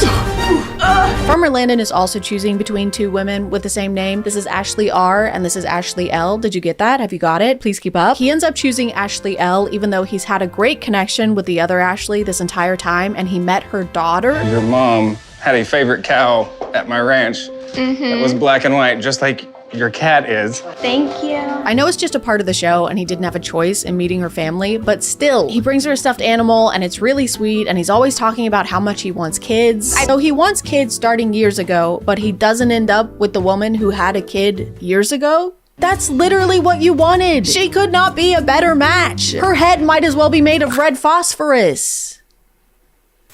The show continues to try and convince us that Ryan has a tough decision to make, even though there's still only 1 woman left on his farm. Ryan is still torn between his 2 final ladies. The decision is tough between the 2 girls. They keep referencing the 2 ladies he has to choose from. The 2 ladies that I have left. His 2 final ladies. Between the 2 girls. The 2 ladies that I have left. Haley, she's demanded that I be more vulnerable. You know, I don't know where she stands. I don't know if she's even gonna be here. No. No, she's not. The only couple that makes any sense is Hunter and Megan. They're really sweet together. You can tell they actually like each other. So at least one happy couple came out of this. I mean, at least Landon and Ashley. I mean, Alan and Kelsey. I mean, Ryan and Sarah V. I don't know if we're gonna be able to go further. I feel like the show's premise only exists because of how women are often expected to integrate into a man's life fully and sacrifice individuality after marriage, while also reinforcing the incorrect mindset that women's mental and physical labor is not fiscally valuable, but is something they just owe to husbands, or in this case, random farmers. It makes no sense to me that the women in the show are being asked to work on a farm, keep a house clean, cook all the meals, and give birth to children, while the guys are being asked to work on a farm. Just that one. That's the only one. Plus, there's no incentive to be on the show. There's no money for winning, and the contestants are barely being paid for their time, which means that the only prize is getting to marry the farmer. That's like if Wheel of Fortune ended with you getting to adopt a puppy. Like, sure, that's great if you wanted that, but you didn't really need to go on a show for it. And now you have to clean up after it and feed it, and it's gonna hump your leg. And a puppy would be a handful too. Anyway, guys, it's 6:30, so I gotta go. I have farm stuff to do.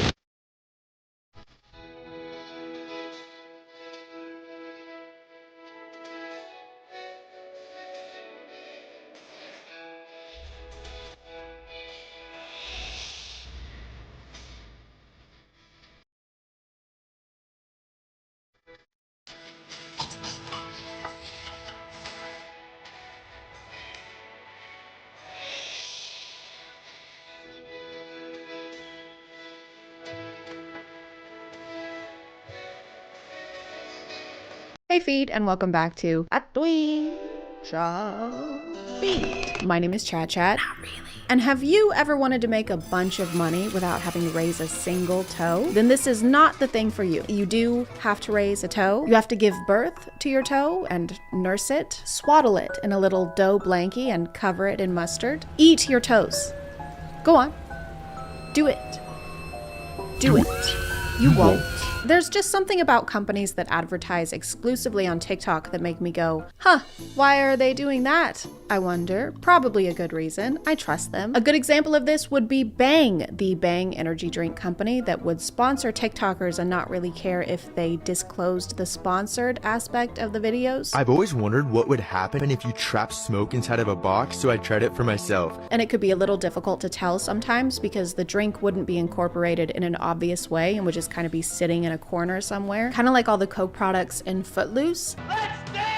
A terrible movie, by the way. I don't care if it's a classic. The pastor's daughter should have been the main character. She was already dancing before he showed up, and then she researched and wrote the argument that resolved the entire movie's conflict, and he got the credit for it. Kevin Bacon was basically a puppet in high-waisted jeans. Anyway, speaking of loose feet, today we're going to be taking a look at the website known as Feet Finder. YouTube, if you're listening, this is a website made for people to find their feet after they've misplaced them somehow, like in their airport luggage or in an Uber. No one is coming to the feet. The feet are coming to them because they were lost. But now they're found and covered in jizz. Feet Finder is a website where you can exchange photos of your grippers in exchange for legal tender, currency, Benjamin Franklin's. At least that's what their advertising wants you to believe. In reality, you can probably expect to see a lot more George Washingtons or Paul Bunyans. But what do I know? I haven't tried the service. I can't speak on how profitable it actually is, so we'd better consult some experts. So my girlfriend got dummy rich from Feet Finder. We flew to LA because she needed a new car. She looked at a few supercars, then decided the G63 was the move. Then cruised down PC8 and went back to her beach house in Malibu. Setting aside the fact that this is not a car dealership, but a car rental place in LA, and this is more than likely an Airbnb that they're in, it's kind of a weird marketing strategy to take us on a tour and show us all the things that you can afford. They can't afford them, they're all rentals. And act like you can afford them because of this service you're promoting, but you have the money because they gave you the money and not because you made money by using the service. It's just that if Matthew McConaughey couldn't afford a Lincoln, I think it would change the messaging in those ads. They say perfection is not attainable. I guess they never owned a Lincoln. I know I haven't. Have you seen how expensive those things are? Anyway, you should get one, I guess. Lincoln. LinkedIn. Find me on LinkedIn. I need a job. All right. Thank you to Raycom for sponsoring today, and let's get back to the video. If you already have a mansion, which who doesn't, you can also use Feet Finder to pay off your student loans. So my first paycheck from Feet Finder just came in today, and we're gonna use $100K of it to pay off my roommate's student loans. Oh, what is this? Your student loans, bro. This is the only way you're allowed to pay off someone's student loans.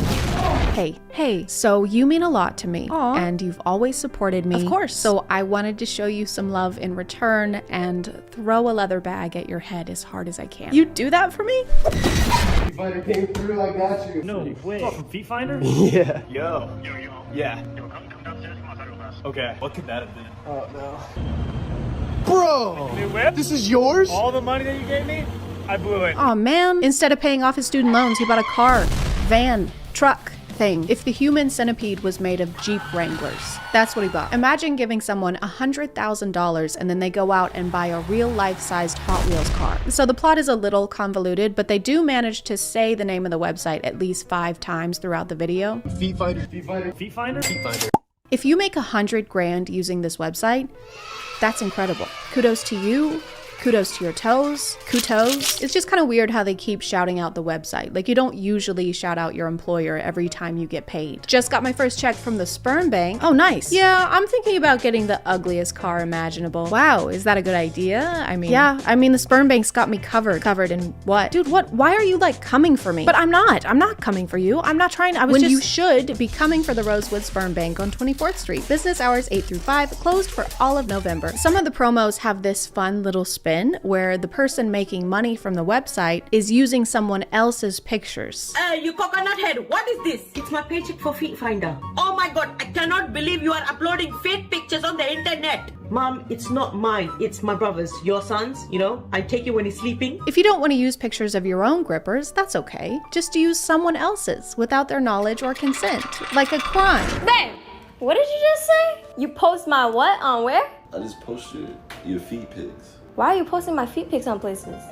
For money, babe. I don't know if there's any legislature that applies specifically to feet yet, but I'll get us started. Don't do this. Don't wear Crocs without socks. I know, controversial. And don't take your shoes off in public. I don't care how crunchy you are. If I see your toes out in Target, you are the target. I'll fucking kill you. For some reason in these videos, whenever the person whose pictures are being used without their knowledge, they're always okay with it once they find out it's making money. Mom, why is there a check in the post from Feet Finder with your name on it? Don't worry, you baboon face. It's your dad's feet.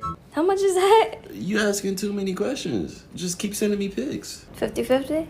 50-50 what? Because it's fine to do morally ambiguous things, as long as you're making bank. If I steal your kidney, hypothetically, this is just a hypothetical, as long as I sell it on the dark web and split the proceeds with you 50-50 or 70-30 or 97-3, you know what? We'll talk numbers once the anesthesia wears off. The brand has to approve these before they can get paid. So the actual company looked at these and said, good, this is great. We approve of this. It's good. And it aligns with our mission statement. That gets the stamp of approval. Another method in some of the promos is to integrate them into street interviews. They're usually in the ones where the guy goes, how much money do you have in your bank account? $400. And what do you do for a living? Your mom. Awesome. Thank you. Oh my God, that's that girl from the last Feet Finder video. Do you remember me? How's work been? Good. Still making that bag. Just paid cash for a new car, so. Damn! What kind? Alfa Romeo Giulia. Is that a Lady Gaga song? Alfa Romeo Giulia. I like to think he has no idea what kind of car that is, but he just has to pretend to be impressed. So what kind of car'd you get? An Ford Romeo Capulet Montague. Nice. What did it cost? Tragedy. Can I go for a ride? Gold digger status? Gold digger status? It sounds less like she's calling him a gold digger and more like she wants a status report. Gold digger, what's your status? At a beauty salon with a baby Louis Vuitton under my underarm, sir. Copy that. This one does at least disclose the sponsors, so kudos for that. Some of the other videos have entire storylines where Feet Finder is like the hero that swoops in to save the day.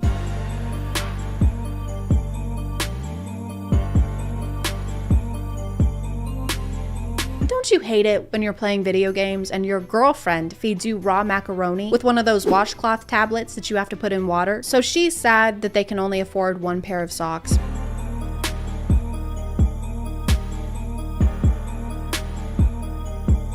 Because he keeps eating all of their socks on top of raw macaroni. When we say macaroni and cheese, the cheese is not supposed to come from between your toes. So he ate all their food, took her socks, and then when he sees her crying, he says, babe, I know what will solve your problems. A side hustle.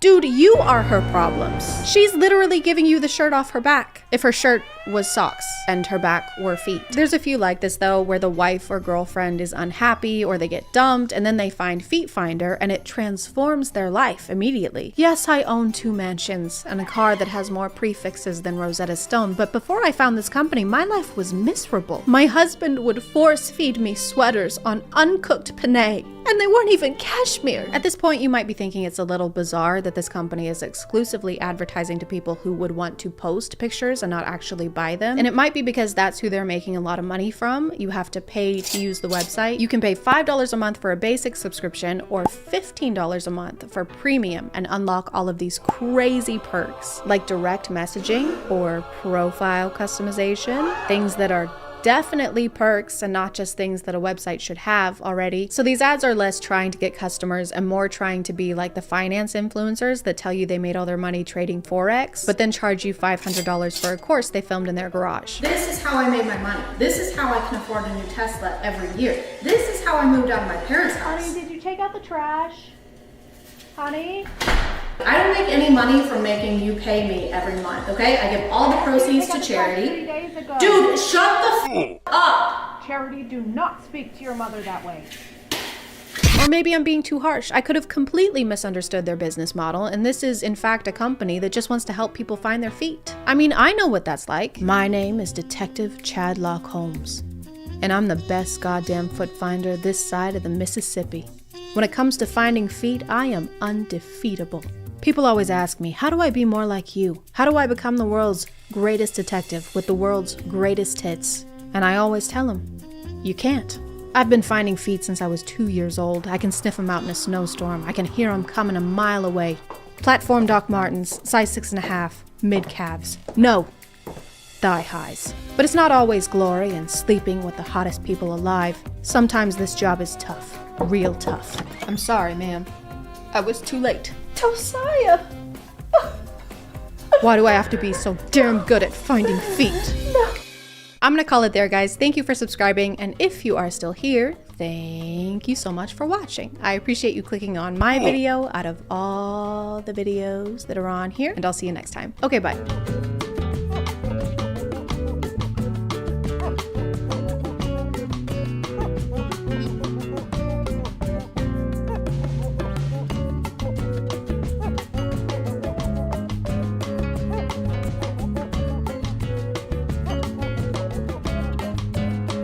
Hey guys, and welcome back to My name is ChadChad. Not really. And there is a new show on A&E, the same network that brought us such bangers as Dog the Bounty Hunter, Storage Wars, and Billy the Exterminator. I've got to take every shortcut I can.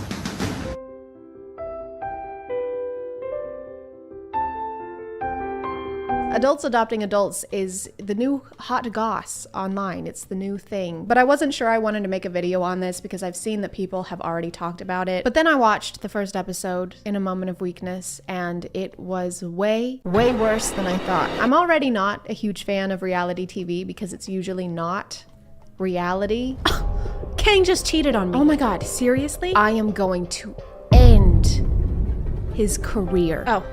In living as a successful businessman. Okay, yeah. Okay. If his business was breathing. No. There's actually a lot of reasons for adult adoption, like foster kids wanting to be adopted by their foster parents, or stepkids who have become adults who want to be adopted by their stepparents. So adult adoption isn't inherently strange. But this is reality TV, guys. They can't make a show about healthy relationships. Ugh, get that shit out of here. So the show starts out introducing us to the different couples who are looking to adopt an adult, and immediately one couple sticks out to us, Hurrah. Like, they've been letting Danny ramble about his creepy motivations for this and then barely let her get a sentence in. If I had to guess, I think she was saying that she's being supportive because it's the only way to keep their family together is by letting him do whatever the fuck he wants. The way that Christy is clearly opposed to this and it's still happening, and her even saying that Danny gets what he wants no matter what she says, makes me feel like I have front row seats to an emotionally abusive relationship. And I did not buy tickets. I just went on the internet and I was like, I would like some lighthearted cringe, please. For one, thank you. And then the ticket person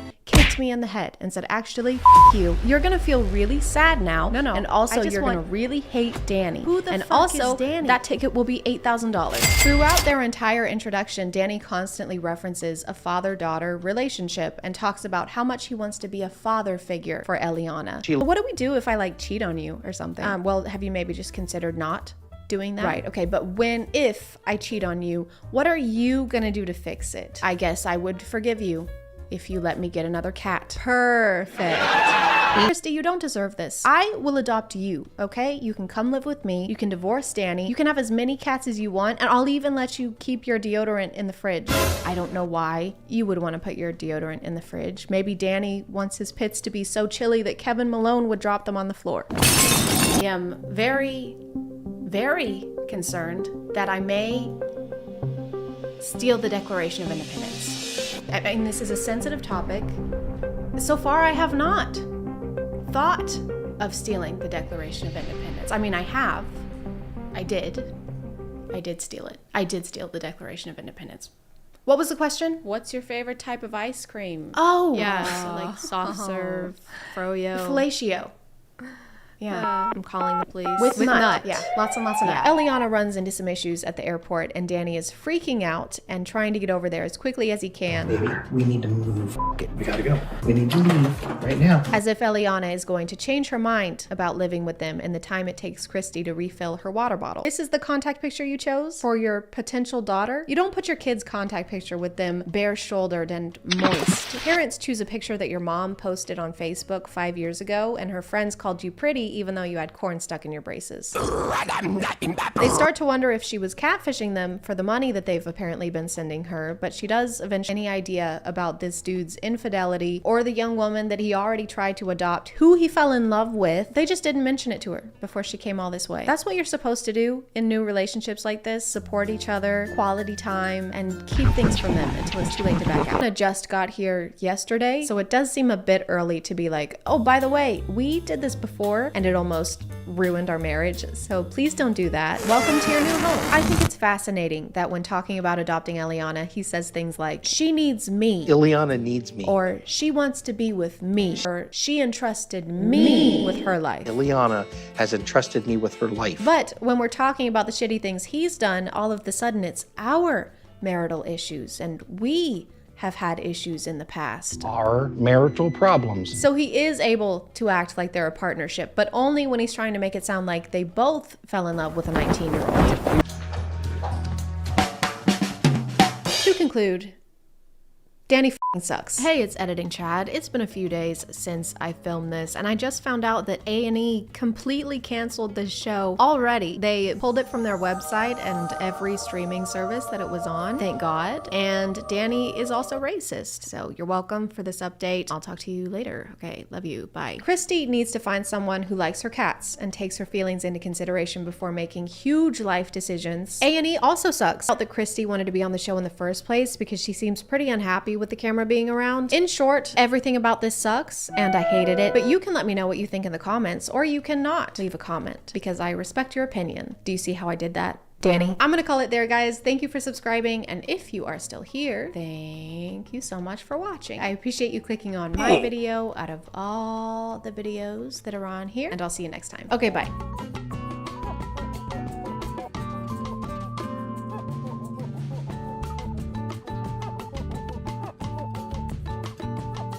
Oh man, which of these perfumes do I use? I don't know anything about smelling good. If only there was a Polish media personality and businessman who licks bottles here to give me advice. Oh my god, it's a Polish media personality and businessman who licks bottles here to give me advice. Yay! This is a good thing that's happening right now. Hey guys, do you like smelling things? Do you like getting sprayed on your skin with a liquid and then sniffing that liquid and going, top-notch liquid? Then you're gonna love Jeremy Fragrance. Jeremy is not a new phenomenon. He's been on the internet way longer than I have. He's been reacted to and discussed before because people can't quite comprehend him as a person or why he does the things that he does.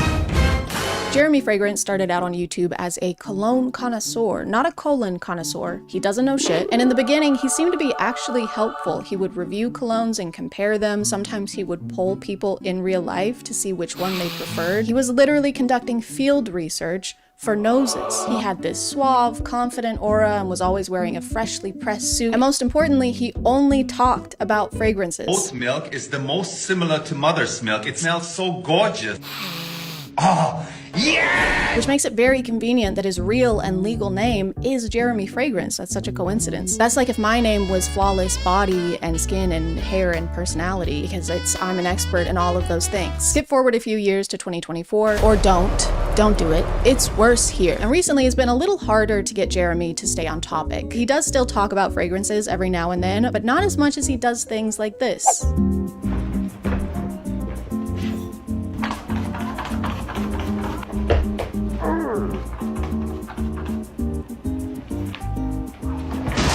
And when he does do a review, he'll start out talking about the cologne, but then by the end reveal some kind of deep secret about himself. Just like me after having 2.5 lemonade Trulies. And the last one I don't talk so much about is Perry Alice 360 Red. I love it, man. It's the dildo of the fragrance industry. I'm sorry, it's the what of the fragrance industry? I don't think that's necessary, Jeremy. You don't need to use that. Right. So be sure to check out the link in the description. Thank you to Bellesa Boutique for sponsoring, and let's get back to the video. But the most important update in Jeremy's content and his life journey is that he is looking for a girlfriend. And no one really saw this coming. He's only vaguely alluded to it in the past. All right, ultimately, of course, I want to have a girlfriend and a wife. What I want is what I need to find somebody. I want a girlfriend, baby, and marry her. I'm still searching for a girlfriend. Nice. But now it's finally time for him to find the one and settle down. Love is just in the air. And so is a lot of Dior Sauvage. But when you're a guy like Jeremy, a genuine connection can be hard to find. He's been busy. He's got his own fragrance business to run, and he found Jesus as well. #1 fragrance icon that follows the teachings of Jesus. People are always finding that guy. Maybe he doesn't want to be found. If he keeps hiding like that, found you. No, I thought this was a good spot. Just found Jesus. And now you're tweeting it. Of course. Of course you are. Prison. Now everyone's gonna know where I am. So Jeremy decided to take matters into his own hands and announced that he'd be finding his soulmate with the power of social media. So I'm looking for a girlfriend. You must be Christian and you must be under 32. I was thinking 35, but let's say under 32. In his announcement video, he only mentions 2 requirements for being his potential girlfriend. She has to be under 32, even though he's 35. And I can't decide if him only having 2 specifications is a bad thing or a good thing. On one hand, it seems like you'd have more requirements for someone you want to spend the rest of your life with. But on the other hand, if this is what you're posting on Instagram, I don't know if you're even allowed to have 2 of them. But as time went on, Jeremy started posting a couple more demands, like for example, that she needs to be 100% committed to him. He is looking for marriage, so that makes sense. And that she needs to be able to give birth to children, which is a weird thing to specify. What else is she gonna give birth to? Congratulations, Mr. Fragrance. The baby's here? Uh-huh. You've got a healthy 1.7 ounces of perfume on your hands. No! I knew this would happen. The lighting is different because I had to block out the sun. It was frying me and cooking me, and I'm sweating, and I had sweat in between my boobs and every part. Based on other people's videos, it looks like Jeremy responds to the women he's interested in and requests additional information from them, like their Snapchat usernames. I can't even express how big of a red flag that is. Nothing says you're ready for marriage and commitment and a family like asking a woman for her snap. Hey, you want to communicate on the one app that makes communication disappear? If it makes you feel any better, there's also a map that shows me your location 24/7. He also seems to routinely ask them to send videos addressing him directly, probably to verify that they are who they said they were in their application. Hi, Sophia. I asked for a video of you. Can you send me a video of you saying something like, "Hi, Jeremy"? And once he has that information, he can move on to the more important questions, like how old are you? And are you a virgin? And is it possible at your age that you're still a virgin, Maria? Is it possible that you are still a virgin? Why are you asking that, Jeremy? So yeah, I want you to be able to have children. I also want you to have 0 knowledge about the thing that creates children. The only way this would be appropriate for him to ask is if he is a virgin in his mid-30s. He just wants to make sure he's using skill-based matchmaking. They've got to be on the same level. 0. Hey, do you know what you're doing? No. Good, because I fucking don't either. The way he phrases the question too somehow makes it even worse. Is it possible that at your age, 30-ish, right, that you have remained pure of soul and body? Kinda weird if you haven't, says me. Me, I'm saying that. Me, the guy who engages in sexual activities with cologne bottles. In this one, he even takes a dig at this woman's appearance. Hey, pretty woman with the intense teeth. Intense teeth. Jeremy, you have incense teeth. This is frankincense, and I will eat a bit of this. You have no room to talk, literally, because your mouth is so full of things that you're not supposed to put in your mouth. And I really wish it was, but this isn't even the worst thing he sent to someone on Snapchat. I gotta interrupt your video. I got totally a boner seeing your face and seeing you talk. Totally a boner in my pants, but I'm not going to show it. What the fuck are you doing? You can't send videos like this to someone you don't know who follows you on Instagram because you're a public figure. Also, he mentions here that the video she sent him was of her simply talking, was just of her face, so this reply was completely inappropriate and uninvited. Also, I read her comments, and this girl is 18 years old. 35-year-old man, by the way. And she claims he was fully aware of that fact and even commented on it, calling her ultra young, ultra yuck, ultra ewy. I thought he was looking for someone to have a child with, not an actual child. When he said under 32, I didn't realize he meant as under 32 you can get without him risking jail time. Now we understand why he needs to spray himself with so much cologne. It's because he's a massive piece of shit. Sending videos like this appears to be a pattern for him because it is. He does it a lot. You're so flirty, just seeing your text makes me, if I can say so, erected. Even going as far as requesting specific pictures or videos from them. Later, without the top that you're wearing now, would be an interesting picture, Corey. Are we still following the teachings of Jesus Christ here, Jeremy? I don't know where he taught this. I must have missed that chapter. And on the 8th day, he said, "Thou shalt get thousands of women to add you on Snapchat so that thou can use thy influence in order to solicit nude pictures of them."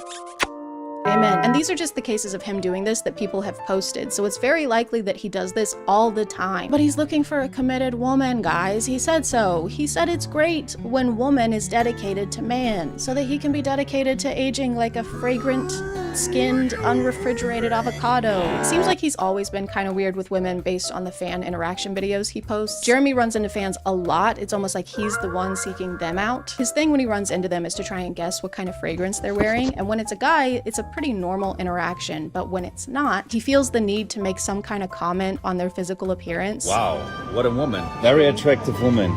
Just female Musk. Your girlfriend? Yeah, this is my girlfriend. Congratulations. Thank you. Is it okay that I smell you real quick?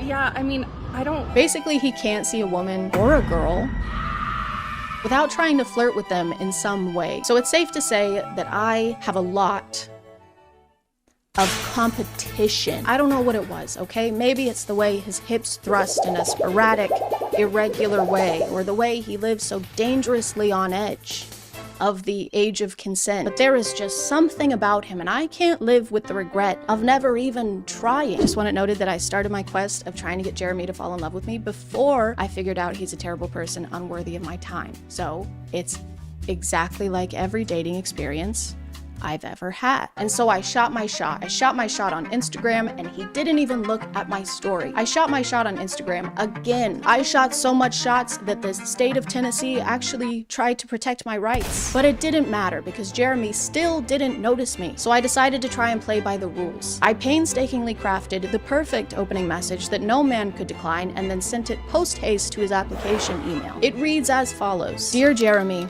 if that is your real name. It's not, by the way. His name is Daniel. Who does that? Who says their name is something when it's actually something completely different, really, and not that at all? What kind of annoying? My name is not important, and I am a 27-year-old female. Works out semi-regularly and is fertile. Extremely fertile. I have 10 children. I'm also a virgin. Jesus is my number 1. You can be my number 2, though. I'll call you my little doo-doo. This is what I look like, and I would love to chat with you via FaceTime or Instagram. Please. And then I waited for days. I didn't even leave my desk. I've been sitting here the whole time. I've peed into every container that can hold pee, and I'm fresh out of containers. Please send help. Or Tupperware. But even after all my efforts, Jeremy didn't respond. What was I doing wrong? I checked all of his boxes. I even gave him a cute nickname. It's cute. It's adorable. The next morning, to my dismay, I saw this on Jeremy's Instagram. Who is that? That should be me. That should be my hand being awkwardly put on his face. That should be my foot being awkwardly put on his face. I felt defeated and relieved. Heartbroken. Mostly relieved. But I'll never stop trying. I'll never stop imagining the future we could have had. I'll never forget. I'm giving up. I'm not trying to get his attention anymore. Oh. I don't want to date him or talk to him. Okay. Yeah, I gave up.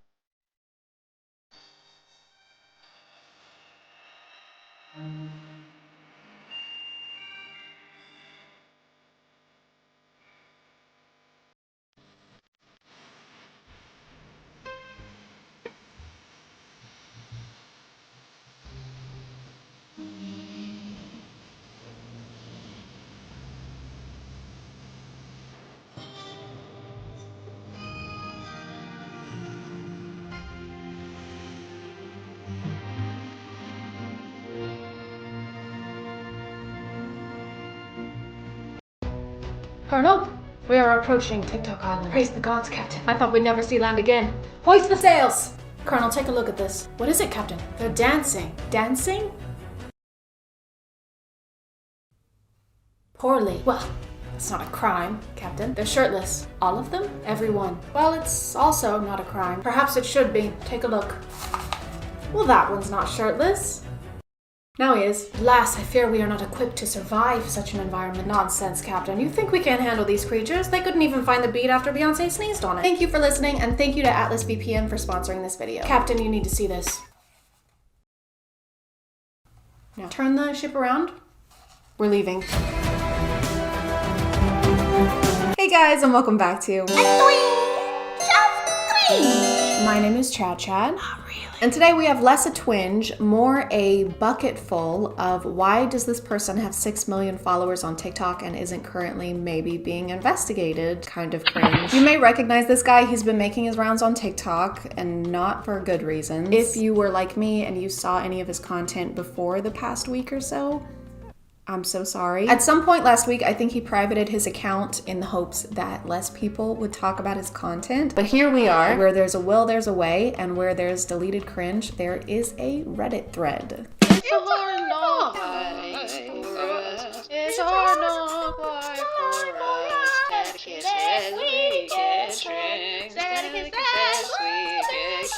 So this is a lot, but I figured why not start off strong. This is the TikTok that spiraled him into some deserved criticism. I think it's pretty obvious why some might take issue with this video, and I also think it's pretty obvious why he can't get anyone to date him. This is a fake rose. You can't base a potential relationship on a lie. No, but I'm amazed that bigger TikTokers still don't seem to have some kind of support system where they can like send a draft for review before they post it to millions of people. Why do they keep, like, how do they keep posting this stuff thinking it's okay? If he does have somebody who's supposed to be doing that for him, they should be fired. Post haste. Hey, do you think it'd be okay if I post this video where I basically say I can't tell when someone is underage? Yeah, I see no issue with that. What about this video where I wear normal clothes and don't show my entire torso and most of my hip bones? Insane. You have a cupcake. I like you have a cupcake.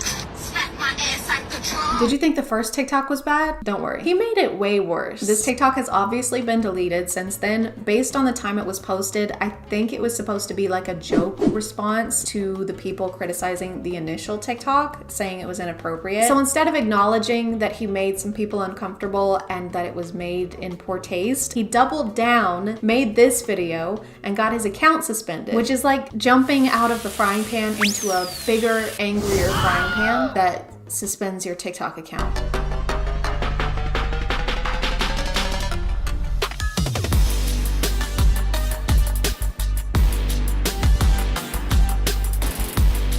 You could have chosen literally any song. How many songs are on TikTok? Hold on. Okay, they're not gonna tell me, but you know, I'm sure it's more than just this one. You know, most of the time when TikTokers are mouthing lyrics, they're incorporating it into the videos somehow. What's happening in this TikTok is not specific to the lyrics, I hope. So I repeat, why this song? This man has the number 20 in his bio, but he made this video where he gives his birth year as 1997, which is the year that I was born, so he's at least 23. And then I had the great displeasure of reading a comment that let me know the 20 in his bio is not referencing his age, but rather his hair in centimeters, which, if you were wondering, in inches is 7.8.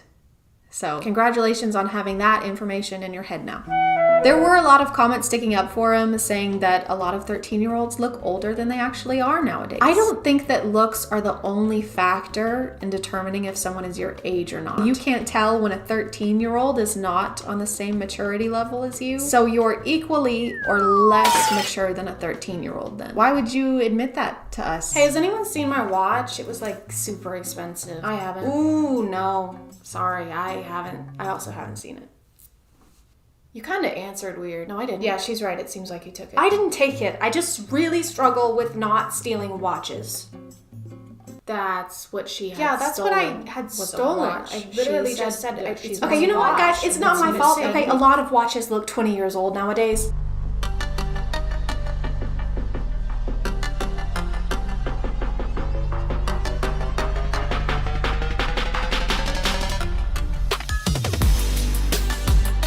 this is basically what you were missing out on the suspended account, just variations of this video, which is such a strange thing to continue doing. Like, okay, yeah, first time you were trying to make a hot TikTok and you just happened to only have a hairband around, but then you kept choosing it. These do nothing. They snap more than this guy's hair will if he keeps using 40 volume to get it that blonde. Ask me how I know. Don't ask me.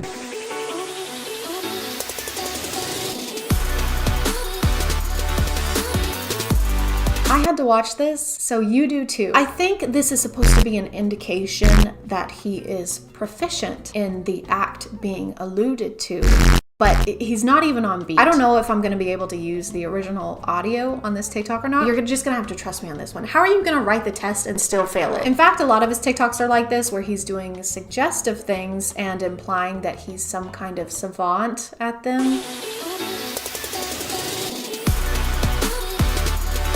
What is this? Who told you that this was good? Because they lied to you. It looks like he's digging for the last chip in a Pringles can. It's not just the fact that he's wrong, it's the fact that he's so confident in his wrongness. Every day I wake up and pray for just a speckle of the confidence TikTok dudes have when talking about female anatomy.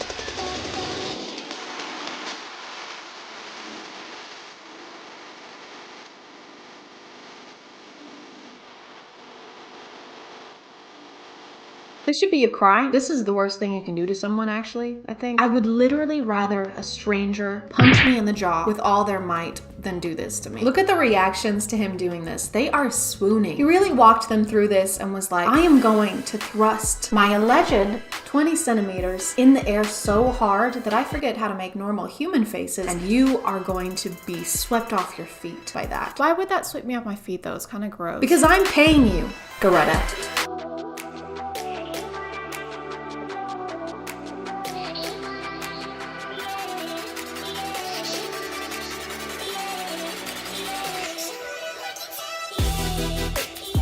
No thank you. Call me shallow, cause no diving allowed. I haven't gone through menopause yet, but from what I've heard, there isn't much of a Red Sea. If anything, I think it's kind of the opposite of that issue. So this is, again, incorrect. I don't know where he's getting his information from. It's probably the same place that this guy is. They should collaborate or something. Just get together and let us know how we work. Welcome back to the ChadCast. We have a lovely lady guest here today with a question about menopause. Ooh, menopause, huh? I know, right? Hot. Emma, what's your question? Yeah, I just feel bad all the time. I'm either freezing cold or sweating. It's just miserable. I don't know what to do. Have you tried adjusting the thermostat? Ooh, that's a good one. Thanks, Chad. Yeah, no, it doesn't really matter what the temperature is outside my body. I believe in this situation, and Emma, correct me if I'm wrong, but that you would use tampons.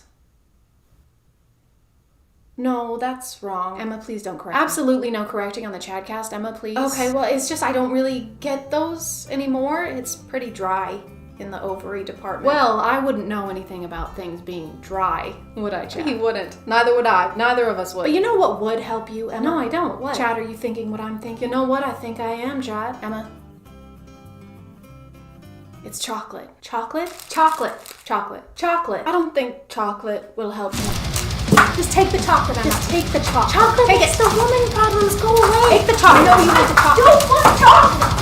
I'm gonna call it there, guys. As always, feel free to let me know what you think in the comments. Thank you for subscribing, and if you are still here, thank you so much for watching. I appreciate you clicking on my video out of all the videos that are on here, and I'll see you next time. Okay, bye.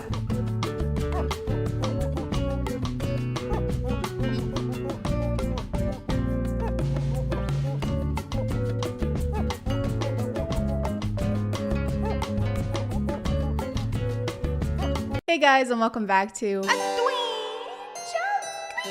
My name is ChadChad. Today I'm gonna be watching the After series because I hate myself and you guys told me to do it. Thanks guys, really appreciate it. I think that I watched one YouTube video on the first one, which came out in 2019, and now in 2021, 3 years later, there's already 2 more, which is an exponential rate for movies to be produced. I don't know who's behind that.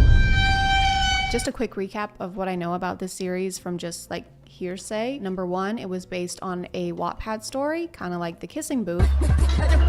which was incredible, as we all know. Number 2, it was based or was supposed to be a Harry Styles fanfic. Number 3, it's terrible. Number 4, it's terrible. I want to watch the whole series, but I can't sit here and watch 3 movies in a row while I'm filming. I will be here for like 12 hours. So we're just gonna start with the first one and see how it goes. Good luck to me, pray for me, or if you're not religious, you can Venmo me, I guess. Hey guys, just a quick disclaimer. That was a joke. There is no ChadChad Venmo account, so if you see one, please don't send them money. I'm doing fine, actually.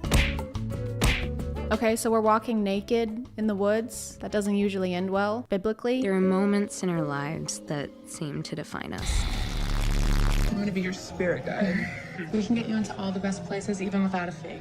No problem. You're just gonna dive into that while our mom's still standing in the doorway. Yeah, we can get into any club we want. We have really good fake IDs. Also, we do drugs every hour, and each of us has an STD. It's gonna be great. What's with all the old books? Who brings books to college? Crazy Tessa, bringing books to school where you read books and talk about books and write essays on books. He's a fucking nerd. The bookish vibe. I like that. The bookish vibe? The bookish vibe. Oh. Sorry. After you. No, honestly, I insist. Honestly, No, my mother raised me to... If this isn't going to be a reoccurring character in the rest of this movie, this entire interaction was the most pointless thing I've seen in my entire life. Go ahead. Oh no, you go ahead, I insist. No, please, my mother raised me to make everything as awkward as humanly possible in these situations. Okay, please. Go ahead. Isn't this scene in the preview? I'm gonna hate this. Great Gatsby. It's a good book. Hate to spoil it, but it was all a dream. The Great Gatsby, huh? Surprised a girl like you knows about this book. It's pretty underground. Not a lot of people know this, but it was actually based on a movie starring Leonardo DiCaprio. Is that supposed to imply that she's getting feelings for him already? Like they've had enough interactions for her to be falling for this dude? I also love when a guy mansplains the ending of one of the most popular books in the world to me. It really gets my gears going. You're going. Aren't we so glad that there's always conveniently a character like this who's there to pull the shy main character out of their shell? If it weren't for them, there would be no movie. And what a tragedy that would be. So, guys, truth or dare? I dare you to make out with Hart. No. Ew. Where are you right now? It's really loud. Okay, so you go to college and now you drink. That's really great, Tessa. Okay, Noah, where is this what? This relationship seems really solid. I think that they have a lot of trust. Ooh, he also has books. I bet he's not as materialistic and shallow as he seems to be. He has depth, and I bet he has a soft spot only for her. Whatever our souls are made of, his and mine are the same. Guys, I don't think I can do this. I already want to die at how deep their relationship is because they both read books. I know that their faces are so close together because it's supposed to be building and showing us the tension, but I don't feel it. The only tension I feel is between me and turning this movie off. I know you're not gonna kiss, so just hurry it the fuck up. Pull away last second. Wait. There we go. Off, Noah. Your mom said you shouldn't be partying with that roommate. Hey, Noah, aka mom number 2. No one asked you, Noah. You shop at the Gap. I got it from the Gap. I'm not the only freshman in this class. Okay, I'm team Landon, you guys. Noah, Hardin. I'm team Landon. They're both freshmen, and he's not a total prick. I want to show you something. I think that it's better if we keep her distance. Something tells me that she's gonna go. It's always a good idea to get into cars with people you barely know, especially when they're mean to you. Oh, and he's taking her to the woods. Tessa, he's taking you to woods. Can I ask you something? No. Can I show you something? No. This scene has been going on for years and nothing is happening. Oh my God, end it. End this scene. So how about we play a game of second blow? Does this character just exist to like bring up games to play? Him and Hardin live together because their parents are dating, so he's gonna call her. You need to come over. Stat. Hardin is upset because you touched elbows with some dude at a campsite and you have a boyfriend even though he doesn't want to date you. Get over here. Oh, and also he breaks things when he's angry. He's husband material. I'm a mess. I think that we're both a mess. You are like the epitome of not mess. I mean, aside from being attracted to super toxic people and cheating on her boyfriend. You know what? Never mind.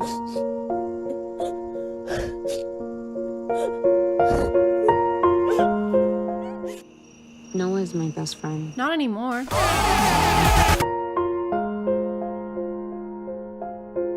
I leave now, you're cut off. So she's cutting her off because she kissed a boy that wasn't Noah. Is the mom in love with Noah? I wish she was, because then something would actually be happening right now and there would be some kind of plot. I mean, we all know that Noah likes moms. So it makes sense. When you told me your mom was gonna cut you off, I had to do something. We can stay here for the rest of the year. When you told me that your mom was gonna cut you off, I had to do something. And I decided to go with squatting in my father's friend's house while she's in Italy for an entire year and not telling anyone. So I landed on crime. How many montages do you need in one movie?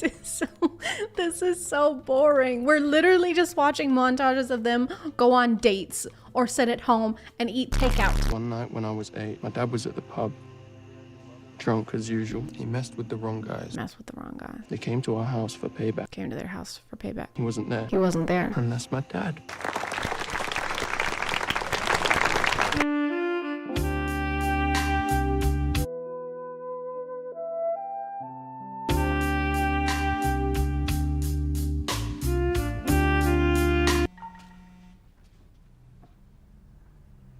I need to go. What? Now? Jeez, just tell me where he is. Maybe he's at Blind Bob. Yeah, obviously, we know this. She read the text messages that said, meet me at Blind Bob's at 9. And then he was like, oh, I gotta go. I thought we were just assuming that that's where he was going. I'm Tessa, and this is 2 and 2. She can't put them together. Make her fall in love with me. And then I'll just turn it off. So it's way worse than I thought. His friends didn't dare him. He dared himself. So does that mean then that he broke her and Noah up on purpose? And as a result, made her lose her financial support while she's going to college? Very wholesome. Definitely someone that you should stay in a relationship with for 2 whole more movies. It's another sad montage. Do you want to be in a sad montage? Do you want to be in a sad montage too? Right here. There you go. Okay, look up here. Look up there. Beautiful. You did amazing. You were made for the camera. Tessa and Hardin aren't talking, obviously, so we just get another sad montage of the 2 of them separately, but thinking back on the times that they had together, which even though we just saw all those moments in the movie and they were painful and boring back then, we have to watch them a second time in the form of a sad montage, just in case we missed it the first time. Miss Young, this is what Hardin turned in. I think it was actually written more for you than it was for me. I just know that this letter is gonna be super cliche and make me wanna rip my face off. Let me try and guess what kind of essay Hardin would write with Tessa in mind, okay? I think it would start with Tessa. That's it. It just says Tessa in Times New Roman font. And the teacher was like, this is an astounding statement on the solidarity of the human mind and how it can so easily become fixated on Tessa. A+. I like how she only hangs out with Landon whenever she and Hardin are not currently speaking. I think it's really cool and fair how they are only friends when it benefits Tessa. You once asked who I loved most in this world. And it's still me. But you come in at a close second.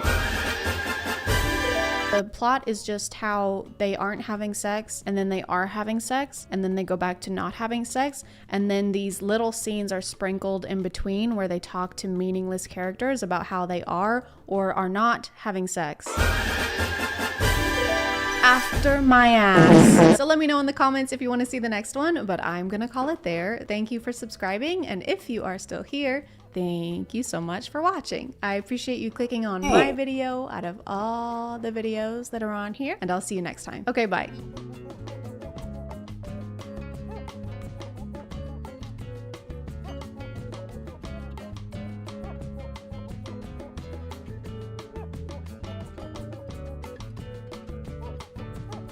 Hey guys, I am stressed. So stressed that I haven't written a script for a video that's due in 5 days, but I still have to post a video in 5 days, so we're gonna do something right now. I don't know what it's gonna be, but it will be something. thing. So have a seat, sit down, sit. I keep seeing this thing on TikTok. Maybe you've seen it on Book Talk. It's usually a slideshow and it's kind of a preview of a book. And it says stuff like, when she hates her family, so she runs away into the woods and finds a cabin with a bear wolf man who has a bear wolf brother, and they both are romantically interested in her and turn a tree into a dildo and have their way with her. Have you guys seen stuff like that? Too? I have. I've seen stuff like that. Let's look at some of those things if we can find them, because that's the rule of commentaries. You're supposed to find something that you don't like looking at it and then look at it a lot more and dedicate a whole video to it. That's showbiz, baby. That's just showbiz. It's showbiz. That's showbiz. I had so much to do today that I got into a paralysis mode where I literally walked in a circle in my house. I couldn't figure out in what order I should do things, so I did none of them all at once. My ADHD medication is not strong enough. It will never be strong enough.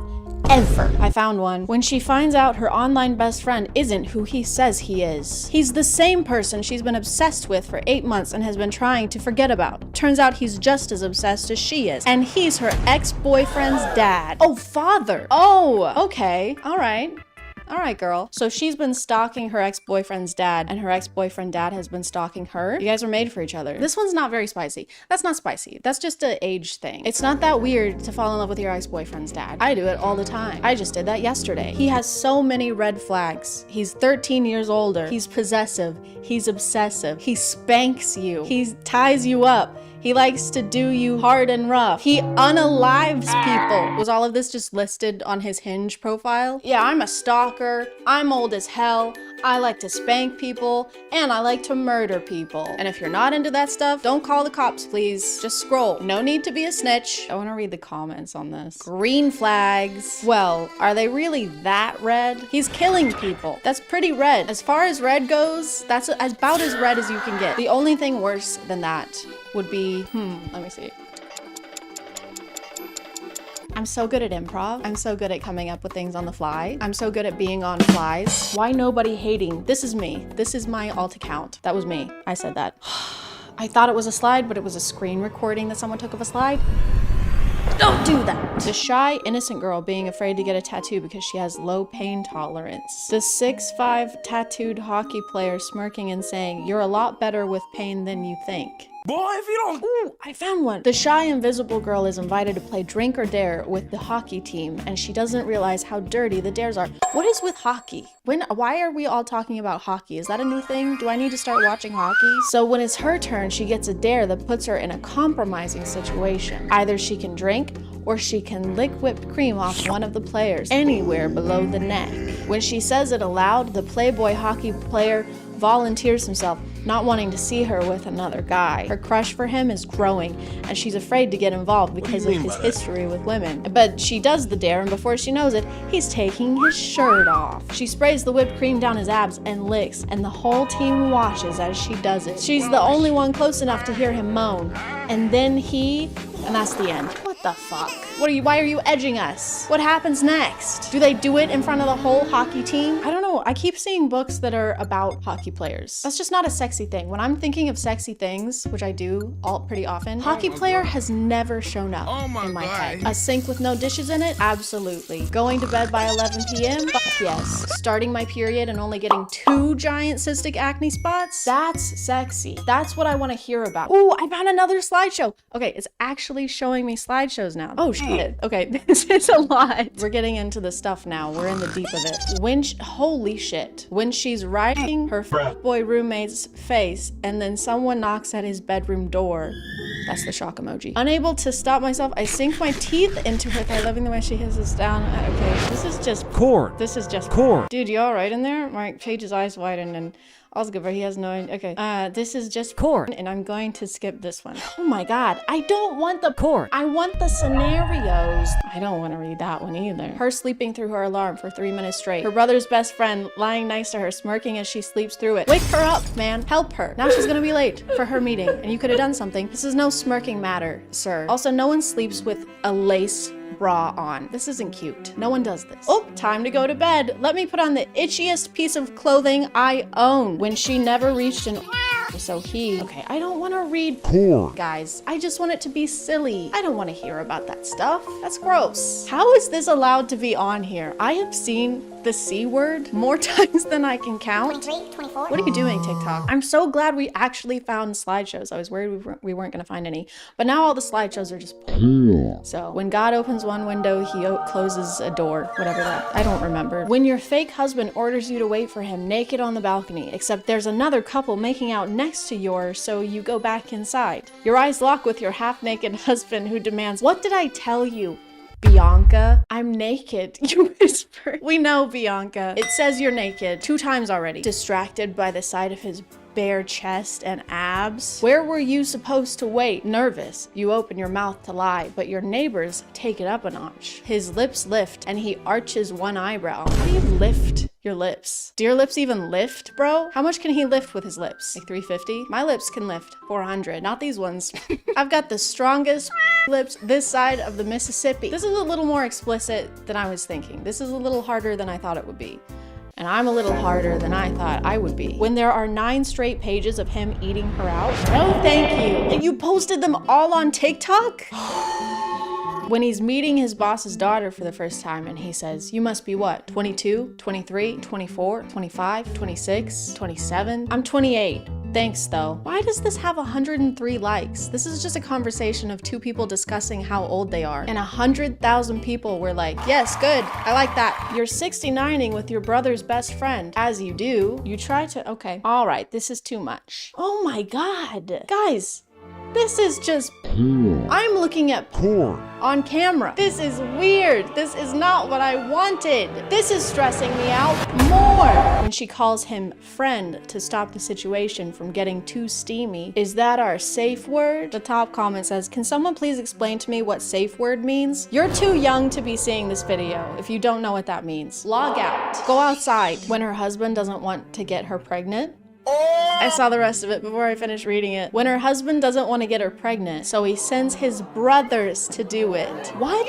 Why would, it doesn't say he can't get her pregnant. It says he doesn't want to. I don't want to f my wife. Just get them to do it. Mom, I don't want to f my wife. Can Charlie do it? Why am I always the one who has to f my wife, Mom? God, I hate this family. When your hot bodyguard is enjoying you and he accidentally answers a call, it's the head of the mafia on the line, his boss, and your dad. He clamps a hand over your mouth and glares at you in warning. But it's too late. You're about to... What does this mean? I'm about to flag? Oh my God, don't stop. I'm about to checkered flag. Busy. Talk later, he groans before he throws the phone. You just hung up on the boss of the mafia. I don't know much about the mafia, but I'm pretty sure you're not supposed to hang up on the guy who runs the mafia. Why did we romanticize the mafia in the first place? When no one ever sits next to him in meetings because they're scared they will get fired. Her pulling out the chair beside his and sitting in it. Bruh. What? He'll fire people if they sit next to him? Hey boss, can I sit here? Of course you can. And you're fired. I just don't understand. Oh, it's called grumpy romance. That explains it. He's just a little grumpy. He hasn't had a snack. We either have boring or hardcore porn. There is no in between. That's it. That's all you get. Let's go. She's staying at her enemy's house because only he has an open room, but she decides to fix the place to make use of her time. But while she's fixing the shower, he walks in with nothing on. That's okay, and that's it.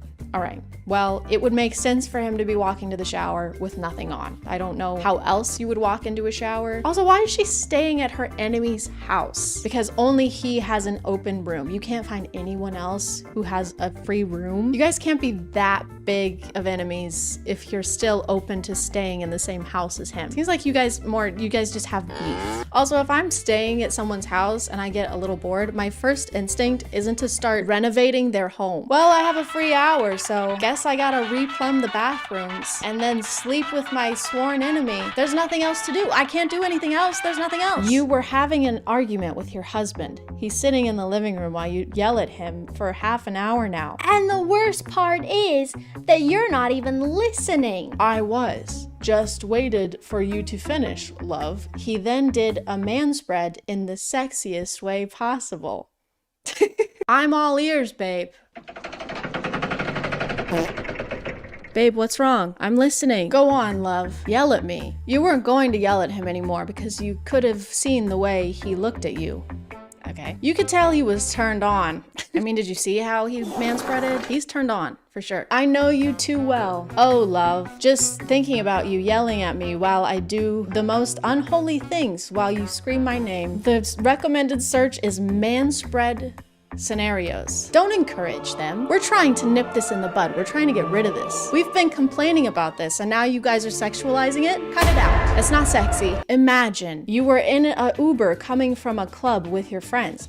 There was no space left and you had to sit on Ian's lap. Okay, I did read some Wattpad when I was a kid. Not enough to know what E/N means, so I'm just gonna say Aaron. Kind of looks like Aaron. Let me put the seatbelt on, Aaron said. There was so much noise in the car from the loud music and your drunk friends, so no one was paying attention. While Aaron put the seatbelt on, he was barely touching your body. Are you afraid to touch me or what? Hey, are you afraid to touch me or what? What are you, a little bitch? What's the problem? No, of course not. It's just, he said as you cutted him off. Oh my God. She cutted him? Stop. Oh my God. You're hard, you said, with a smirk on your face. You guys are in an Uber with a bunch of other people. Keep it in your pants. Literally. Put it back in your pants. Why in? Okay, I do know what this one means. That's my name. And my name is Chad.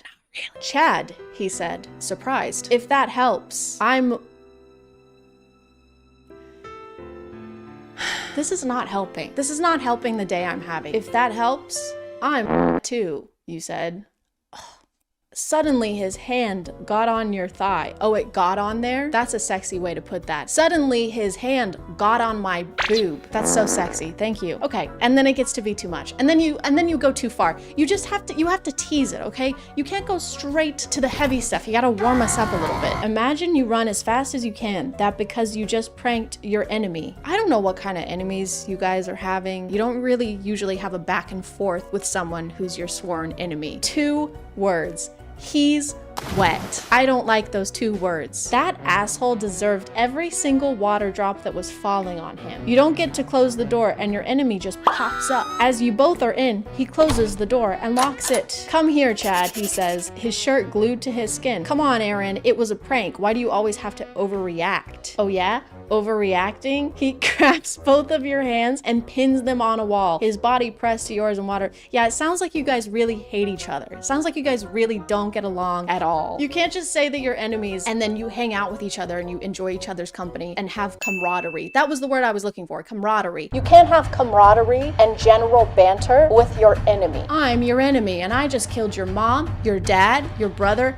and your sister. Oh yeah? Well, I just got your note. Stop, give it back. Stop. All right, I'm gonna stop reading these. Comment below if you want me to read E/N/Y/N stories on imagine.talk. Comment below. Comment above if you want, if you can figure it out. He's 38. He thought she was 21. I don't like where this is going. He fell for her, but then he finds out her true age. Oh no. He sets her free to give her a life. Sets her free? Oh, was he keeping her in a fence? Why couldn't she leave? Months later, he receives a call. She's been taken to the hospital. What happened? Oh, in the caption it tells us, age gap, mafia, she's pregnant. These are like the spark notes of the story. Wait, how old is she? How old is she? Why are so many authors obsessed with making the female? Oh, she's 18? Ew. He's, what, he was 38? There's a 20-year age gap? Ew. What is wrong with you guys? I thought that maybe she was older than she said she was and that he was just gonna be mad that she lied. But no, she was actually younger. She's 18, he's 38. And he's in the mafia. He's probably the boss. Or he's her bodyguard. Why don't they have any other positions? Do they have any other positions in the mafia besides boss and bodyguard? What about secretary? Can we have one where the guy is just a secretary for the mafia? He just answers emails for the mob boss. All right, I just rescheduled your 9 a.m. and your mom called to confirm your lunch with her today. Okay. All right. Still on. Okay, I'll let her know. I'm still feeling a little stressed, if not more stressed. I don't think this helped at all. Let me just find some other ways to calm down. How to relax. Try active relaxation. Focus on your breathing. Get creative. Spend time in nature. Picture yourself somewhere serene. I can try that. Waterfalls are serene. Creeks are serene. I'm picturing Serene Williams. This is perfect. I'm so calm. I'm gonna call it there, guys. Thank you for subscribing, and if you are still here, thank you so much for watching. I appreciate you clicking on my video out of all the videos that are on here, and I'll see you next time. Okay, bye.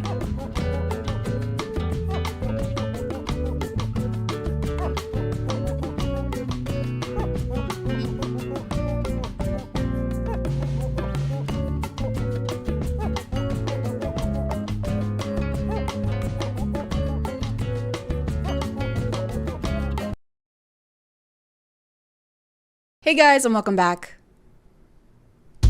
Welcome back, Hey guys. everyone, Come on. thank you. Wow, thank Welcome you. back. Thank you. Welcome. It's Oh, good it's to see well, you it's an again. honor to Thank be you for back. coming. A twinge of cringe. My name is ChadChad, and we've all heard of Wattpad, especially you. Yeah, you. With the shirt on. You know what you read. You're sick. You make me sick. I was homeschooled, so I wasn't allowed to be on the internet or watch TV or movies or leave my house. So I never really got to read Wattpad. I never got to throw my hair up in a messy bun and then run down the stairs where my mom is making breakfast and she goes, go pack your things. And I go, why? And she goes, because I sold you to pay my gambling debts. And then One Direction comes in and they go, yeah, hurry up, Chad, go pack your things, because we're in a big time rush. But don't worry about me, okay? Because now we have Wattpad stories on TikTok. I was scrolling on there the other day and got like 3 ads in a row for this show called Fated to My Forbidden Alpha. I reject you, Celine. Being rejected by an alpha must be brutal. I accept your rejection, Jackson. So obviously that is amazing, and I had to find and watch every single episode available by downloading a whole separate app and spending more money than I do on my monthly Hulu subscription. The show is like a werewolf fan fiction. In fact, I think it's based on one. It's kind of like Twilight minus the vampires and the after series minus the budget, which means that the werewolves want to do each other constantly. Every werewolf wants to do every werewolf everywhere wolf. Ow! This is Celine, by the way. She's the main character, and you can tell because everyone is unreasonably mean to her all the time. She's kind of got this Cinderella thing going on where she's mistreated and forced to do chores because her parents are dead. Meet me in my office, which I'm picking the shit up. Celine! Wine! That's just a mandatory thing when you become an orphan. They come to your house and they announce it like a sweepstakes. Congratulations, your parents are dead. How did you find out about that? That happened just like a second ago. Here's your I don't need any of duster, that. here's your I don't need any of Batmobile. that. What am I supposed to clean with that? The streets. After today, I never want to see you again. I've been waiting years for you to say that, Jackson. So we find out this scene happens after Celine turns 18, which is when you get your wolf, but also when you find out who your mate is. This guy is called Alpha Jackson, and it's very important that we put Alpha in front of his name every time we say it, or he gets really mad. And you wouldn't like him when he's angry because he turns into a really creepy guy who tries to kiss you. Why won't you call me Alpha? Are you jealous? Is that what this is? Okay, so I know what you're thinking. This is kind of familiar. Didn't Curtis Connor just make a video about this? And no, he didn't. You're kind of acting a little crazy right now. I don't know what you're talking about. This is the first video that's been made about this TV show ever on YouTube, so you're acting a little insane. You need to calm down. Also, me and Curtis, Creator Clash 3, let's go toe to toe, finger to finger. That's all I'm gonna say, okay? Enjoy the video. The first video about this TV show on YouTube ever, starting now. Go. Alpha Jackson and his fiance are horrible and mean to Celine. They make her bathe with a bucket. Where are you going with that? Just trying to shower. Not a bucket and a mop. Just the bucket. They also like to remind her she's an orphan, you know, just in case she forgot. Know your place, Celine. You're an orphan. Hey, when you're done wiping down that mirror, can you please remember that your parents are gone forever and you have no support system? I already did that this morning. Gonna need you to do it again, so hop to it. The show wants to make it very clear to us that every alpha in this universe is super rich and comes from old money. In a world where werewolf packs survive on centuries-old fortunes, a fragile peace treaty is about to shatter. How was that? Was that good? I don't know how they got their money since werewolves are burned by silver. So that's kind of like if Jeff Bezos was allergic to wire transfers. Ow! Ow! Stop sending me money! Stop using Amazon, guys. Please. Everyone has a title that precedes their name, so it's Alpha Jackson, Luna Tiffany, Orphan Celine. By the way, guys, Celine is an orphan. Don't forget that, please. And my personal favorite. Sorry for interrupting. This guy is named Beta Luke. We get to meet the alpha of another pack, Alpha Alexander, and we learn that he is coming. Just Alexander Kane, just RSVP'd. He's coming to your engagement party. Alexander Kane is coming. Hey guys, I think Alexander Kane is coming. That's just a suspicion I have, but I think that he might be coming. He's coming. Alpha Alexander comes to a party hosted by Alpha Jackson and his fiance where he gifts them a whole yacht and refers to it as pocket change. Alpha Alexander, you're giving us a yacht? Pocket change. Only the roughest, toughest alphas are fiscally irresponsible. He has no regard for financial planning. And he makes frivolous displays of wealth? Oh my god. It does get a little difficult to tell people apart when they have basically the same title. So Alpha Alexander and Celine realize that they are love mates, and so she's finally free of Alpha Jackson and his fiance's cruel, weirdly sexual treatment of her. Alpha Alexander sees Celine lugging a trash bag over her shoulder, and he's like, that's what I want. She's stinky, and I must have her. Tiffany tries to slap her again, Jackson tries to make her stay, and both times Alexander comes swooping in to save her, all heroically. We're leaving. Now. He puts his jacket over her at some point when they're both inside and she's fully clothed, which I guess is a nice gesture, but it just makes the situation seem much more serious than it is. No one is ever gonna hurt you like that again. Here, put this on. You know, I don't think they gave me the wrong dipping sauce on purpose, so it's really okay. Put this on too. Plus, I'm fine with signature sauce. I mean, it's signature for a reason, right? I'm gonna take care of you now. Thank you so much. Throughout the show, the alphas have this impossible task of looking super cool in every shot, no matter what they're doing. Even if they're just coming into the room, they'll start leaning on something, or if they're sitting down, they'll do this hand thing.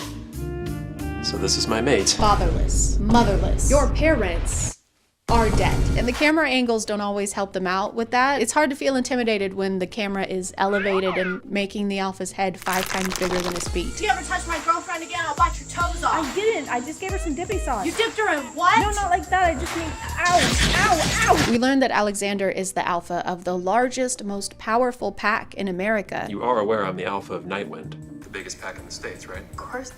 The alpha of Nightwind, the biggest pack in the States. I bet he's also packing the biggest wolf in the States. She pack on my wolf till I... She wolf on my pack till I... She wolf on my wolf till I... Pack. I pack. She packs. I give up. She pack on my wolf till I howl. It was right fucking there. That's embarrassing. So he shows Celine his massive mansion, which we don't get to see. Use your imagination. Is that And Celine reveals the most horrid form of torture that Jackson and Tiffany inflicted on her, never letting her try fried chicken. It always smelled so good when Tiffany took some home, but they never let me try it. Those monsters. They get a bucket of KFC, and while she's eating it, he starts to talk dirty to her. Do you understand our mate bond? How it makes you feel? What makes you want to do? Let's go home.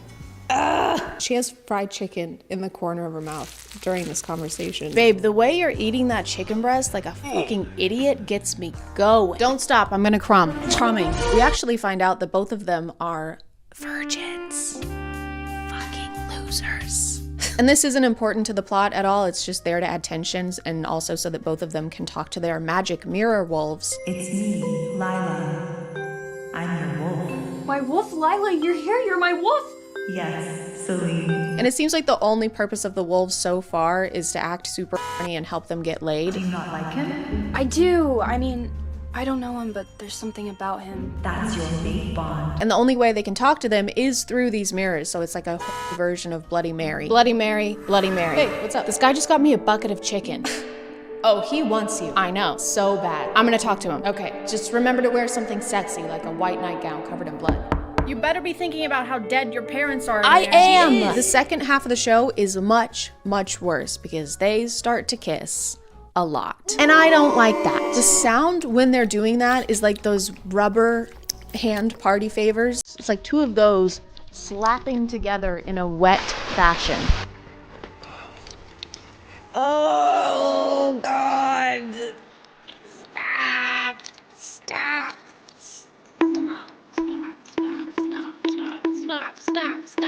Stop. banging. Please. I missed your scent all day. You're back. I swear to God, if she gets pregnant with a little wolf baby, I'm gonna lose my shit. Alexander has a sister and she only exists to ask the main characters questions to get them to talk about how they're feeling, but she was not the right character to choose for the types of questions they have her ask. After every night that they spend together, she'll come to Celine and ask weird questions like, How's Alexander? I know, bold question, but the rumors are just too wild. why is this dude's sister asking about their sex life to such detail? She's like, how many times? How long would you say? Stop me. Stop me when I get there.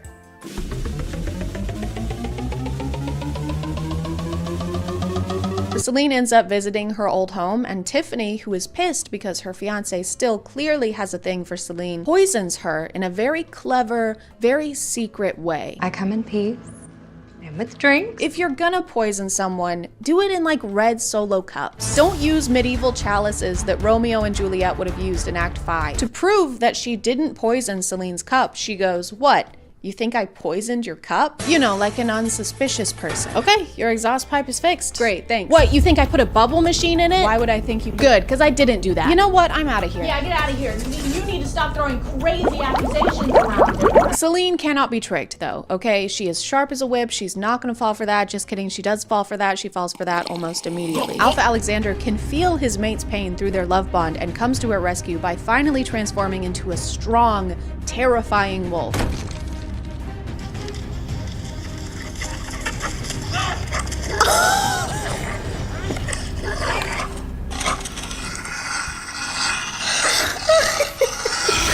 He slams Beta Luke against the wall, and by slams, I mean he lightly brushes against him and Beta Luke rolls away like a can of Chef Boyardee.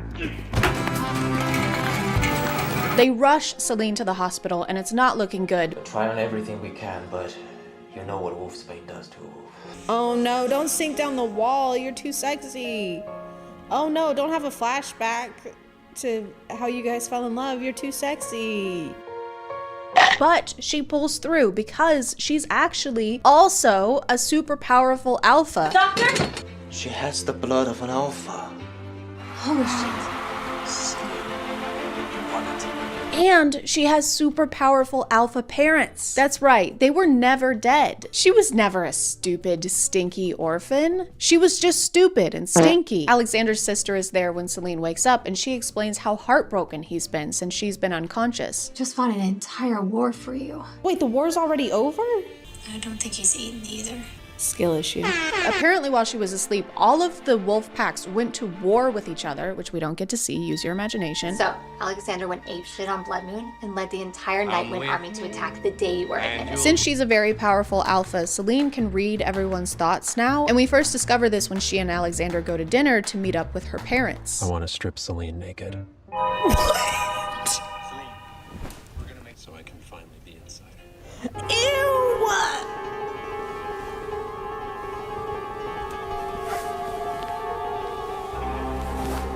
I don't want to do this anymore. He just fully starts fantasizing about his partner who's reuniting with family she was stolen away from, and then they leave almost immediately. Celine, are you okay?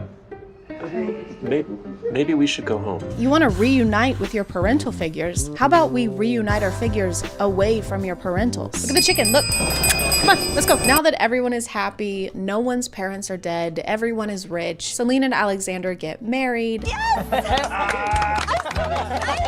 And she immediately gets pregnant because of course she does. You think that Alexander Jr., AJ. I swear to God, if she gets pregnant with a little wolf baby, I'm gonna lose my shit. Don't tell me you need to shower.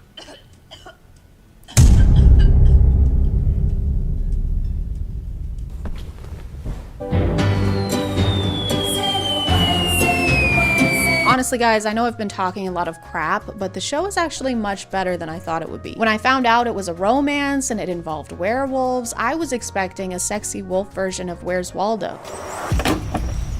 werewolf?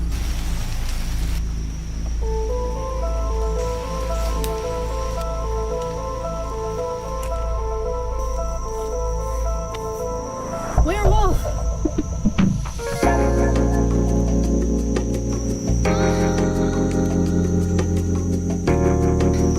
Oh yeah. There's Wolf. I'm gonna call it there, guys. Thank you for subscribing, and if you are still here, thank you so much for watching. I appreciate you clicking on my video out of all the videos that are on here, and I'll see you next time. Okay, bye.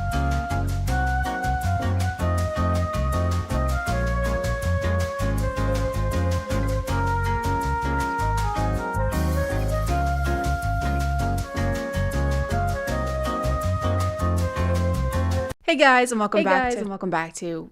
Oh, I'm so sorry. So sorry. I didn't realize you. No, you first. Go ahead. Oh no, please. That would be so rude and unladylike. I couldn't possibly. I insist. No, I insist. You go first. No, you. You're too kind. It's only polite. A twinge of cringe. My name is ChadChad.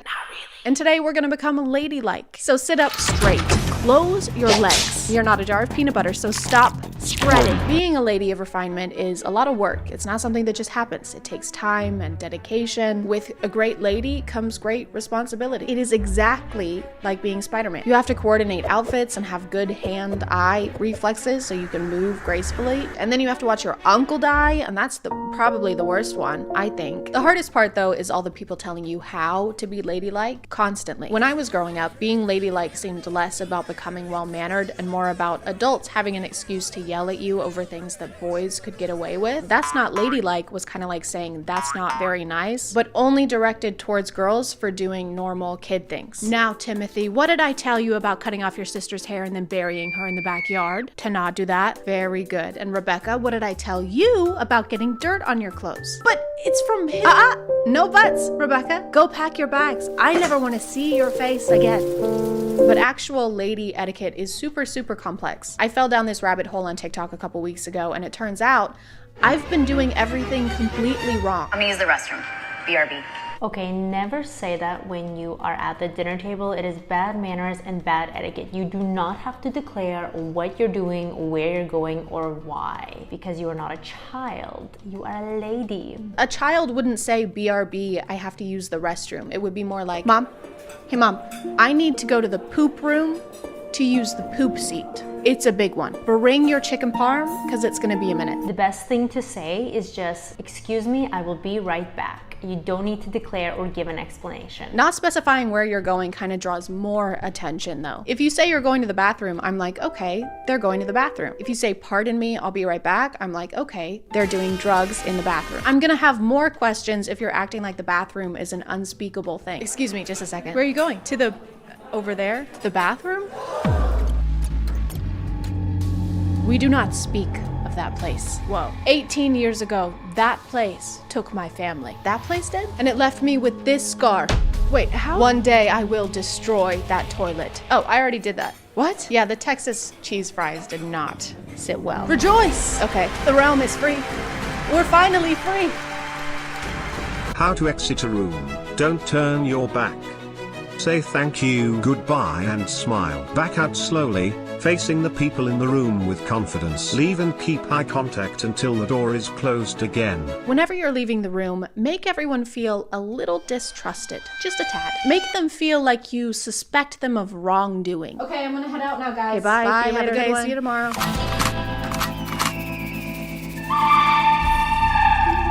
Sometimes these videos involve really specific scenarios, like how to pick up your purse from the ground.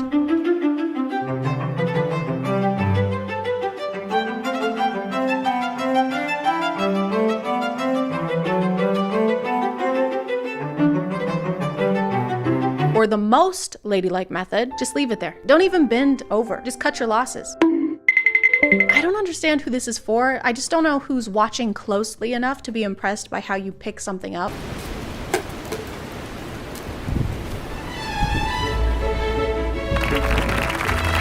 What I mostly don't understand about etiquette is when it extends beyond like the dinner table, because I understand classes where you go and they show you which fork to use or where to put your napkin, but some of these apply even when you're in your own home. 5 things elegant ladies never do at home. Eat in front of the television. Gulp out of bottles. Neglect your hygiene. Wear slobbish clothing.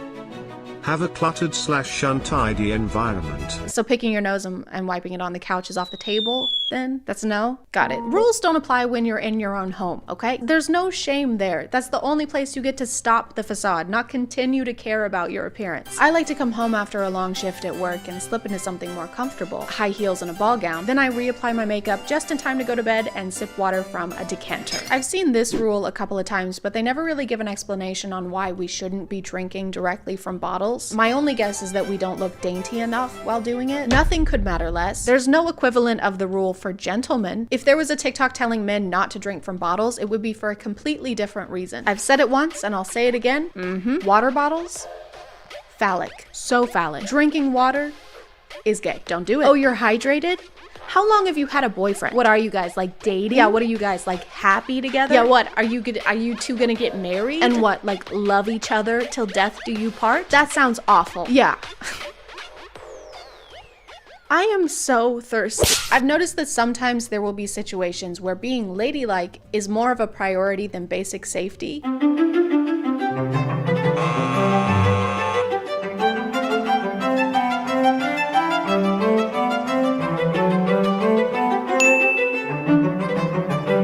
I thought it was more of a posture thing, like just keep your head high, but it literally says not to look down. Ladies, your instinct may be to look down and make sure you don't tumble to your death, but your instinct is rude. This is kind of similar to how women weren't allowed to ride horses normally and had to suspend themselves from the side like a human picture frame because they thought riding a horse normal would make you lose your virginity. Ahem. Sure, you might fall off because you're kind of defying gravity, but at least you won't be a slut. There are just some situations where I think it's okay to throw etiquette to the wind. Like, do we still need to look elegant while we're in the ambulance?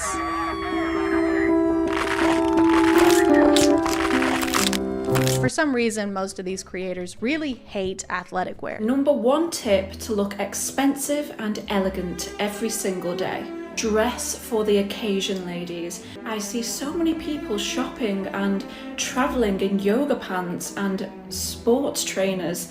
This just is not acceptable, ladies, if you want to look elegant and expensive. I was just recently on a plane in the back seat closest to the bathroom, and the whole time I was thinking to myself, man, I am underdressed.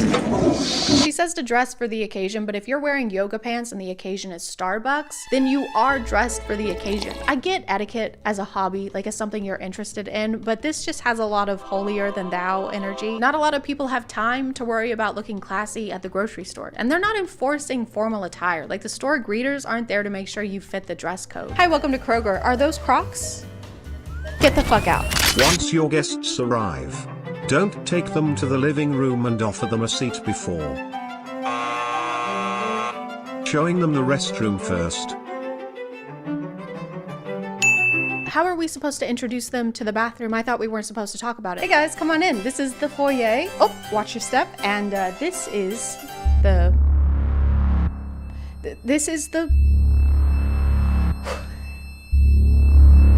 I think it might be a little awkward to show people the bathroom first. I just wait until people need it and then tell them, because otherwise it's like, here's the crapper in case you need it, in case you do. I know you will. So just if you need to take a massive, steaming, wet dump. No? Okay, let's see. You really can't catch a break with this stuff because even your hobbies need to be ladylike. Elegant hobbies. Equestrianism. Art enthusiast. Gardening. Ballet classes. Archery. Skiing. Polo. Baking. Isn't choosing a hobby based on what other people think of it kind of defeating the whole purpose of having a hobby? It's supposed to be a you thing, not a make other people think I'm fancy thing. So this is my scrapbook. I just like to work on it when I have some me time. Aw, that is so cute. Yeah, I guess. I like to make this when I have some free time. Wow. Yeah, this is way better than your scrapbook. Well, yeah, your scrapbook. Okay, shit on it. I'm gonna shit on your scrapbook. Please don't. So you can't take a break with your hobbies. You can't take a break in your own home. Do you ever get to pause being ladylike? Because it seems like it's almost a sport. It's like a competition that never ends. It's like the Hunger Games, but for elegant ladies.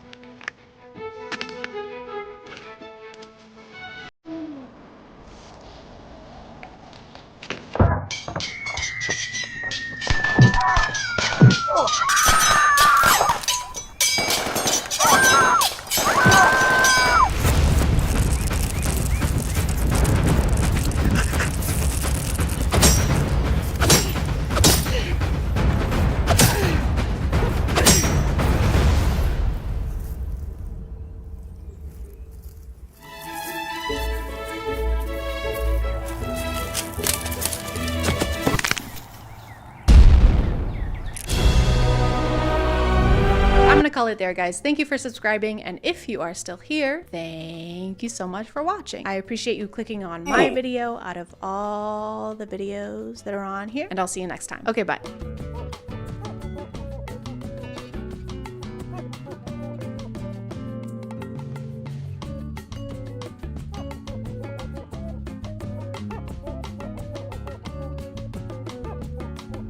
I don't want to talk about this. I know how dead my hair looks. This is my real hair, and I decided to bleach it over the weekend, and I'm surrounded by yes people who never try and talk me down, and now it's dead.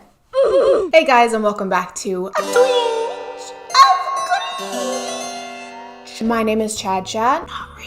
You may notice there's more of a distance between us than usual. That's because this is the new camera, the one with 4K, and for my mental well-being, I need to be as far away from you as possible. I usually do my videos on one or more content creators that are pretty well known and are doing something particularly noteworthy, but today we're gonna be looking at more of a TikTok category.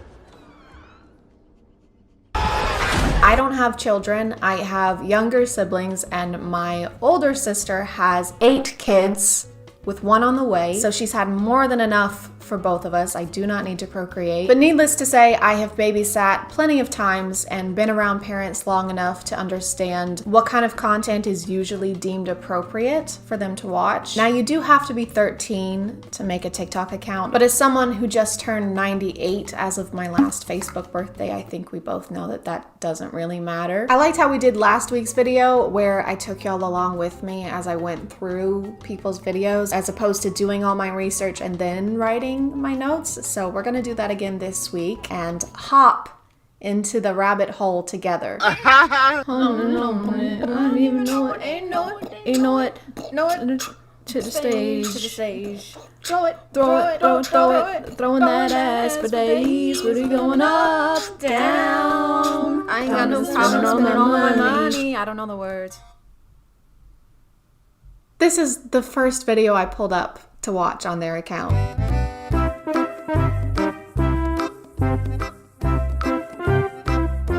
This page is called Tito Lizardo, and I just want to point out how unassuming it looks. The characters remind me of that app with the cat that had cameras in its eyes that was spying on people. I think it was Angela.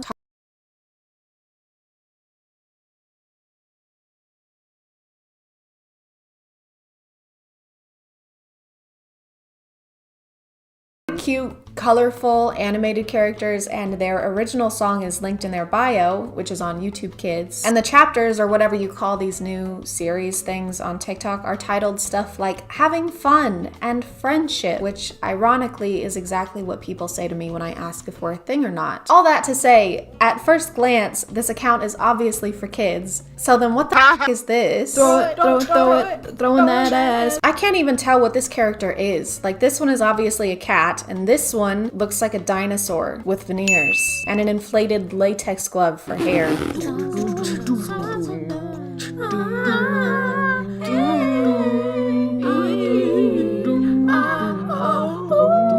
Do I know vowels? Do you know vowels? You're a cat. Why is there a smirk emoji here? Do you know vowels? And yes, that's my best attempt at a smirk. Hey, you come here often? You know vowels? Yeah, you do. What the fuck? My camera died here, and I only have 1 battery, so I ended up waiting for hours for it to recharge, and I ended up eating dinner and doing 3 loads of laundry because I have ADHD.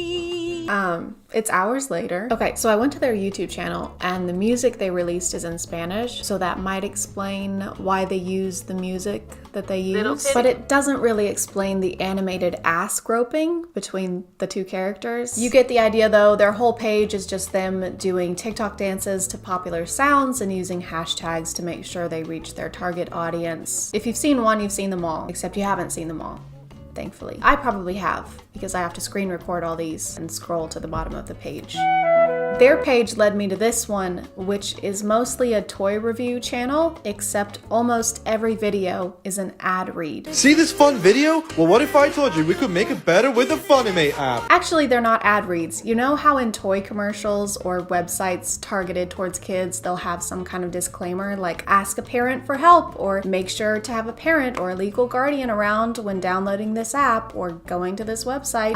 Fuck that. What is this? The Middle Ages? No, we're gonna show the kids step by step how to download and then make purchases within the app. I want a new doll! Well, I've got just the app for that. First you click on shop. Let's find the doll! I want this one! Let's see what it looks like in real life. We do this by pressing grab AR. It looks like so much fun, let's buy it. We do that by pressing view details and then just buy product.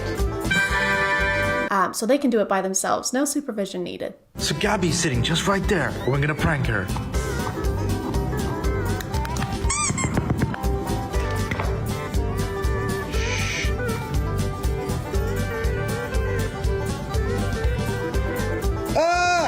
Oh my god, are those string lights? You couldn't like throw them at her. You have to incorporate them in a way that makes them scary because they're not exactly menacing on their own. Like who's gonna react to LED lights just laying on the floor like this? So it's a 2-bed, 2-bath.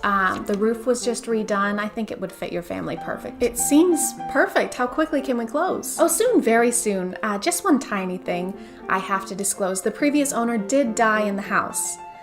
This room, to be more specific. That's not a problem. I'm not worried about that. Perfect. I'll start the paperwork now. What was that? What was what? Never mind. Just curious though. Was it old age or? Oh yes. Yeah. He was definitely old when it happened. Yeah. There it is again. What is that? Anyway, so I'll get that offer in tonight and I'll talk to you. What? Where are you going? Oh no, I just have another appointment to get to, but I will see you tomorrow. Maybe. No, you can't just leave me here. What? Oh God!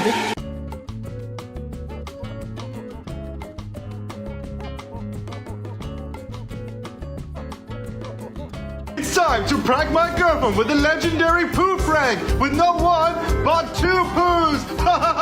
So, all we need for this is 2 of these disgusting poos, some barbecue sauce, and let's not forget about the toilet. We'll start by placing the first poo on the toilet because we didn't make it. Then the second poo is gonna go up in this door. To make it extra realistic, we have to put barbecue sauce everywhere.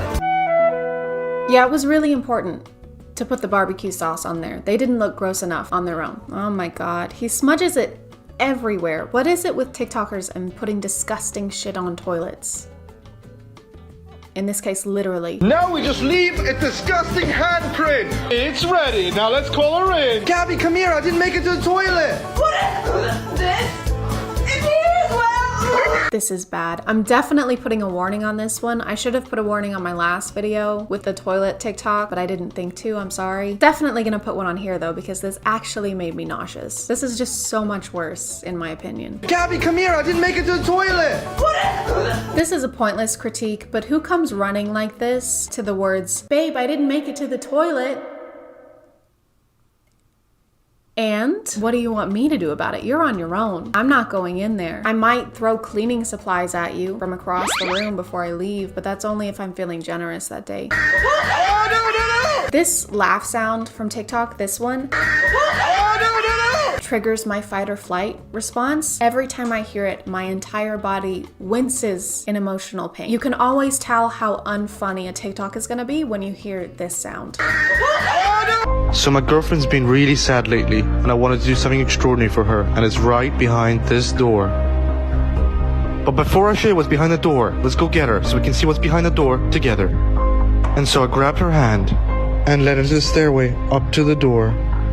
All she had to do was climb. Gabby, be careful! There's LED lights on the stairs. No wonder she's been sad. She lives in constant terror. Across the hallway, and there she was, right in front of the door.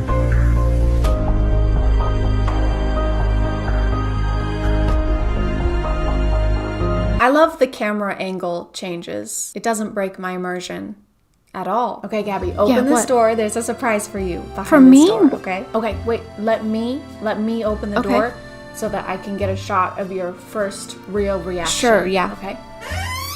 I just saw everything in there. What do you mean? I mean, I just saw everything in the surprise. I just saw the surprise. Yeah, Gabby, you help me set it up. Now get in there and act like our relationship is perfect for clout. It's just strange to me how literally anyone can up and decide they want to make content for kids online. Most of the people I make my videos on do have a younger audience, but these people are actually marketing themselves exclusively to children. Like, they aren't making content that can be argued that it's for any other audience. What is she doing? Gabby, what are you doing?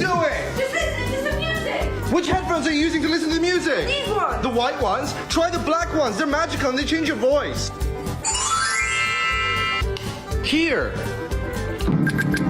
I want to sound like Charlie D'Amelio. Good morning, it's Charlie, and I decided I'm going to be vlogging today. You want headphones that sound so good that they make you sound like anything you want? Go in our profile, click this link here, and use code 15GabbyFaye to get an incredible discount. There's definitely a disconnect, I think, between the older generations and these newer social media apps like TikTok. My parents are technically baby boomers, and they had my little brother when they were in their 50s, so it'll be hard sometimes for them to see like animated characters and cutesy animals and see anything other than something that's been made for kids. I have another brother who is one of the most reckless, irresponsible people I know, and he has a TikTok account. The thought that he could tomorrow decide that he's gonna start making content towards kids and make money off of it is a nightmare. I'm not saying he would do anything creepy, but would he teach a bunch of 9-year-olds how to make a firework out of a red Solo cup and a tampon?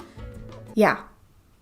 Yes, he would. Should he be able to do that? Probably not. I can't handle watching any more of this stuff today, so I'm gonna call it there. Thank you for subscribing, and if you are still here, thank you so much for watching. I appreciate you clicking on my video out of all the videos that are on here, and I'll see you next time. Okay, bye.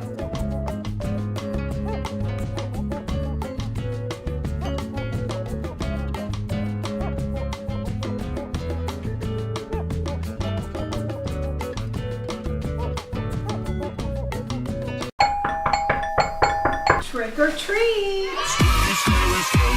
It's a trick. All of these have machetes in them.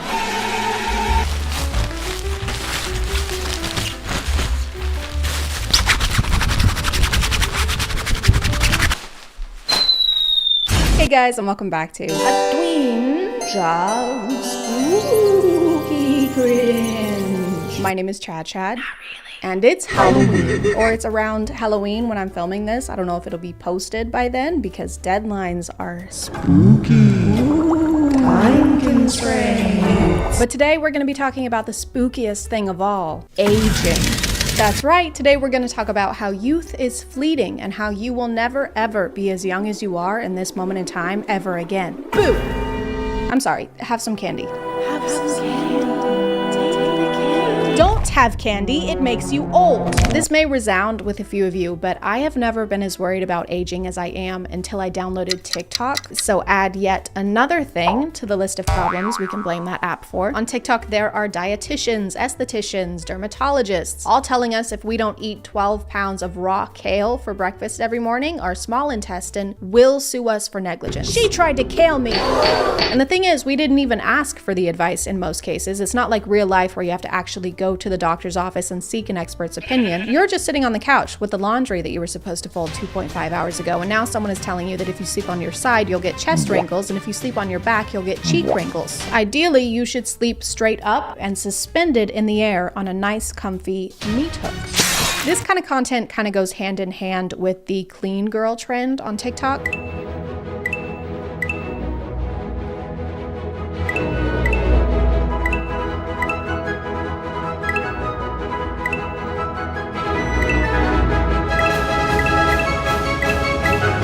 And if you don't do all those things, you are a stinky, dirty girl. Even if you're not a girl, I don't care. You're a grimy little dirt girl, and you probably eat worms and blue cheese.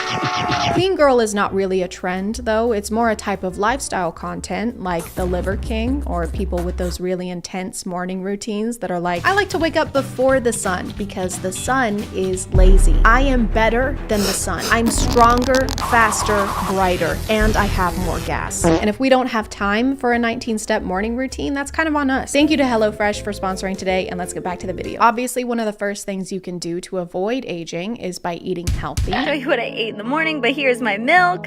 Raw, of course, with cream on top. Of course, raw eggs for myself as well for energy and nutrients. And then I get work done for a few hours. Then I get a couple more eggs before me and my dog go outside and move our bodies.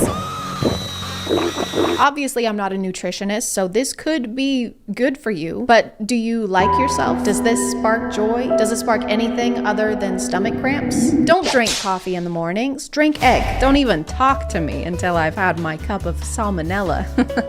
I'm joking. Wouldn't be in a day in the life if we didn't include my dog's food. You know your meal choices are a little bizarre when I can't tell if you're about to feed that raw beef to your dog or to yourself. Then I go ahead and prep some grass-fed pasture-raised beef liver, practically the only supplement that you need. I eat this every day, 1 to 3 ounces. Both. It was both. It was you and it was the dog. Pasture-raised, chemical-free sirloin, and eat with my dog. Don't do a jolly little dance. That meat is so raw, you need a plan B. There she is. You're not wearing your Halloween costume. Why are you not participating? Mother, I am deeply concerned for this individual's well-being. She's going to have more scurvy than a pirate. Another technique that you should implement into your anti-aging routine is to stop having human emotion. After years of training my face muscles to stop working so I don't make wrinkles, everyone seems to ask how I can make emotions. You really don't need to use your face muscles to make emotions at all, but I will show you how my face moves at this point. So this is what my eyebrows look like when they're raised. Put them together. This is like saying you can prevent getting gray hair by ripping all of your hair out. Really just solves the problem at the root. I'm gonna show you how to do it. The idea is simple, but you do have to practice. Take your fingers and put them over top of your eyebrows. Push down on your forehead.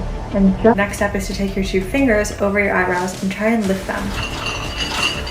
It might look crazy, but trust me, over time, you're gonna be able to train these muscles to work without these muscles working at all. You really don't need to use your face muscles to make emotions at all, but I will show you how to do it. Number 1 is avoid repetitive or exaggerated facial expressions. Everyone says that it looks like I have Botox. I don't, but it's because over the years I have avoided moving any muscle in my forehead. I try and not smile too much with these lines on my eyes unless I'm really happy. I can't help it. So when you see something really funny, you can smile, but not too much. And not for too long. It's like one of those TikTok POVs where there's a numerical limit on every bodily function. Don't worry, I'm sure you'll get more smiles this year. Yeah, I hope so. Are you serious? What happened? I only got 1 smile for the whole year. Oh man, I got 69.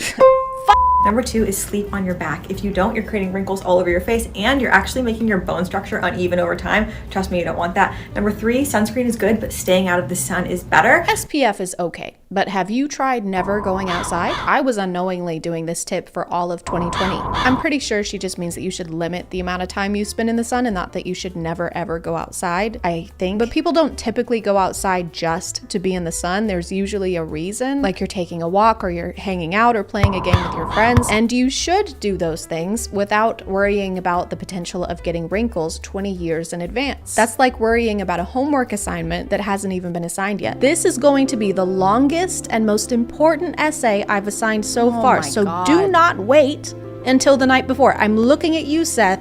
This makes up 97% of your grade. When is it due? When is it due? That's for me to know and you to never find out, Seth. 3 anti-aging tips from a facial plastic surgeon. Number 1, sleep on your back and avoid sleeping on your face. When you sleep on your face and apply pressure to certain areas, you develop these sleep lines that turn into wrinkles over time. There are a bunch of videos like this giving tips on how to sleep to avoid getting wrinkles. You're only supposed to sleep on your back because otherwise you'll age unevenly. But how are we supposed to make sure we're doing that? We're sleeping. You're gonna wanna set alarms for every 30 minutes throughout the night just so you can make sure you're only sleeping on your back. What do you mean you're not comfortable and you can't sleep and you're about to lose your job? Well, don't cry. You're gonna give yourself crow's feet. I would know. What are crows? I'm not saying that you shouldn't do any of these things. Skincare is a hobby for a lot of people. I like skincare. I do some of the skincare.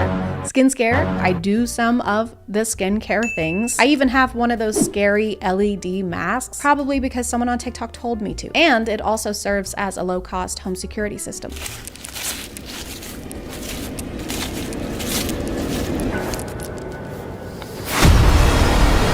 But we also have to worry about the rest of the body aging, not just the face. This is aging your neck. Looking at your phone like this creates a crease here, and combined with UV exposure can cause horizontal necklines, otherwise known as tech neck. So make sure you hold your phone at eye level to avoid unnecessary creasing of the neck. This might be a good posture tip, but I don't think that we're going to be able to just stop looking down in every situation. Wait, don't move. What is it? There's a rattlesnake right under your foot. Oh my God. Don't move. I'm not. Don't look down. I'm not. I'll get a neckline. Do not move a single muscle. I can't. I trained myself not to use my muscles. Oh shit. He's lunging. Oh my God. Oh my God. Oh my God. Oh my God. Is it bad? Holy shit.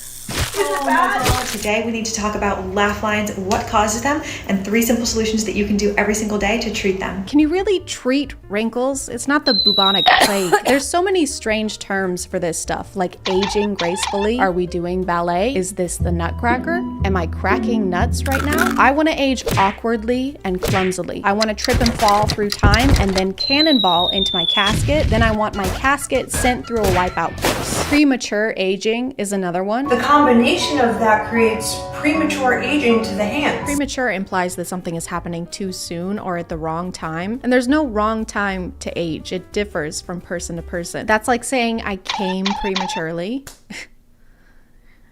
The invitation said 6. Second cause is gravity pulling our face down at all times, and my solution is to sleep as flat as possible. Because if you think about it, you're upright, gravity's working on you all day. Why would you sleep in any kind of an upright or elevated position? You're just going to be giving gravity the chance to keep pulling down on your face. I think it's pretty clear what we have to do.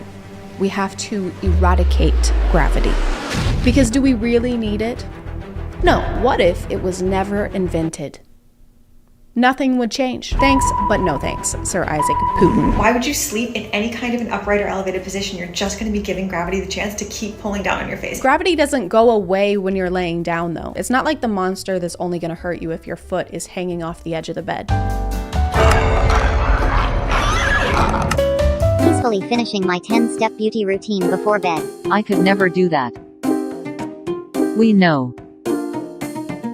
People aren't ugly because they don't have time to do a super intense nighttime routine. Not only is it time consuming, it's also very expensive. Some of the clean girl routine videos involve closets, literal closets full of products. For a lot of them, that's their job, so it makes sense for them to be trying out new products. They're like the Olympic athletes of skincare. Oh my God, dude, look at this guy. I mean, he's so bad at swimming. Like, what are you doing? Just get better at swimming. I work in a call center, Michael. Who are you taking calls from? Poverty? This is an anti-wrinkle straw. When you drink out of a normal straw, you purse your lips, which causes lines and wrinkles over time. And we don't tolerate wrinkles at Barrett Plastic Surgery. When people call you extra, just look them in their face and say, am I extra or are you basic? Be a blessing. I would rather have wrinkles than dress like I'm about to cross the glowing sea every morning. The amount of prep work that goes into some of these routines is a lot. How do you have time to do anything else when you're trying to hide from the biggest thing in the galaxy? Hey, are you okay? Yeah, I'm okay. Just thinking about the consequences and minute physical effects of this moment 20 plus years in advance. Isn't that making this moment less enjoyable? Yes, but society has taught me that the value of my self-fulfillment pales in comparison to the value of my youth. You want to take a walk? Get some fresh air? Sure, hold on, let me suit up. All of the tips that we've gone over today are kind of a lot to remember, but don't worry, I put them all into a list so that we can keep them in mind 24/7, every day and every night for the rest of our lives. Do not sleep on sides. Do not sleep on pillow. Do not sleep on bed. Do not breathe through mouth. Do not breathe through nose. Do not smile with your eyes. Don't go outside. Do not bend your hands. Do not bend your neck. Don't go outside. Do not turn 30. Do not eat sugar. Do not eat salt. Don't go outside.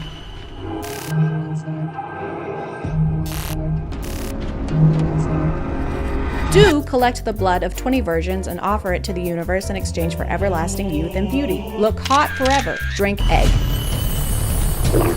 I'm gonna call it there, guys. Thank you for subscribing, and if you are still here, thank you so much for watching. I appreciate you clicking on my video out of all the videos that are on here, and I'll see you next time. Okay, bye.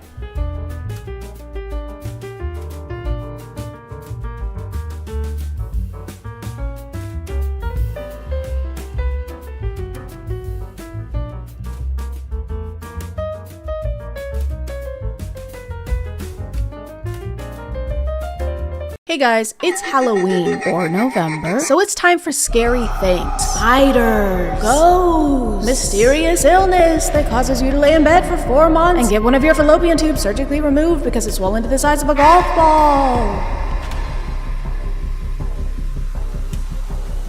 Zombie clowns! One of my favorite parts of October or Halloween is getting to watch as many horror movies as possible. Because I love horror movies, whether they're good ones or awful ones. Especially if they're awful ones. I also love horror games. One of the only ways I could fall asleep in college was by watching horror game playthroughs on YouTube. I don't know why, there's just something about it that relaxes me. It's serene. It's quiche scent. But I realized despite being a huge fan of horror games, I've never actually played one. It's always just kind of felt like something I should leave to the professionals, you know? Plus, I'm skilled. But today, that's gonna change. I'm gonna play scary games for the first time and I'm not gonna be scared at all.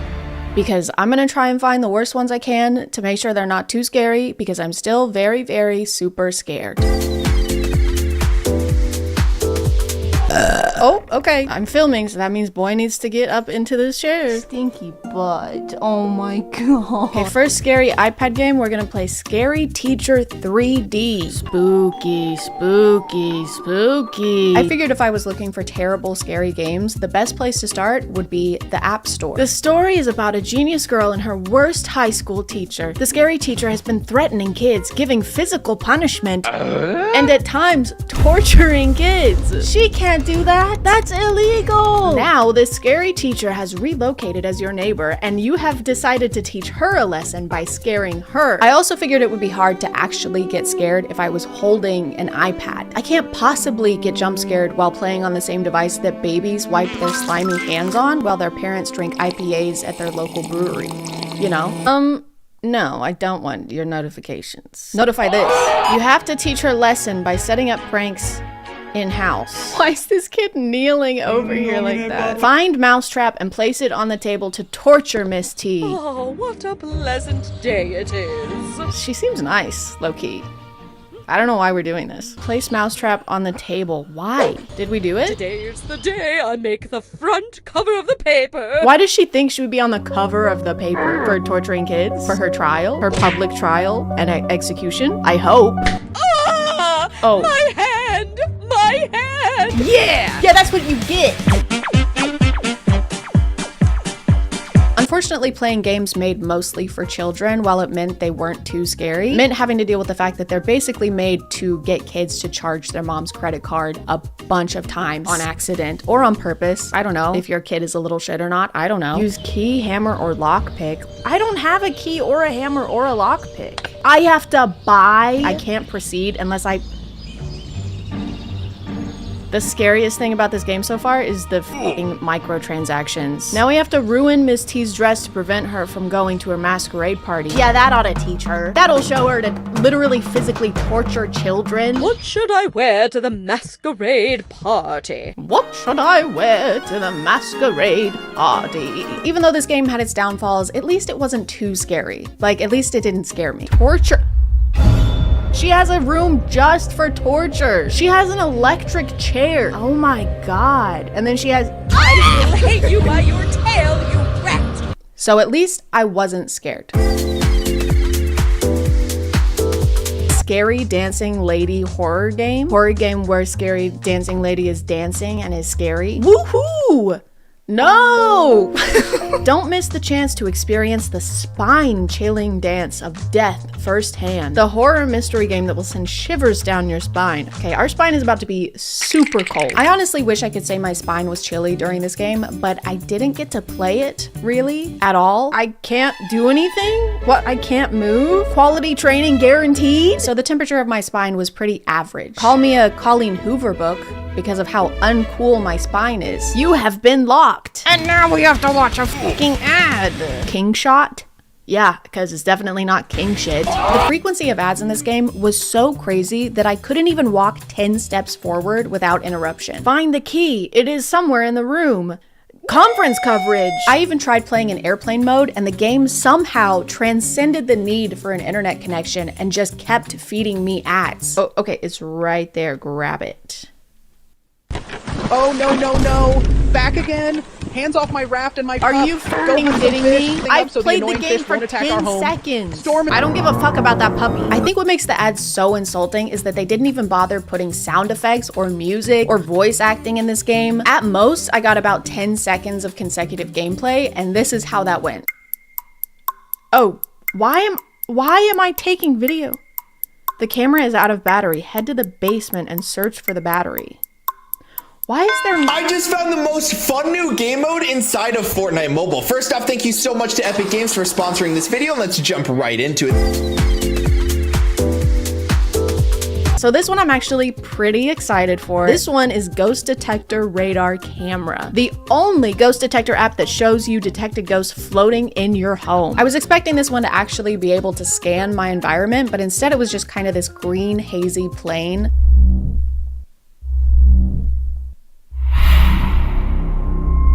Hello? Ghost signal acquired. Where is he? Bro, let me talk to you. Signal lost. He just ghosted me. I was trying not to take it personally, but it really seemed like ghosts are either super standoffish or don't want to talk to me specifically, which is crazy because you're in my office. What do you mean you're living in my house and you want nothing to do with me? I thought you were a ghost, not my wife. What kind of entity are you? I am what you most desire.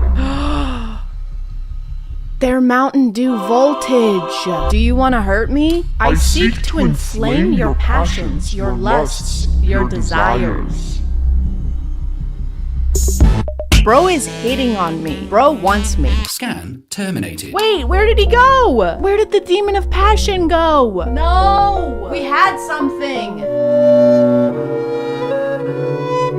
Okay, let me see if I can find another one. Let me see if I have any demons inside of me.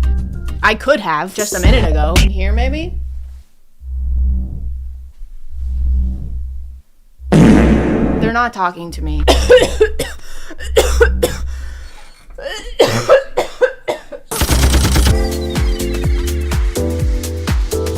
After successfully playing iPad games without getting scared a single time, I decided to step it up a little bit. No more silly business, okay? I decided to take it a little more seriously by playing scary games on Fortnite. Okay, so first we're gonna play this game called The Family, parentheses, horror. This guy kind of looks like the guy from Shameless, you know? So does this guy, actually. And this guy. They all look like, this is the same face. They all have the same face. Probably because they're family. You are a Special Forces officer. Your task is to find and contain a haunted family deep in the woods in an abandoned mansion. You now need to enter the mansion and extract the haunted family in time. We're extracting the haunted family? The spooky, scary family? Why? Why are we saving them? Look at them. I don't want to extract this. I already have some experience with Fortnite horror maps. I played this one last year with my friend Gabby Bell. Horror tubbies? This is so scary. But there's a lot of security in playing with someone else and hearing your friend's voice in the spooky environment with you. It's kind of reassuring. So doing this by myself was less than fortuitous. Was kind of unfortunate. I just hoarded. The family living in this house have been possessed. Your task is to free them and get them back safely. If they get hostile, just know to defend yourself. Whatever happens, let them live. We need them for research. For research? I gotta find a way to get into the house. Oh, well, we couldn't possibly get in here. How are we supposed to get past this nightstand, bro? I guess we're not allowed to harm the nightstand either. The plot of this game was pretty confusing, mostly because it's trying to be Resident Evil 7. Oh! There's even the same scene where you wake up sitting at the dining room table with the family surrounding you. Oh, no. Why is he headbutting us like that? There's also a member of the family who's clearly just supposed to be Zoe Baker, and her only role in the game is to knock on the door constantly. Who is knocking? Well, someone get the door. Ew! I can help you. You just gotta let me back in. She is holding us captive. Come to the garage. And her unintentional role was to jump scare the shit out of me when my teammates triggered her cutscenes without me.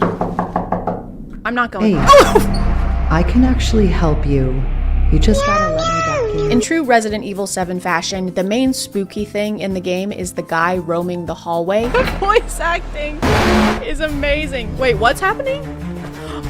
Oh, guys, he's right there. What are we doing? No, bro. No, he saw me. No! And then at some point, all of these things join together and create the most confusing, overstimulating gameplay imaginable.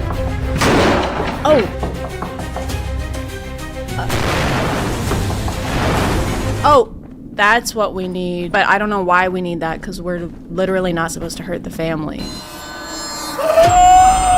Yes, we have the gun for our non-violent mission. But despite all of this, we ended up doing what we set out to do, which was to save this poor, tormented family and get them out of that house safe and alive. Because, and I can't stress this enough, we need them alive for research. Why are we shooting him? They told us not to shoot. They told us not to shoot him, bro. We're supposed to be non-violent. So he's fine, right? Like, he's okay. This one is called Darkness, parentheses, horror. You visit your deceased grandfather's apartment to retrieve your family's photo album. However, it seems you're not alone. Bugs or questions? Questions, please. Why would I choose bugs? Bugs? No, thank you. A lot of this game was just stumbling around in the dark until something jumps out at you, which I guess given the name makes sense, so I'm not really allowed to complain about that. I should have seen that coming, or not seen that coming. What time is it? Why did we come in the dead of night to get a photo album? What's happening? Why is... Turn on power.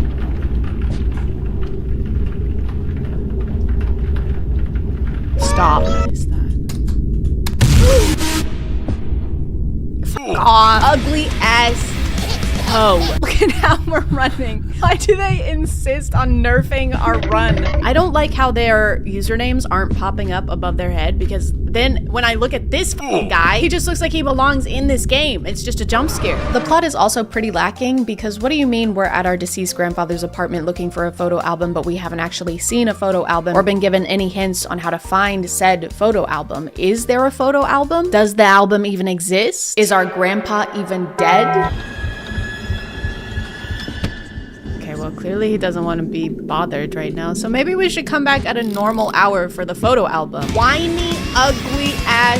Oh. We literally never find the photo album. We just end up walking around in the basement with some scary barefoot mannequins.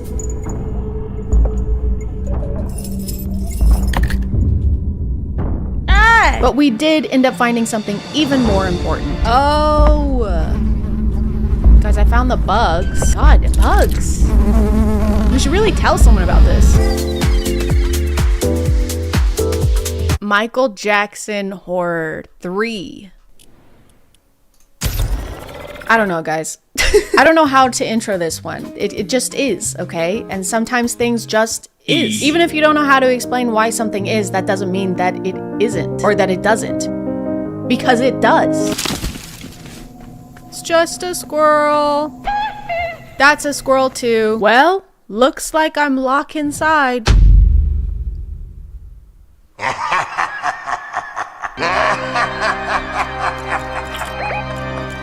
Be our guest ass table. In this game, you're actually given an objective, crazy, I know, which is to bring Michael Jackson back to life via satanic ritual.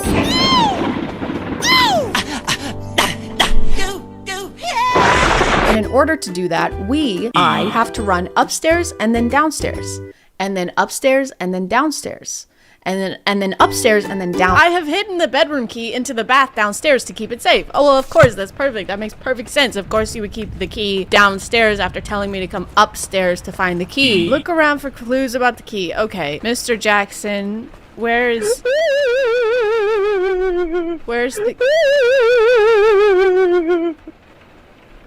the key?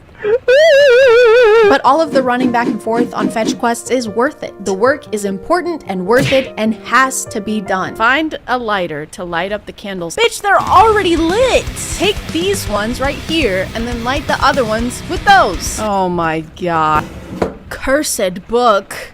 Better pick this up. The worst part of the scary Fortnite games was that after every jump scare, you get awarded XP. Sure hope no one's in here. You are! I think I ripped an incision. It's like a quiet taunting from the game. It's very inflammatory to me. I bet you thought I was gonna put the E sound effect right there when I said me, but I didn't. I wouldn't, because that would be very annoying of me. One of the scariest parts of this one was how the house had coffins scattered everywhere. I'm being brave. I'm being a brave.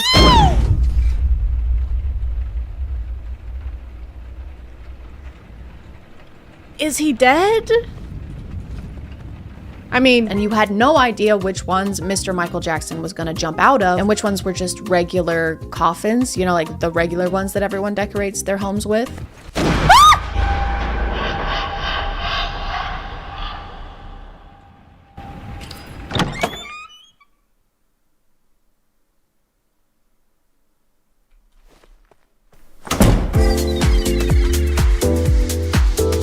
After messing around with these silly little games, it was finally time. I had played iPad games, I had played Fortnite games, and I hadn't been scared once. So I was finally ready for the real stuff. I wanted the scariest experience I could possibly have, so I figured what's more scary and immersive than feeling like you're actually in the game? And then I figured, what if I got a VR headset? And then I figured, what if I used a VR headset for the first time with no previous experience on a computer that can barely run a VR game and gave myself like a day to figure it all out?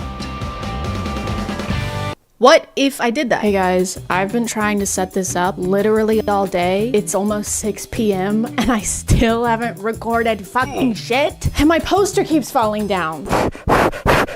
Originally, I found 3 VR games to try out because I was naive and stupid. Little did I know that it would feel like a miracle to get 1 VR game to work, let alone 3. I accidentally nerfed my whole plan because I was intentionally seeking bad games, which meant I was looking through bad VR games. And if you sort by reviews on Steam and look at the lowest ones, they're not rated poorly because they have plot holes or something. They're rated poorly because the game doesn't fucking work. Guys, I'm not even moving. This home is in disarray. Okay guys, this is actually pretty unplayable. Do you see? No, not really.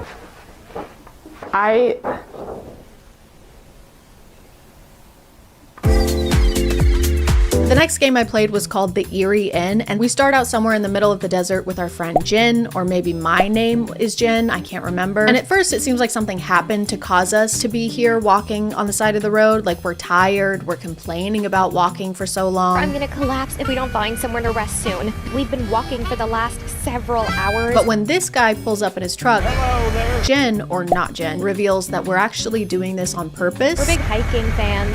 Better for the body and soul, you know? Just tell him our social security numbers, why don't you? So obviously, Jen and I decide to check into the inn that this random man recommended to us during a big, juicy expo dump. It was opened recently by a young couple, Thomas and Laura Kinsey, if memory serves. Met them once when they just moved in a few months ago. Came around to fix the electrical wiring. Why is he giving us all this information, bro? Excuse me? No breakfast served or any meal for that matter, so you better have brought some food with you. Oh my f***ing god. Put that kid on a leash. Most of the game is just Jen being a terrible friend and sending me to do everything by myself while she sits on her ass and complains. You go talk to them. Oh, and the shower head's broken. Could you ask if they have a spare one somewhere? She just has me doing literally everything. Like all she's doing is wearing a shower dress. Ah, there you are. Took you a while to get the shower head. You could have done it. I think we need something to properly attach it all together. Could you go downstairs and find something we could use? Bro. Since I'm already in my pajamas, do you mind taking our dirty clothes down there? Please? I swear to God. After we go to bed, my character decides to steal all of the keys from behind the front desk and unlock every single room in the inn. Because something just feels off. I am honestly the problem in this situation. I keep just walking around to people's rooms trying to unlock them. Oh my God. The rapture happened. I don't want to be walking around. I don't want to do that. I'm going down here, I'm going down here, I'm going down here, I'm going down here, I'm going down here. 3, 7, 8, 2. What the hell are you doing? Oh my god, Jesus Christ! Put some shoes on! The morning after I snooped through the entire inn, Jin wakes me up like this. For a second, I thought you were never gonna wake up. Are you ready for a little hiking trip? I'm ready for you to fuck the hell off. Also that we can go on our little hiking trip, which is just us walking next to the road again. I think the Kinseys are hiding something. Oh my god, this guy is coming The back. ghost of the boy still haunts the house. I've seen it. At first I thought I was hallucinating, but now I am sure Very slowly. Yeah, we're huge hiking fans. We just love seeing all the sights. You guys have got to hike down I-40 if you haven't. The views are stunning. The same guy who recommended the inn to us pulls up in his truck again, and he's like, "What are you ladies doing out here all alone?" Everything okay there? Which the first time he did that, I was like, okay, sir, that's weird. You're being weird. But this time, he kind of has a point. What are we doing out here, actually? But he lets us know that he's met the owners of the inn before, and our stories just aren't adding up. Thomas Kinsey, white dude, average height, skinny man with a lot of attitude. Guys, I met Mr. Kinsey. He's an African American, and he definitely ain't no skinny man. After this astonishing revelation, we go back to the inn. We choose to go back to the haunted inn with the mean people who are not who they say they are. You better have brought some food with you. So honestly, whatever happens next is kind of on us. Okay, she's still got the dogs out, so she's fine. Can you see that I'm shaking? My hands are literally shaking, look. I hate having to open so many... Stop. What the fuck? Why does everyone have a shower dress except for me? Okay, I'm brave, and I can do it. This is just a game. By the way, this isn't real. Shower dresses are fake. Oh, fuck off. Fuck off. The final scary game I played was called Cinderella VR. And this game may look innocent and fun, but guys, it's honestly terrifying. So if you get easily scared, skill issue, but also do not hesitate to sit this one out. It's pretty tough to watch.